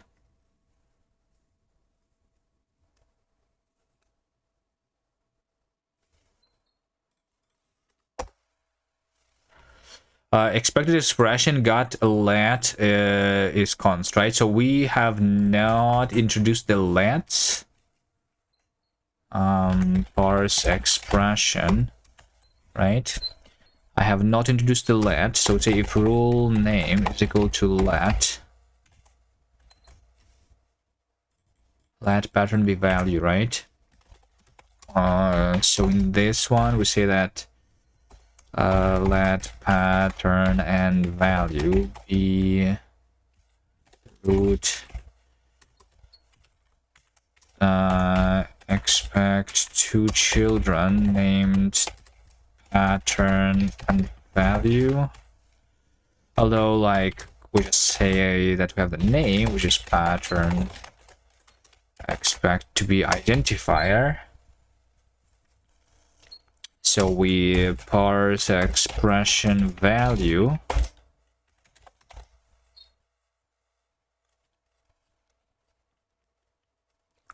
Right? And this is my value. And this is my name. And we return the let name value.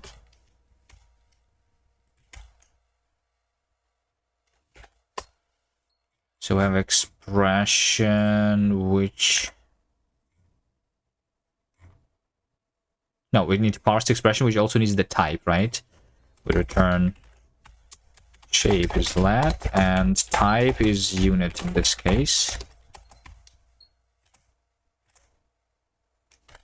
And the semicolon was forgotten. So we have a let, name is string, value is expression.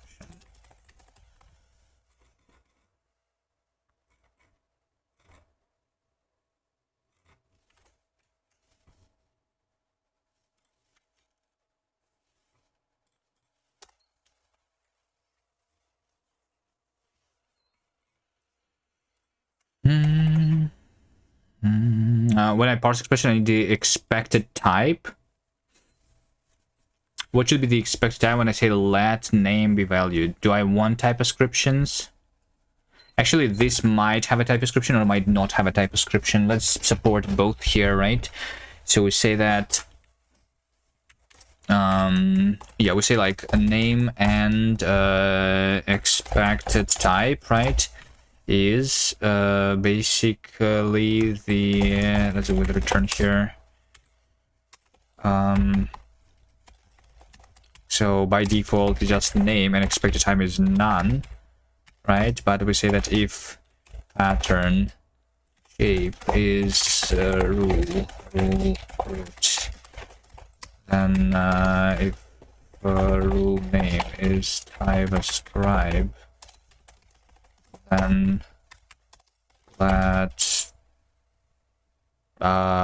name type is root is the helpers expect two children hold expression and type, and name is name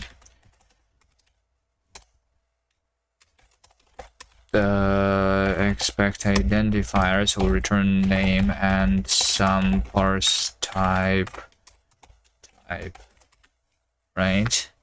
So over here, this is the expected type and the value, which is the expression.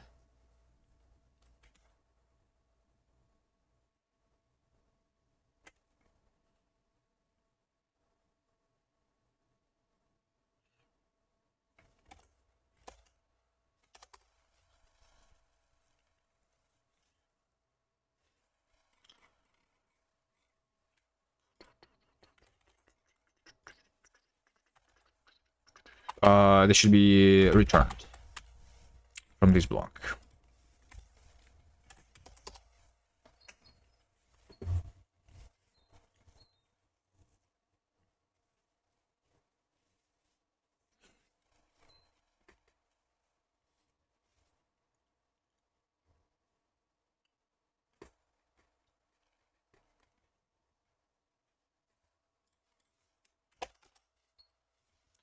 So now it says that the argument is not found in the current scope.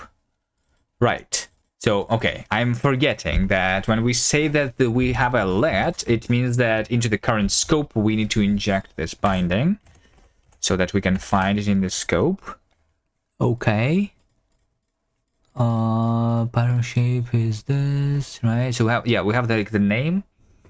And what do we have? I mean, I'm just injecting this into the current scope, this value now, right?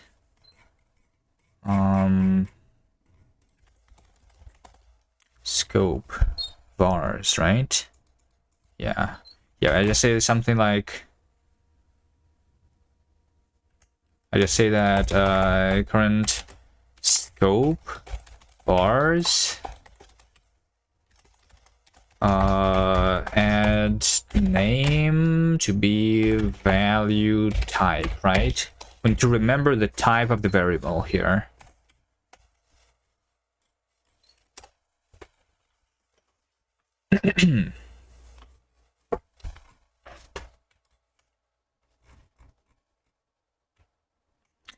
Context type is not type.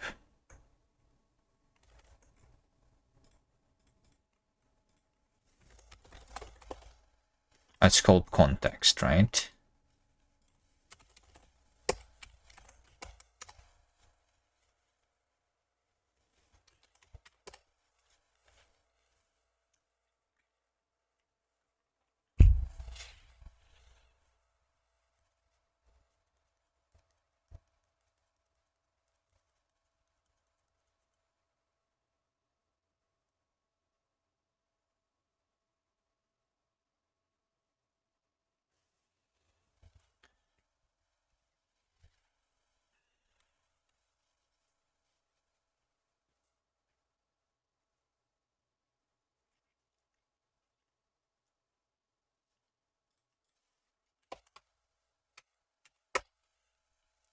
Expected a function got unit.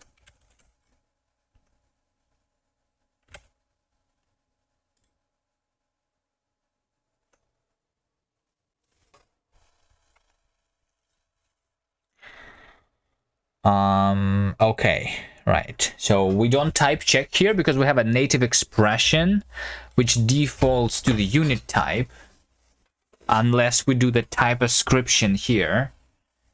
We will not know. Right, like I'm trying to call a function, but I don't know the type of the function, so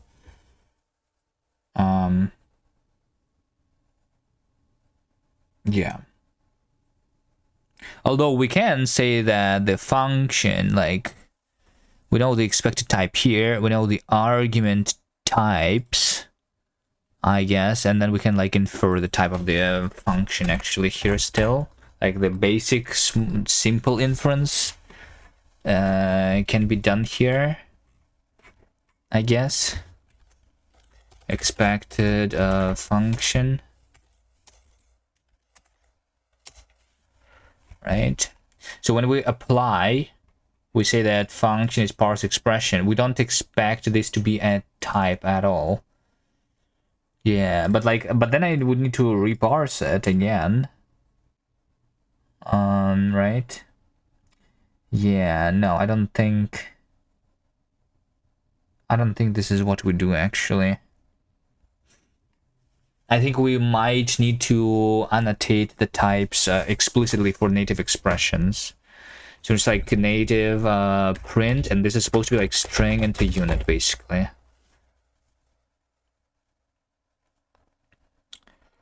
Like I don't infer the types of functions in minikast. Right? Yeah. So when we parse expression, if expression itself is type ascribe, right?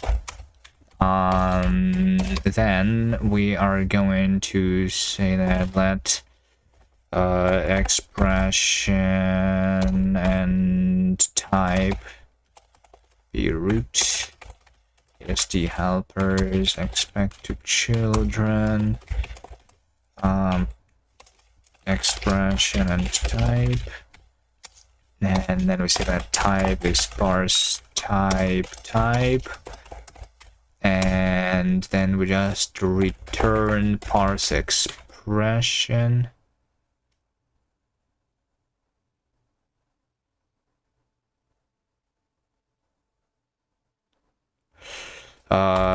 Let expression be parse expression. So now we have the type, which is not this expected type but a different one, right? And we parse the expression and we return expression shape, expression type here. And we're going to override this span of it. Okay.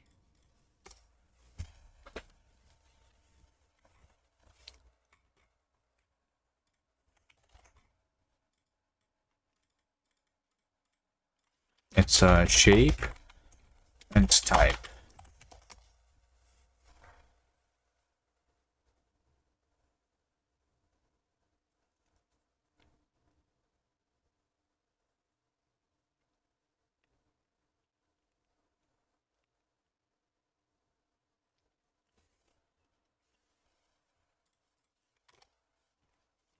Expected scope. Oh, okay. So when I define the functions, I must use the scope here. Yeah, sure. Okay. Non-exhaustive pattern match over here when I calculate an expression. All right. So now, in the JavaScript backend, when we have an expression which is I just added a let, right? So if we have a let,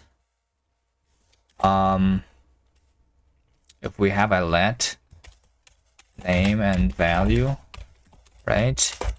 Then we say that value is calculate value, and we need to like, do we have let var here? Yeah, I think we'll let var. Well, this is the value, right? Ist expression. No, yeah, we let var. Result var, new var.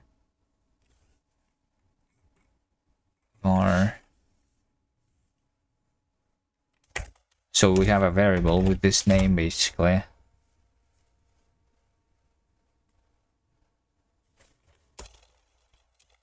Our name is equal to value, right? And the value that we return is just going to be like undefined because we don't care.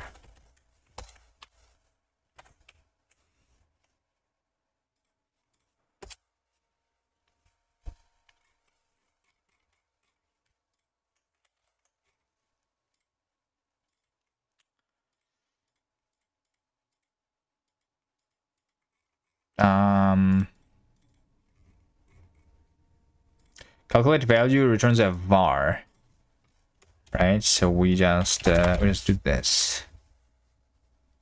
So we create a temporary variable first.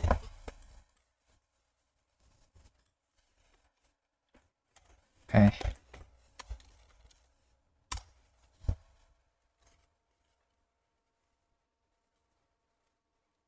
Let's see how horrible is the JavaScript now after the 2 steps of Kast to minicast and minicast to JavaScript.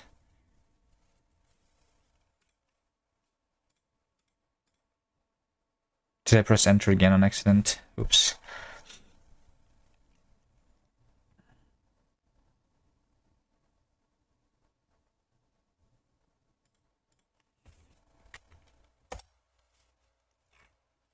Okay, let's see. So we have this, we have that. Main. Okay, so the problem is that this is not going to be correct, right?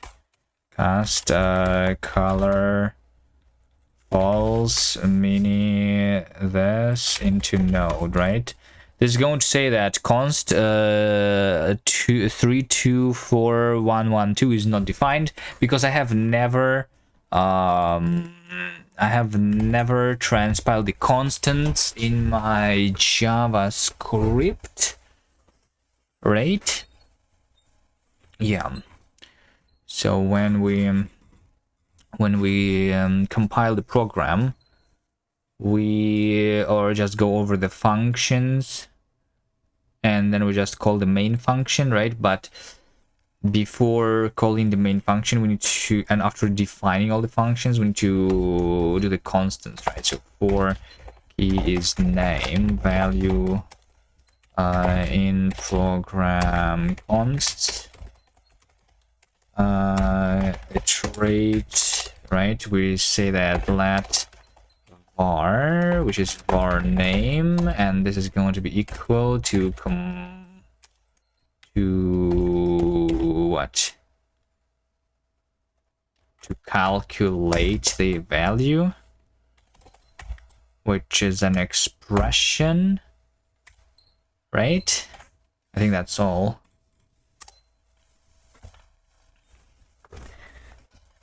Nope, something didn't work.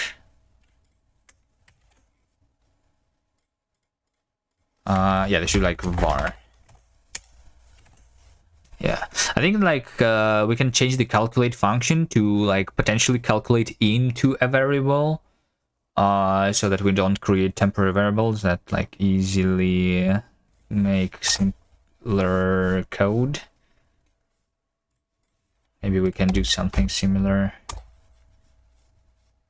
in other places. Okay, so now what we have is we can just not call cast io_print, right? So how do we do this? This is the runtime of cast, which is defined over here. Right. How do I get the runtime? I mean, I guess the runtime, like, I just don't want the runtime to be in two places at the same time is the thing. Can I have a submodule which only checks out a certain, like, thing? I probably can, right?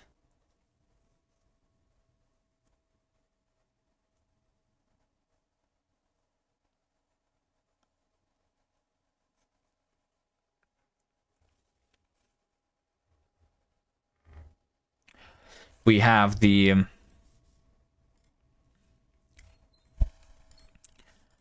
dun, dun, dun, dun, dun, dun, dun. Okay, let's do something. Yeah, we have like this over here. This is my runtime written in TypeScript in the original thing.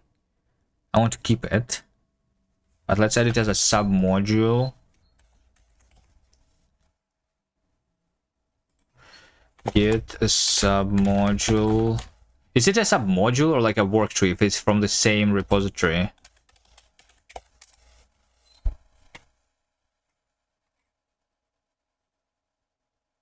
You can add a repository as a submodule of itself, but it's usually unusual setup.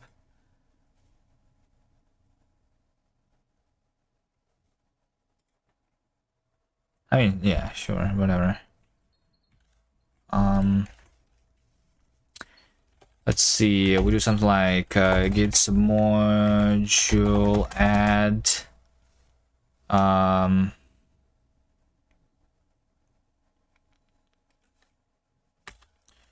no, we don't do cast JSON. We do cast lang cast. We say dep. I don't want like to do it all.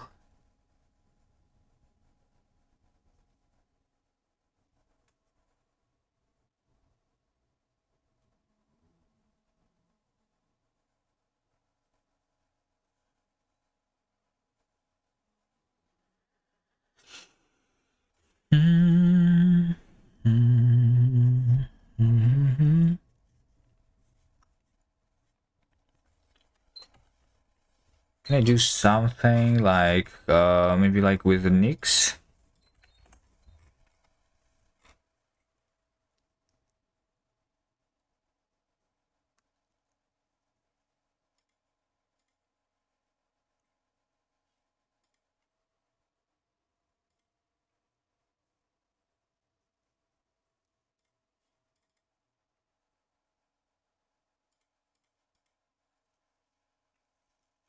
Maybe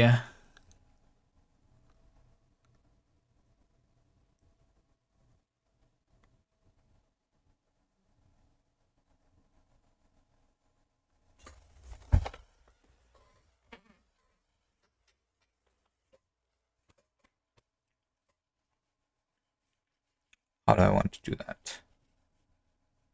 Like, I want to build these into the JavaScript basically, and have a package like that, and then I could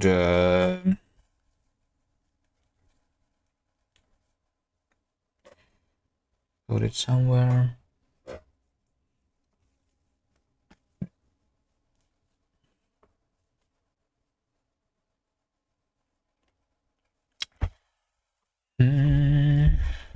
Like, can I say this? Can I say JavaScript runtime of Kast?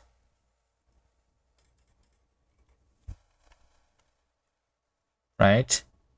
We'll have the same npm depths here. And then I don't do main. I don't do that. No.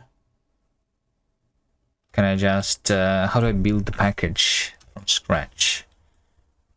Make derivation. Where we have the node.js. And during the build phase, we link the node modules. And then we just say npm run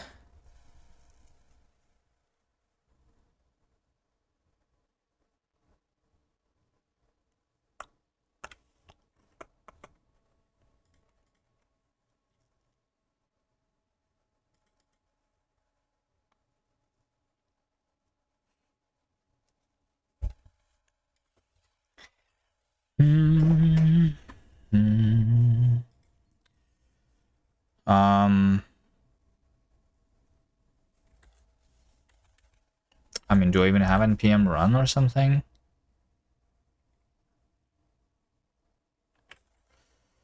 Package JSON. I don't have that, right? Like, I need to actually do just the tsc. And whatever I'm doing in the...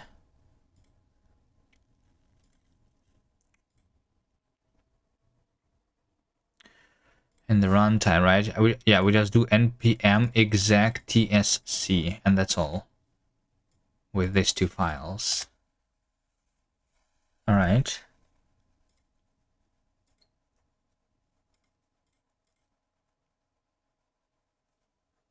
Okay. Make derivation.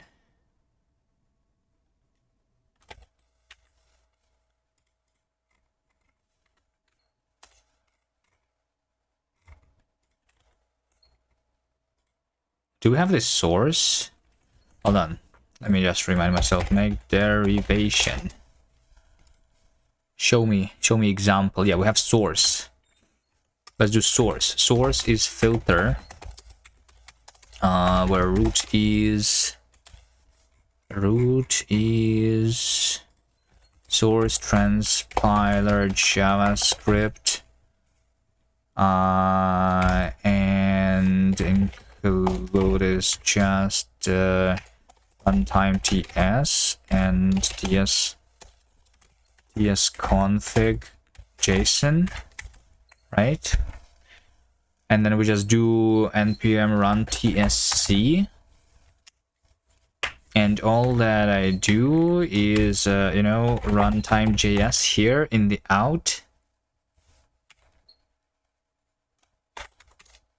And I copy the single file.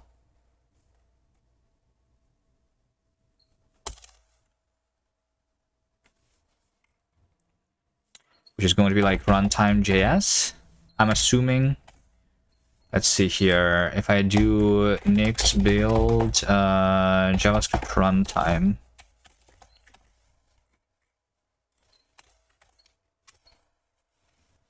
Make derivation is in the packages, I think.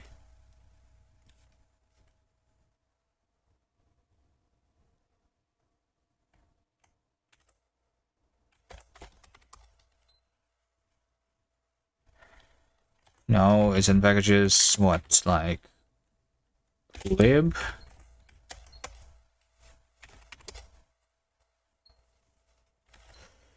Make derivation.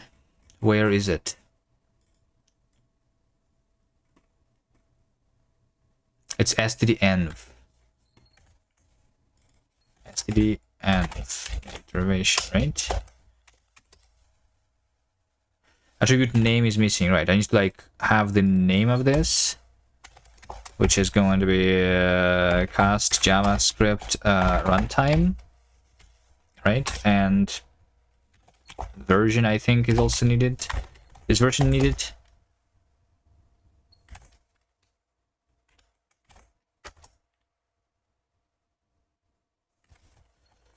Right? It's saying something.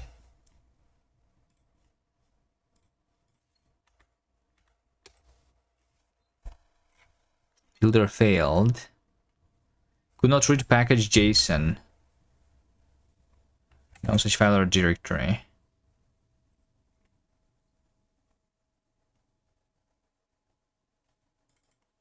I need npm deps. Still. Can I have package JSON to be merged here?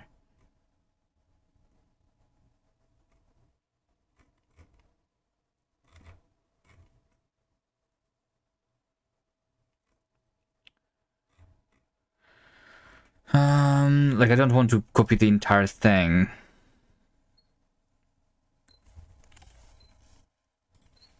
Next filter.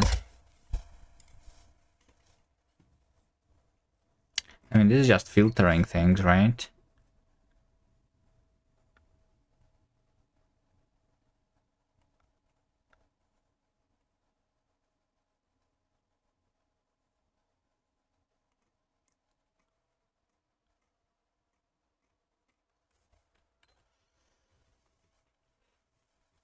Boom,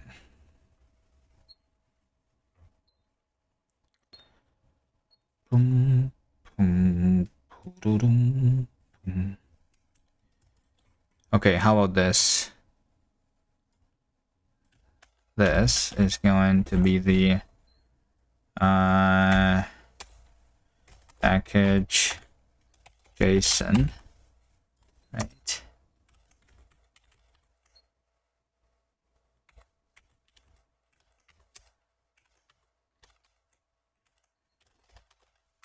JSON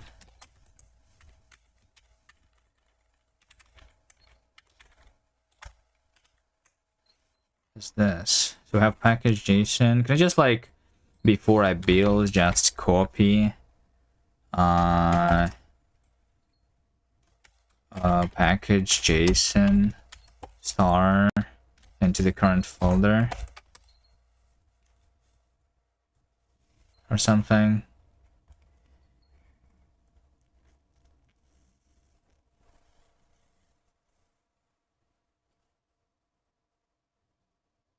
Missing script tsc.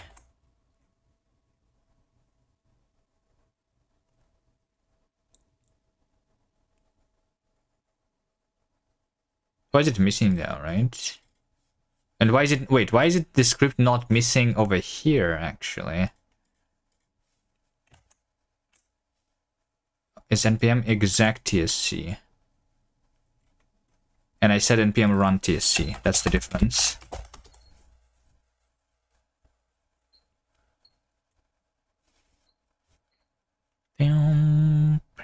Can't create regular file, runtime, no such file or directory. Okay, let's see. So I have built something, right? Here is my path, which is empty. Yeah. Hold on. npm exec tsc. Let's do ls la here.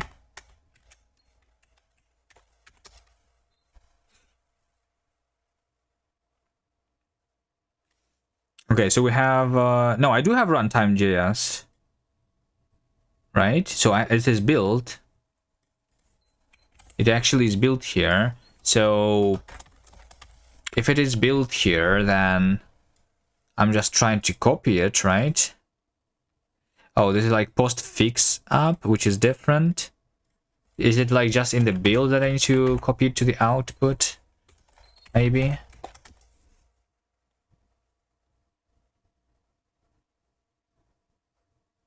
Can create regular file. Runtime. Oh, I think I need to create the out. Am I supposed to create the out? Am I supposed to make the out index? You need to create the out directory. Okay.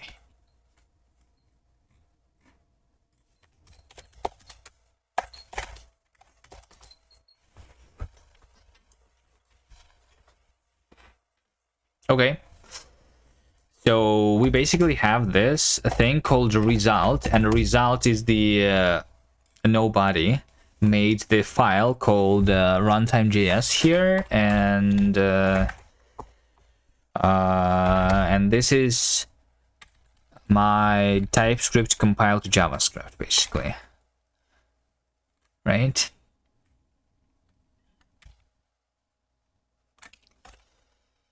Yes, and now I can like use this in other places.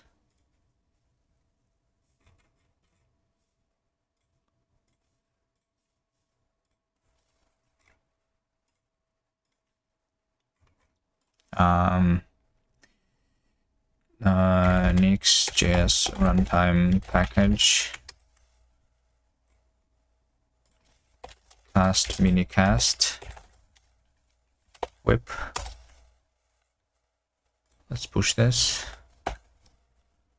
So I'm just going to do something like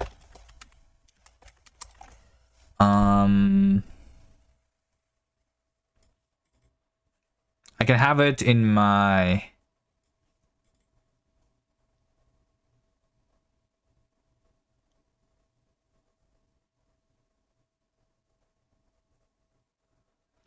environment variable here, I suppose. Can I just say Kast.js runtime as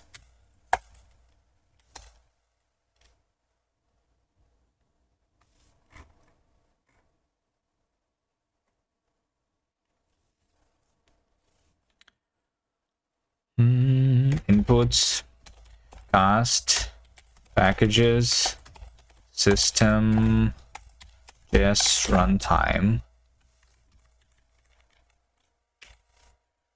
Wait, how do I get the path out of it?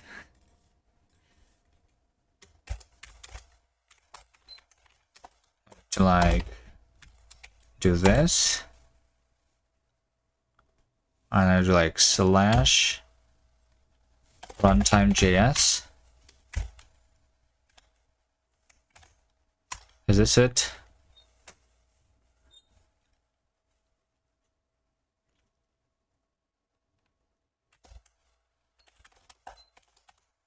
Kast.js runtime is this over here now, and then we can like, there we go. So it's like it's just available to me when I'm working here. All right. And what we can do is now I need to add to the mini to the Kast mini, I think, to the arguments when I'm compiling.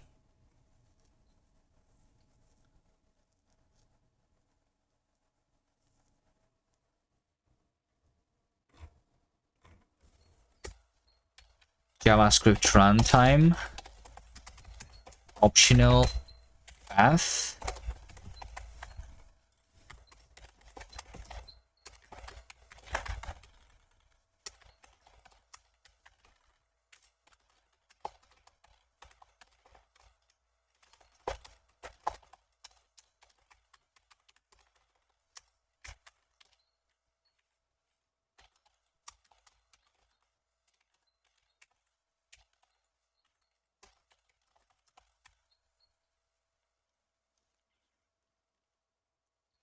So we'll do this, and when I run, right, so I'm printing the compiled, but basically I say that if args javascript runtime is some path, then we are also going to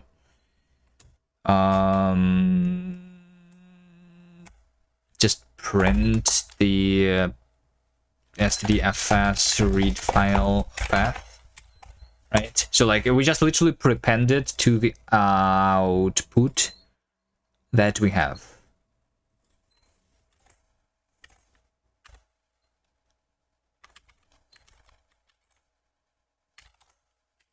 Right?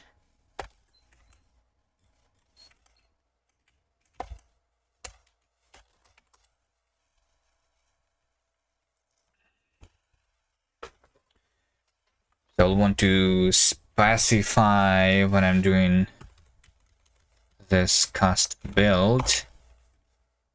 Right, I will say JavaScript runtime is just cast JS runtime like this. And this is supposed to work.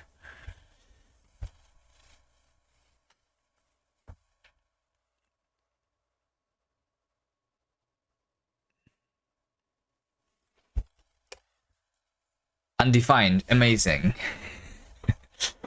That was close.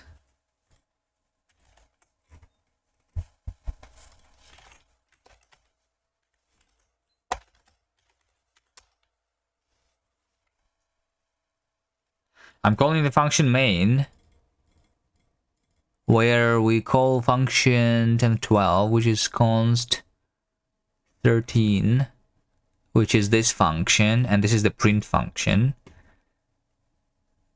which just does cast your print, which is being called with this argument, which is this, which is line, which is temp0, which is 0. So many interactions, huh? I mean, yeah, I'm calling this function, huh?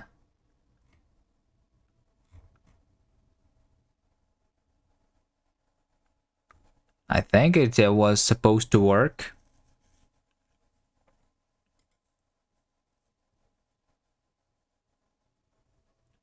It's because my okay. I know why. It is. It is because the functions in minikast are not having the contexts, right? But in actual cast we do. I think that minicast should not support the context system, but it also means that so basically the type of the function string, what is the type here, right? That's the good question. The type is context. The type is context. So the first argument to the function is always the context. To all of the functions, technically.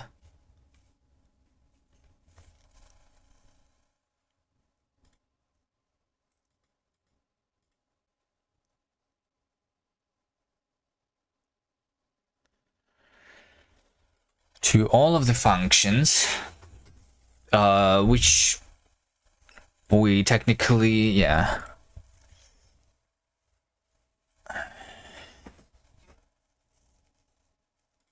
So what is the context then, right? Context. Fake type. I mean, for now, this would work. But I need to, like... this is the print, so this would be, like, also context. Is of type context, right? Which we need to, like, pass further here. And I guess this is the main function which would create the context. But how do we create the context? We just say native, like this. So this has the type context, right? And we call this function with context as the first argument, right? There we go. And now we have hello. Okay, so I need to fix a couple things in the cast to minicast, right? What did I add here? We have type descriptions for native expressions. We have type descriptions for constants. And the context. Those are the things that need to be added.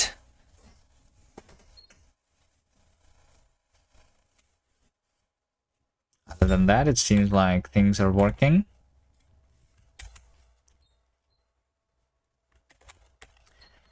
So we have the mini cast. So whenever I have transpile the function expression, every function has the context.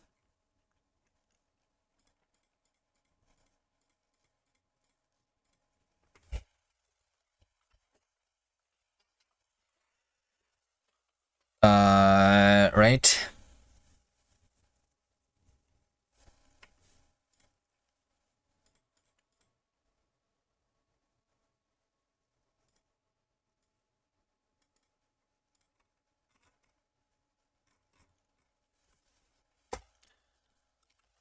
So I need to like we need to add the context argument here. Let args be this and args, right? Let's just add a new argument there, which is going to be the name is context, type is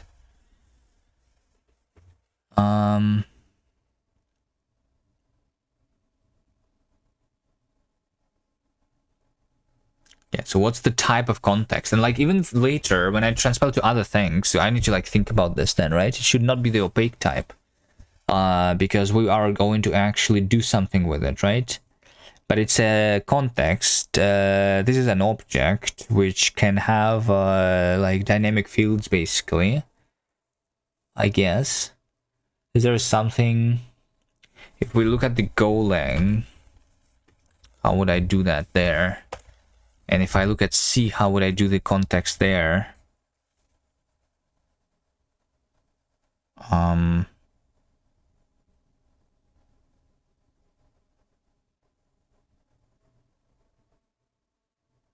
Well, we can have the object with all of the fields being uninitialized. So like we have all of the different contexts that we potentially use in the program, and we just have all of them as the fields of the thing, right? Is that what Jai does? How does Jai compile contexts?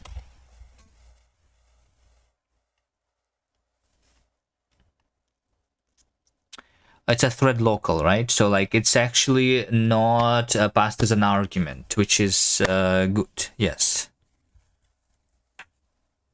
Because otherwise copying this object with a bunch of fields would be pretty costly, right?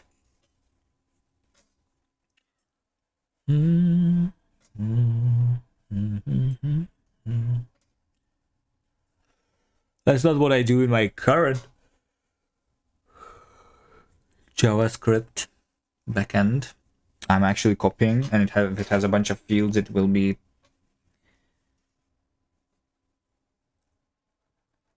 taking time for sure.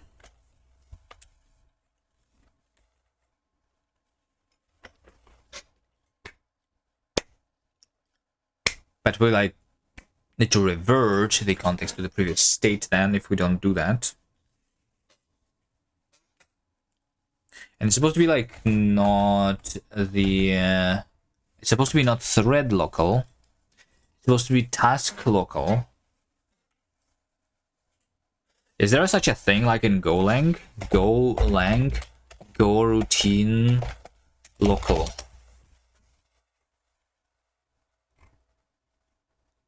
There is no built-in Go routine local storage equivalent to thread local.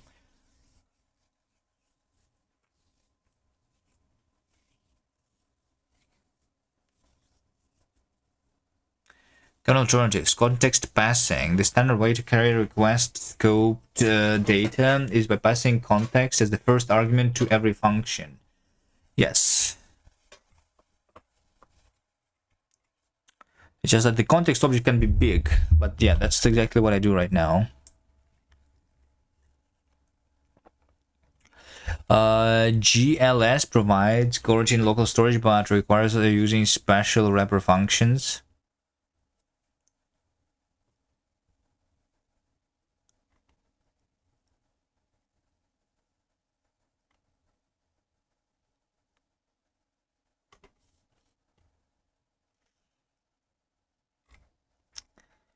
Coroutine local storage. It's my duty to point you to the context.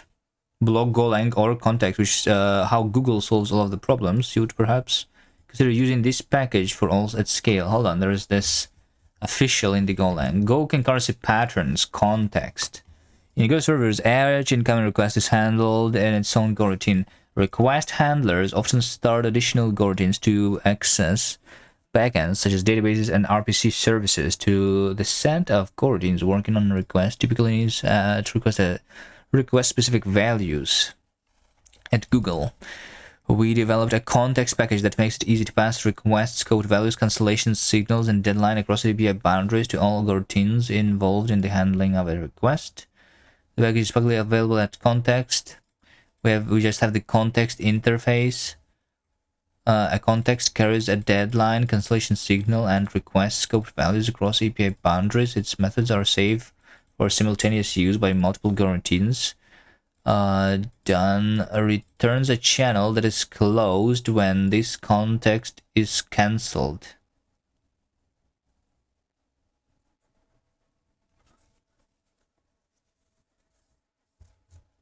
Or times out. Error indicates why this console was cancelled after the done channel is closed. Deadline returns the time when this console will be cancelled, if any. Value returns the value associated with key or nil if none.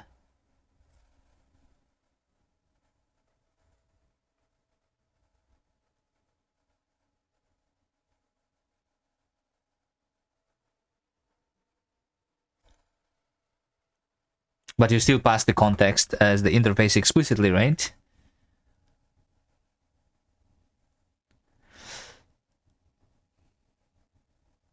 Value returns the value associated with key or nil. Oh, it's like a key value storage, right? So it's like still is a single thing. Yeah, I see.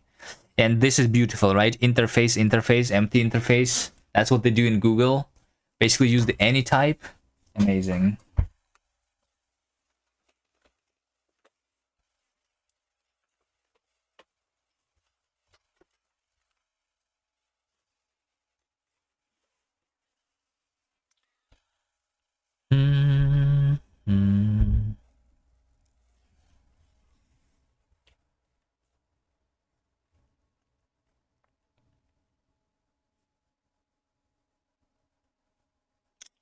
So you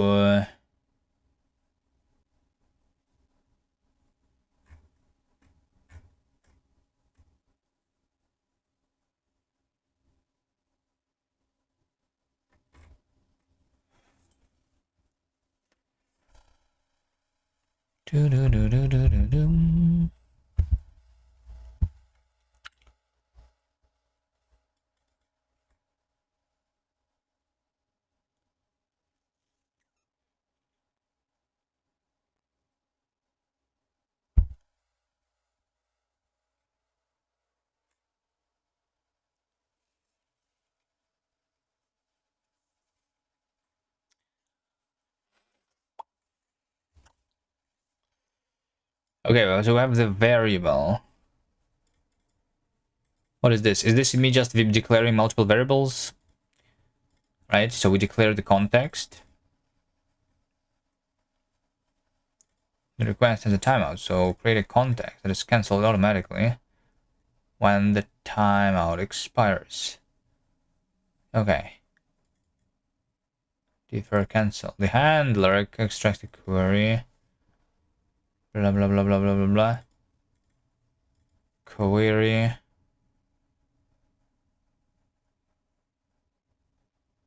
store the user IP in context. So context is user IP, new context. Context, user IP.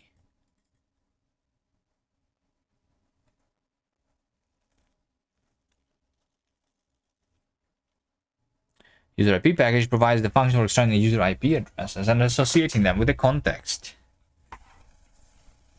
So new context is just this, context with value, this. And user IP key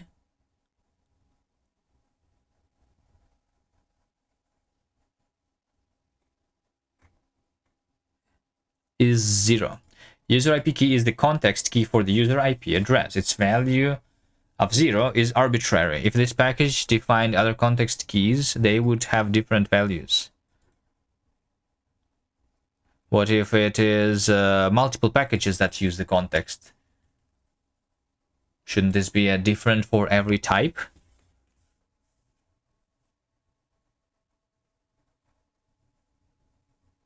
I don't like this.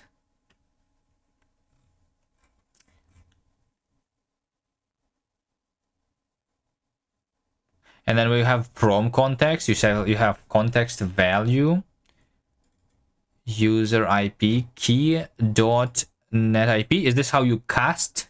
So this over here returns the empty interface, and then you cast this over here, right?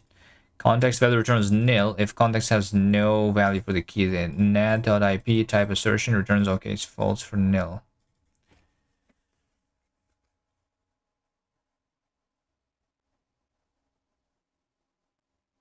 So like this is the operator, the casting operator, right? In Golang.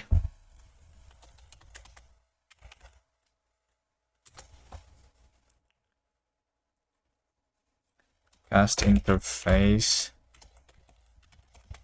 to type. Yeah, it's called a type assertion, right? On like success as hello, or we'll do the panic, but you can also, instead of panicking, return the error, right? Which is what they were doing here. So yeah, there's two versions, the panicking and the non-panicking version of the casting. This is wrong. This is bad.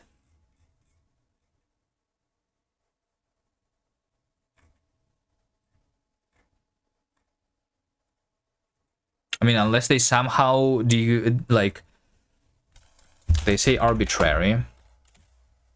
Why can I not find it out? Because I'm matching whole words, right? So the user IP key is the context for the context key for the user IP address. Its value of 0 is arbitrary. If this package defined other context keys, they would have different integer values. So like, what's the implementation of the context? Can you like figure out what package the thing comes from?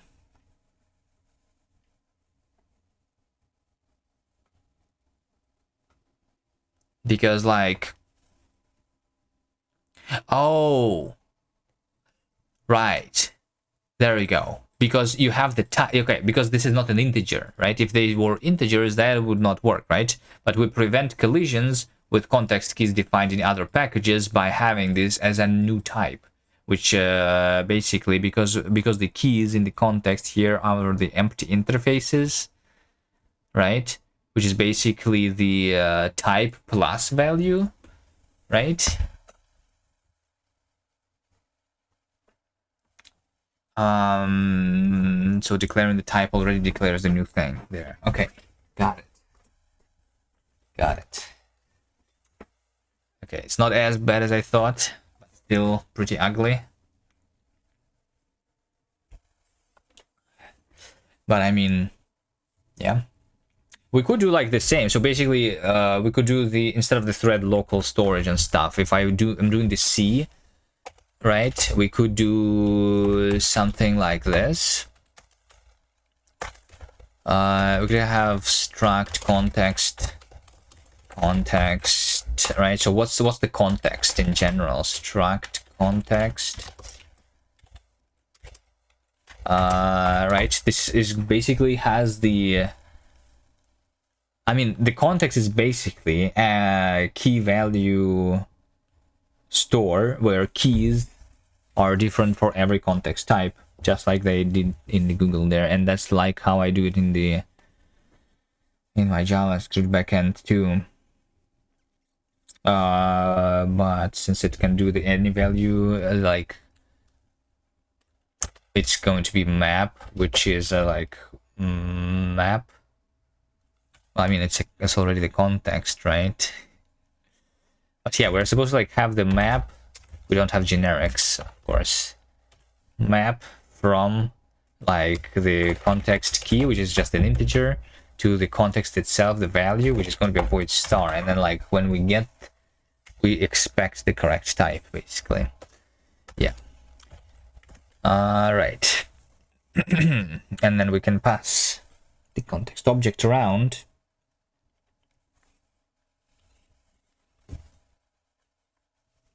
Of course. So it means that it's the job of like, how do we do this in minicast though, so that we can abstract over this. Like there's two ways. We either do the context system in minicast after all, which maybe wouldn't be too bad, right? Like context system is relatively simple. If we don't do the inference, which we will not be doing in minicast.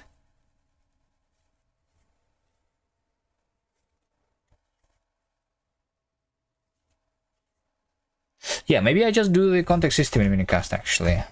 And so like, because then we then the implementation of it, whether it's an implicit argument or like thread local storage or coroutine local storage or whatever, the implementation can be decided later then, right?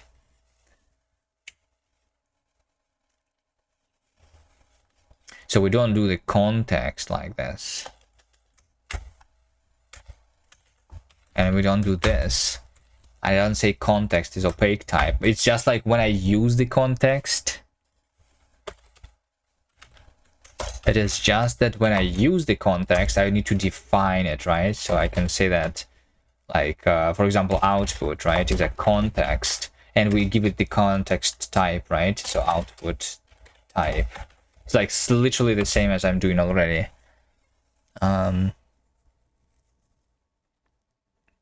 It's just that Kast is going to have the inference for the things and type and better checking. And this is going to be completely unchecked. Sure.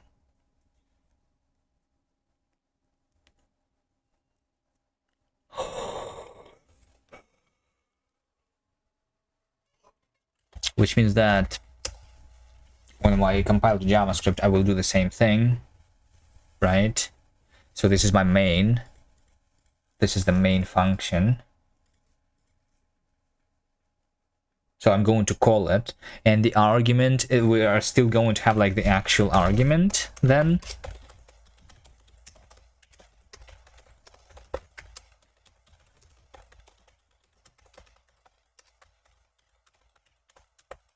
Because I need to push back the context, right? And context is going to be the JavaScript, just empty JavaScript object.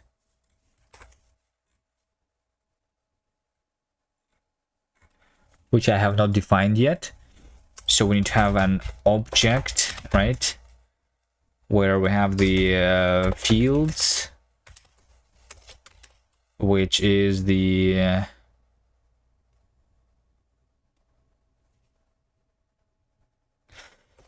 object has parts, which is array list of object part, and we have object part, which is either a field name value. What do you think about implicit casting from Kast to minicast?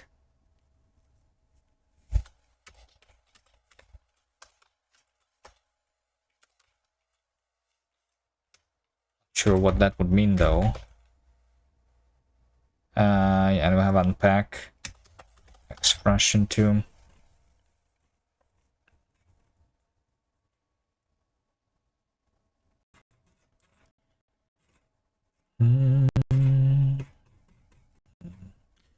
Okay, so we have the object then, and we have parts.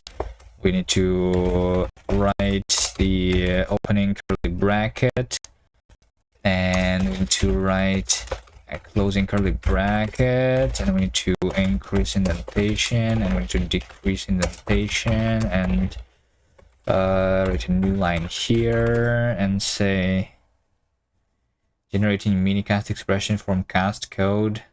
That's what I'm doing. It's not implicit conversion, it's called transpiling. It's pretty explicit, I guess. We say compile, and it converts one to the other.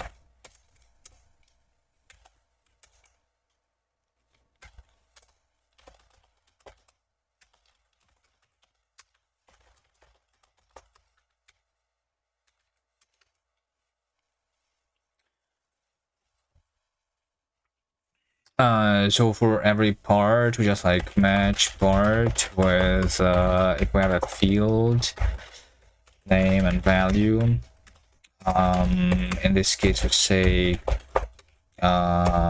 name, and then we write a colon, and then we print expression value. And if we have unpack expression, in this case we just write dot dot dot, and then we print expression. Let's call this packed. I think it's called differently. It's not called unpack in JavaScript, something else. Spread.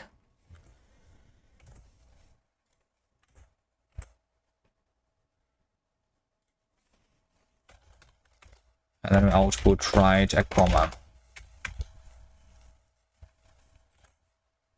Can I do in this over here dot dot dot this comma, right? Yeah, just trailing comma supported over there too. It should be.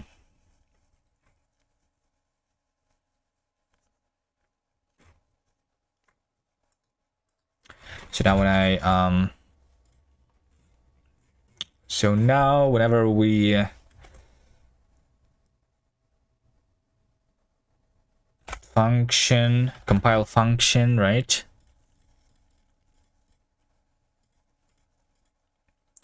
So there you go. The arguments, we need to add another argument, which is going to be called the context.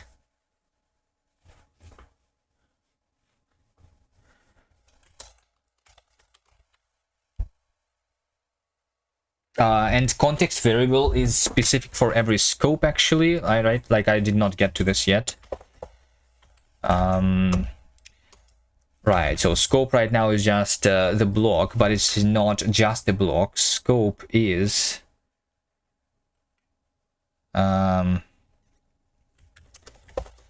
scope is this.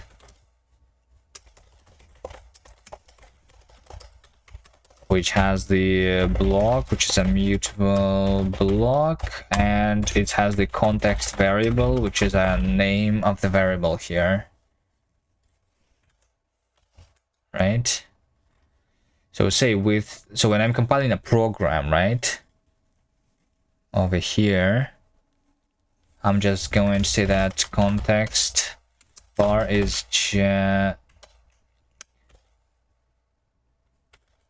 do you have a new var? Yeah, I do have a new var. New var context, right? And then over here we say scope is block is that, and context var is this context var. And this context variable must be just defined. Let's just do it in the very beginning, I guess. In this top level scope, we just say let var context var, and this is going to be equal to the object with nothing, so it's just like an empty object.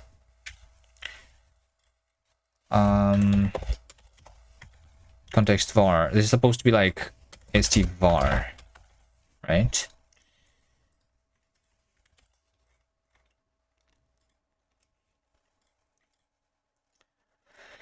Yeah, so we create the original empty context, and then everything else is going to be added on top. Whenever we call the function, right over here, we just call the main function using the context var variable, using the main context. Yep. And then we, whenever we apply, right? Yeah, whenever we apply over here, the arguments is going to be not just the arguments, but also the context. Add args, array list, pushback. So we are supposed to pass the variable, which is the current thing in the current scope.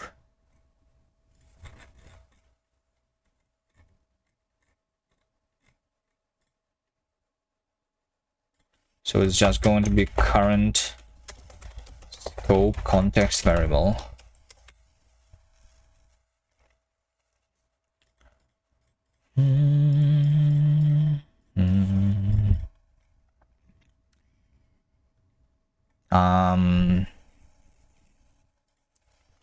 With scope is mood body. So I don't push back context. This is context var. Let context var is new var context. So that's the first argument of this function, and the scope of the body is going to be block is body, and context var is here. Okay.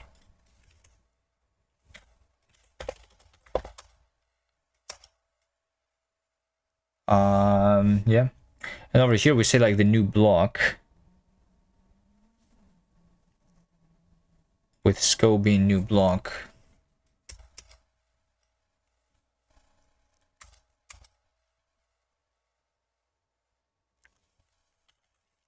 How about we say like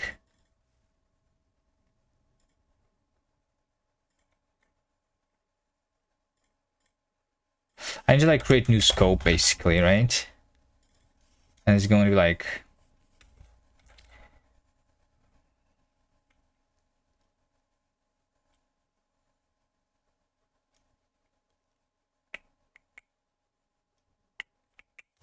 I should say scope is new scope, and I return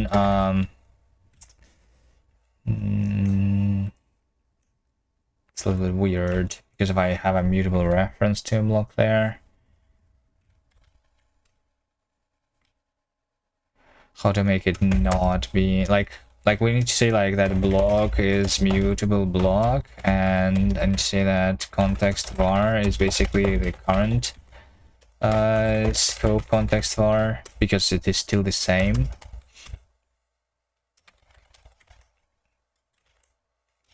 Alright, let's just do this. It's not too much. Could have a macro or something.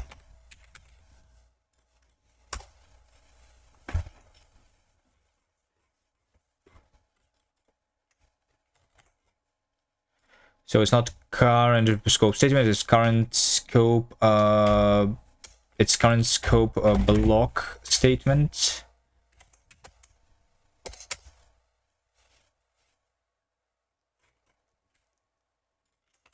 And it's not block, it's like AST block.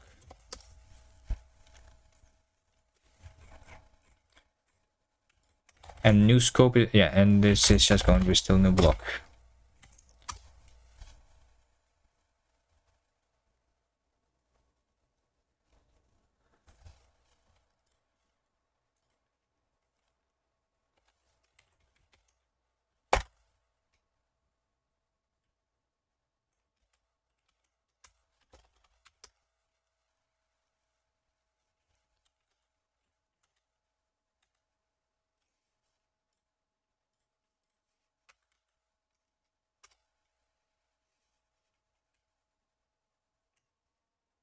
Expected semicolon, comma, or this, or end of file.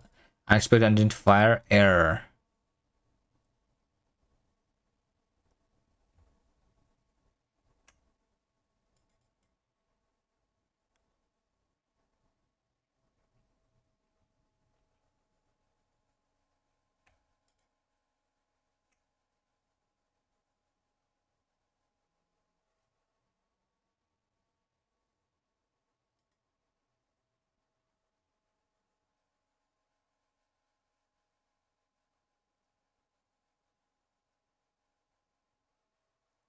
I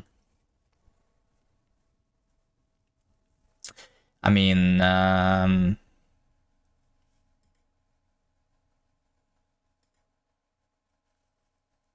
is something wrong.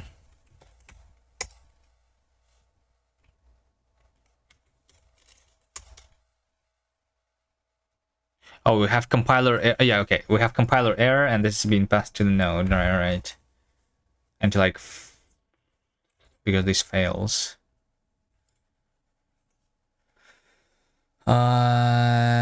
Expected 1 arg 2, right? Like, yeah, so this now has just one argument. We don't have the context anymore, right?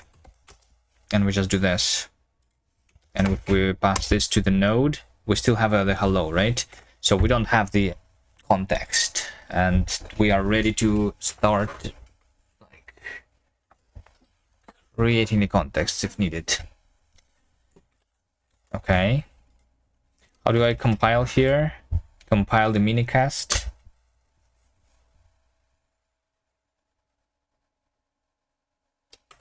It's like temp like this, right?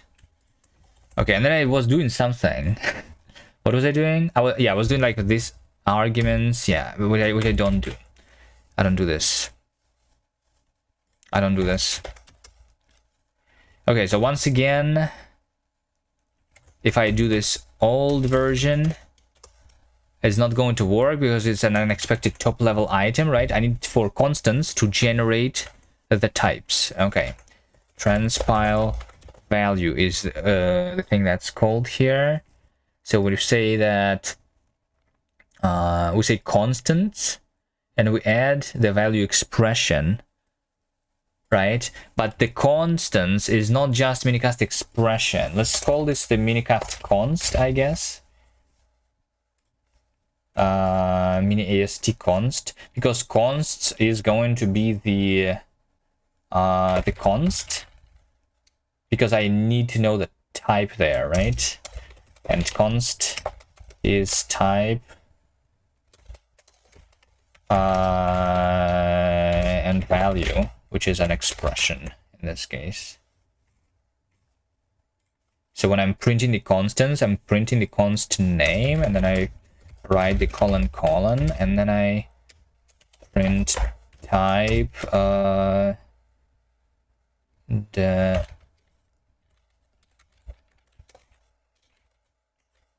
const. So it's going to be const value, and it's going to be a const type.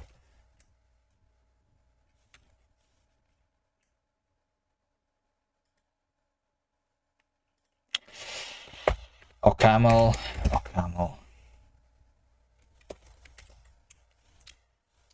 Why can the type inference not work in OCaml? So over here we're adding the value, right?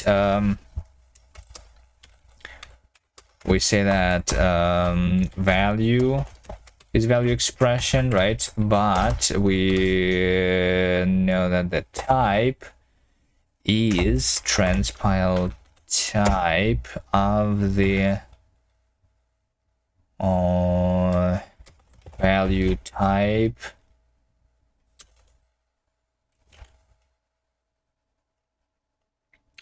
OCaml language server is just joking.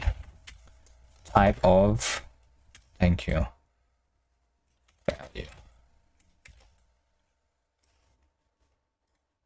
So we transpile type of value like this, and this is unbound record. Okay,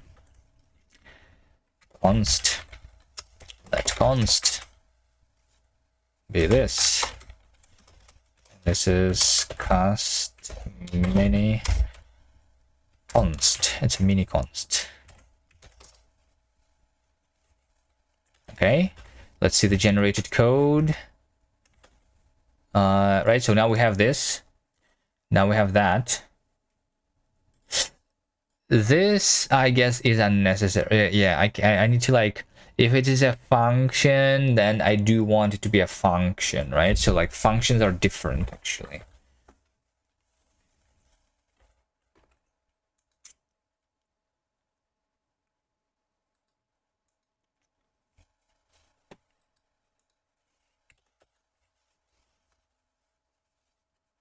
Well, I mean, we can also, like, annotate, actually, always.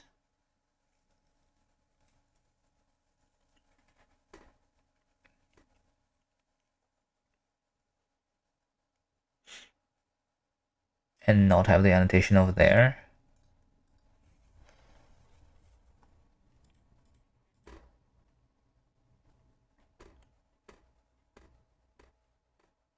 I mean, actually, I don't mind this, I think. But then I need the minicast to, like, parse this properly. So, but this function annotation should be, like, optional, I suppose.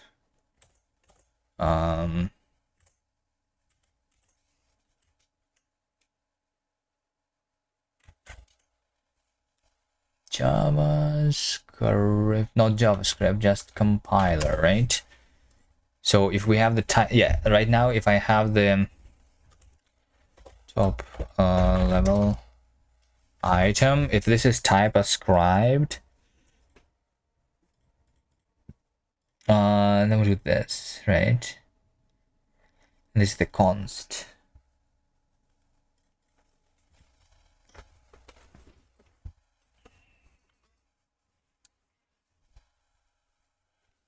Boop, boop, boop, boop, boop, boop, boop, boop, boop, boop.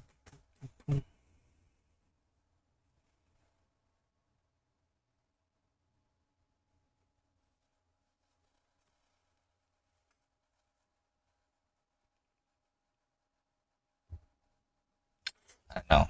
It's too difficult to figure this out.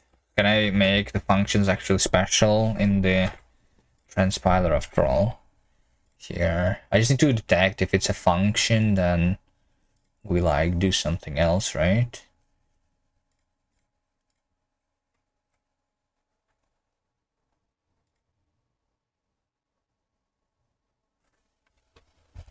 Like when I transpile the function, I already annotate it anyway.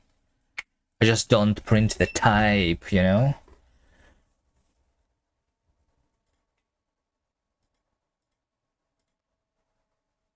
You know what? How about this? Const.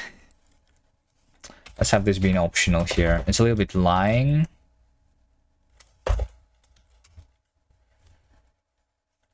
We actually use consts for functions.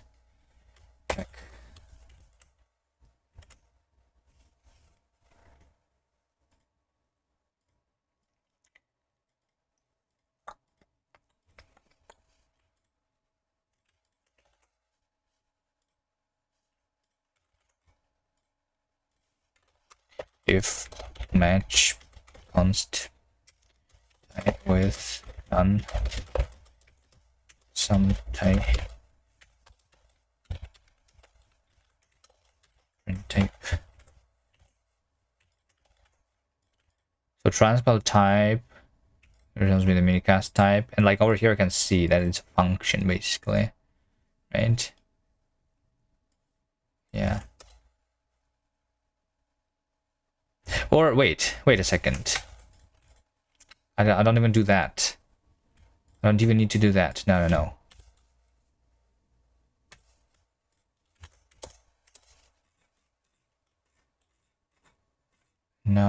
No.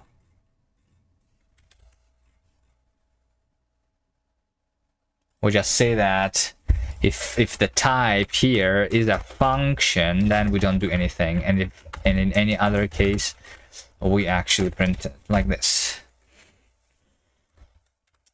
Right. Okay, good enough.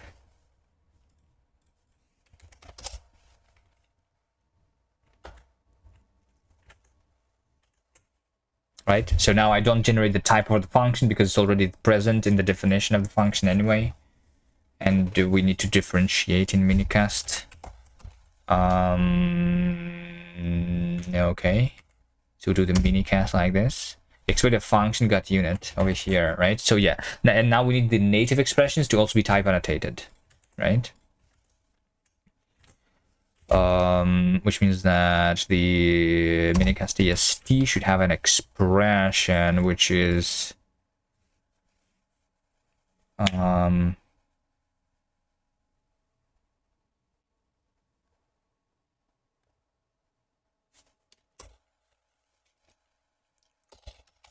which is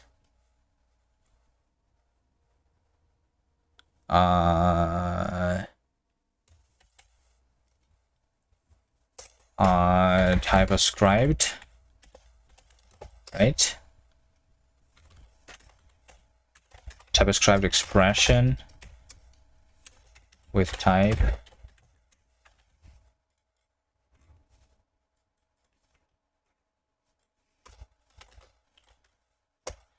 ascribed expression type. They just print expression print type array colon.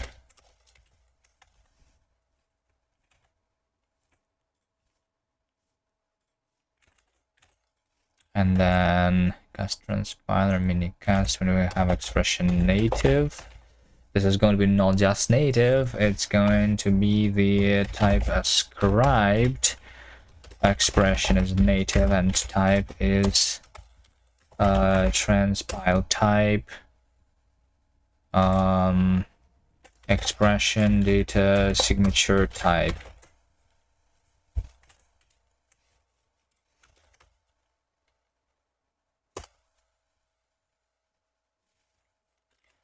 Okay, there we go. Now we have the type annotation here, and this should just work.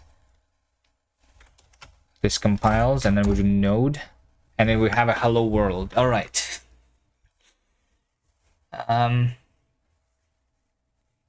Okay.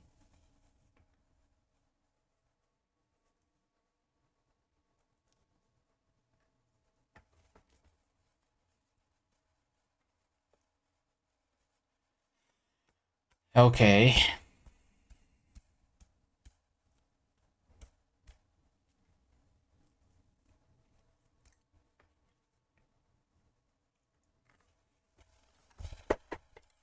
So we can do a hello world. It's a little ugly right now. We can improve this, right? We have a couple of the unnecessary variables and things. But that's okay. Hello world works minicast. Well, works is a big word because we are like not using the standard library. We like only compile the print function, but that's okay.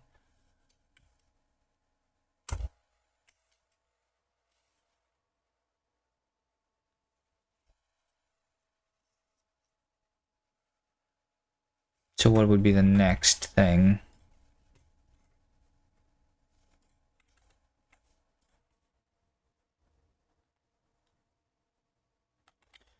Now we just now there's like a lot of to-dos basically that if I enable the standard library right now, it's basically going to try and compile all of it, and we have a lot of to-dos that need to be fixed.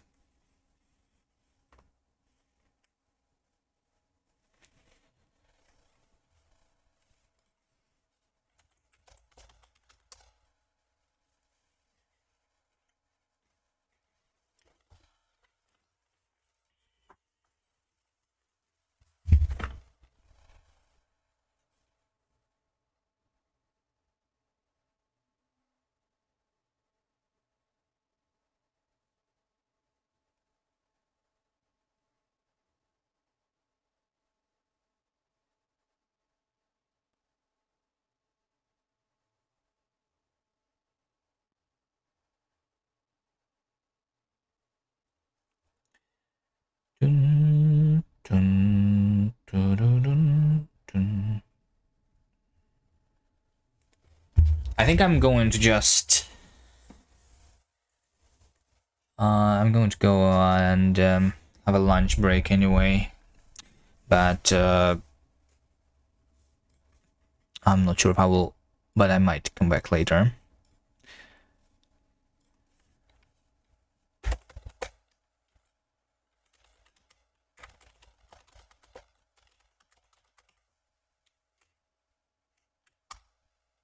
Right? But this is good progress.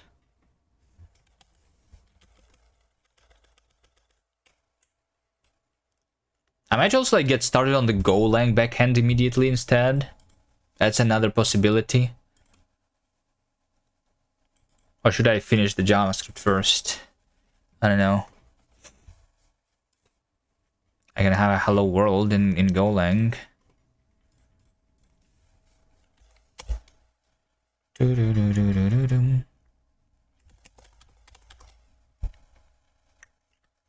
I think finishing JavaScript first though would make more sense.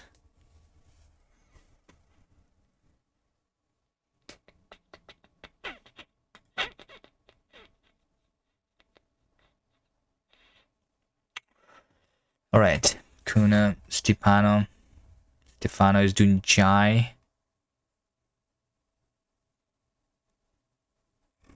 First release 1982. 1982. How is that even Let's possible? go there. Thank you guys for watching. See you next time.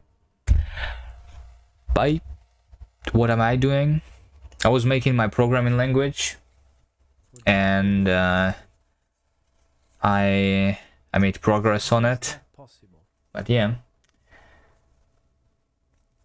I'm ending the stream. That's what I'm doing. So if you want to follow and ask that question again when I come back, feel free to follow. All right. But that's it for me for today. See you next time. I don't Bye. understand how this is possible.